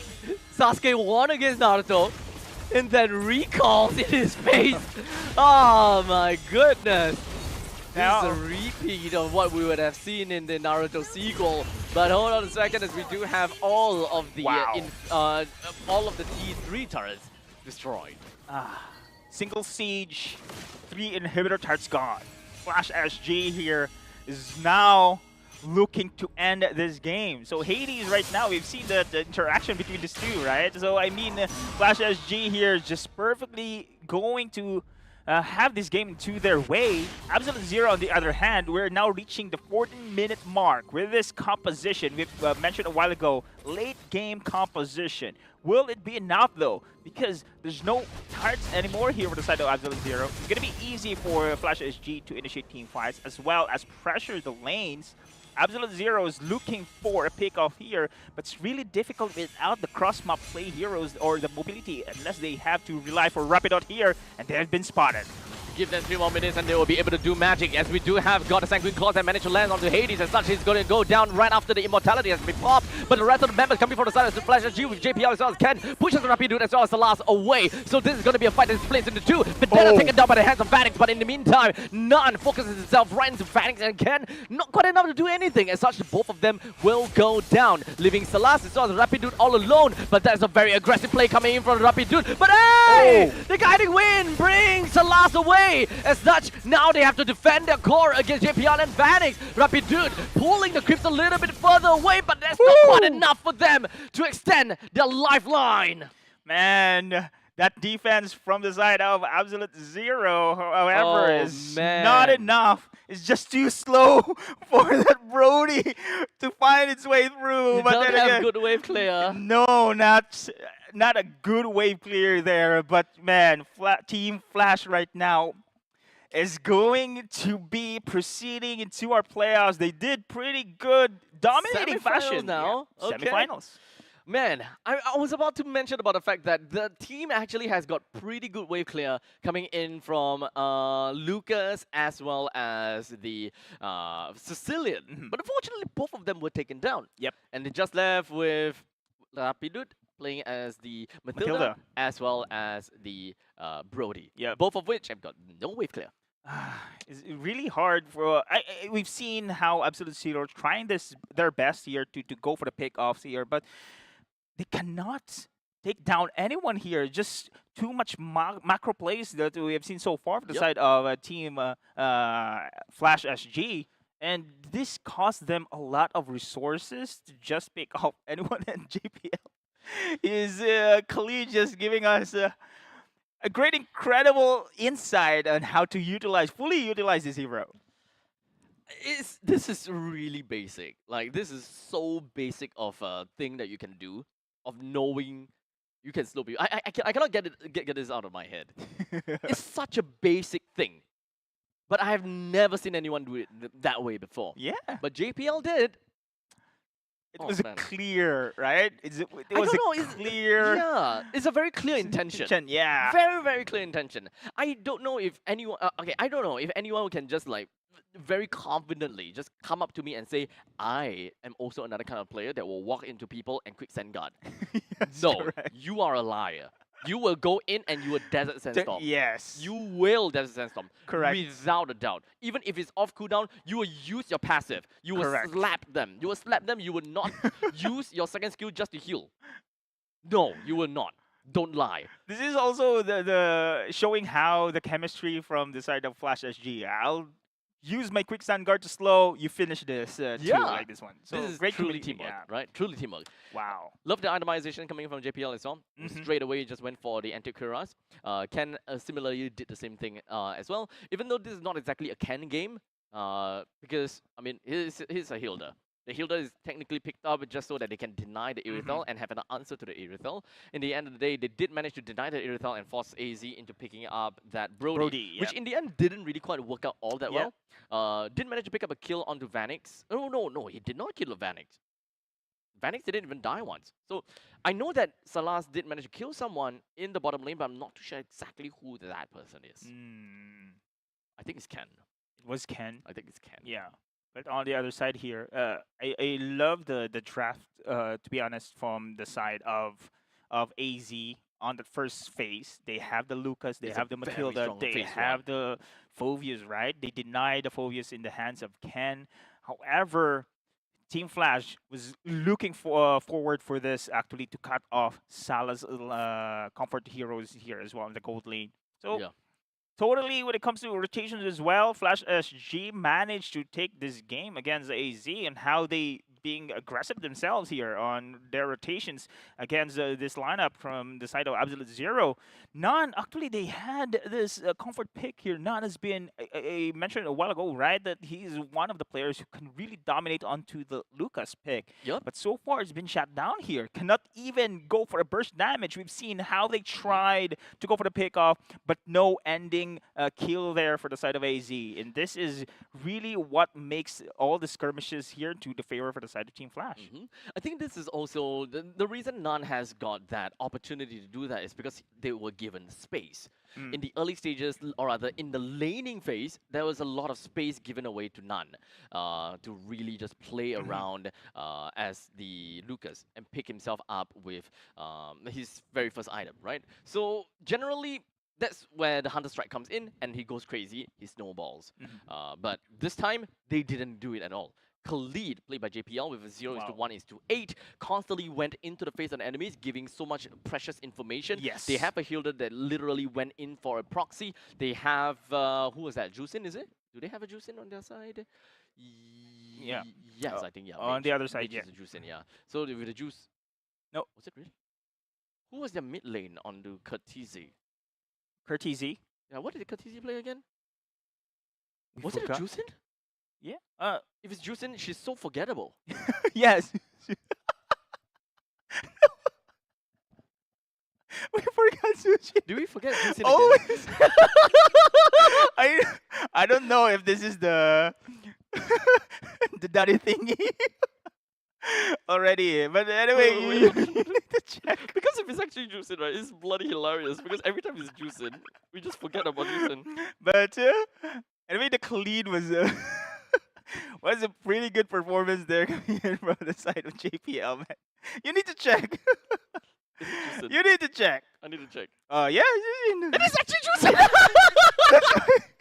We always forgot. I think that last time it was the last pick, right? Yeah. Oh man, I'm struck. Why? I Why do don't we always know. forget Juicin? But regardless, back to my point, right? They were so aggressive. They gave no space to Nan. There was no space for him to breathe at all. As such, it was just a tough time for Nan. He can't farm. He can't do anything. He can't be aggressive. Yeah. He can't have a free walk into the opponents. Most of the time, you want to use the guiding wind as a way to disengage. But in most of these cases, you would have to use guiding wind to engage because Matilda is the one that has got the mobility. To be honest, on the side of Absolute Zero, actually, they're very comfortable with this pick. With Nan on that Lucas we've seen, and the Matilda coming in from Rapido. You can ask no more here. Plus, you have the Phobias. But then again, they've been shut down there. It only shows that Team Flash is the better team, better experience as well, and they dominated in this series as well. Yep. It's a very conclusive game coming in from Team Flash, and I hope that every single one of you guys have thoroughly enjoyed that game. Congratulations once over to Team Flash for making it through over to the semifinals. I would like to say that we are surprised, but we're not exactly surprised. But based on your performance in the Challenger stage, it's actually a little bit of a surprise. But still, your Team Flash, so it's not that big of a surprise. But regardless, Absolute Zero, they are going to be knocked down over to the lower half of the brackets, but they are a very strong team. So make sure you guys look out for them. This is pretty much the time that we have for today. Yeah. Only 2 series. Correct. Only two series. And yeah, it will be the last day for me as well here at the playoffs. And I love casting with you. And as well, thank you so much for the crowd as well. And looking forward, and we must not forget the Zushin. Let's not forget Juicin anymore. We'll try our best to not forget Juicin anymore. But in the meantime, this is the time for from us. My name's Abstract. With me here is Deadeye. We'll be passing the microphone and our time over to our host, Hishiko, right over at Tampines Mall very soon. Ladies and gentlemen, make sure you guys tune in for the next few days. Yep. I've got Deadeye for me in day number 1. I've got day 2. I've got Churros coming in. It's Jay's actually tomorrow. Really? Yeah, and then Churros will be. No. Churros is tomorrow. Churros tomorrow. Yeah. And then Jace will be with me for the grand finals. Yeah. Looking forward for this one again. 2 steps away for the MSC slots as well as championship. Woo! Looking forward for that one. And next, I think tomorrow we'll be witnessing the first best of 5 series, if I'm not mistaken. Oh crap! Yeah, the semifinals, upper brackets. Oh crap! Yeah, more pressure tomorrow. Actually, Abstract, because the lower bracket. Oh yeah, you're right. Eliminations. Upper bracket now is going to be the start of the best of 5. Now the finals will be best of 7. Although I gotta have to say, I really want Season 9 to have some very good best of 7, because so far we don't really have that. But anyways, we're gonna be moving on over to Tampines Mall. Over to you, Hichiko.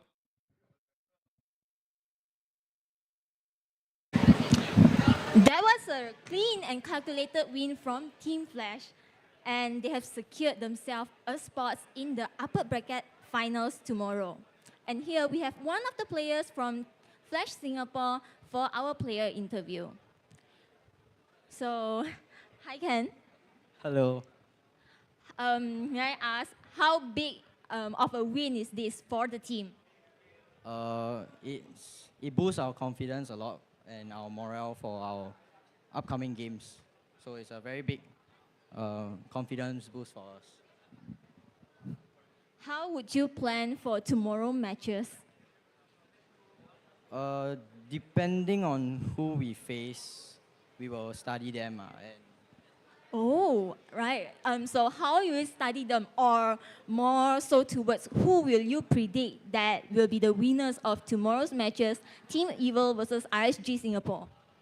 I think both teams are equally strong. Maybe RSG.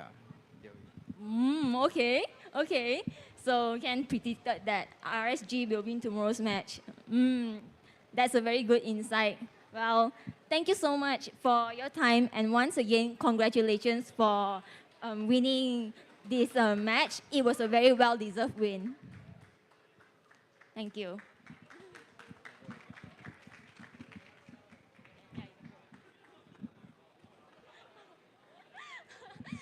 All right, so everyone, that concludes our day with an incredible performance from all the teams here at Tampines Mall.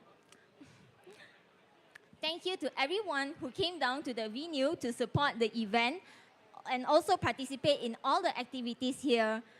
And there will be more tomorrow. So please do come back here tomorrow to see the continuation of the MPL Singapore teams. And we'll be kicking the day off with two of our top two Singapore powerhouses, RSG Singapore and also Team Evil. And also, for tomorrow's bracket, it will be the winner of Flash versus the winner of Evil versus RSG, and then followed by Team Absolute Zero versus the losers of Evil versus RSG. Who will book a slot to win in the grand finals? Please do check out tomorrow. And none of this, and thank you to our amazing partners, Head and Shoulders, the Singapore Esports Association, and also our venue partner, Tampines Mall. Remember to stay hydrated and also clean your seats when you leave the venue, and the door opens tomorrow at 10 a.m. Thank you.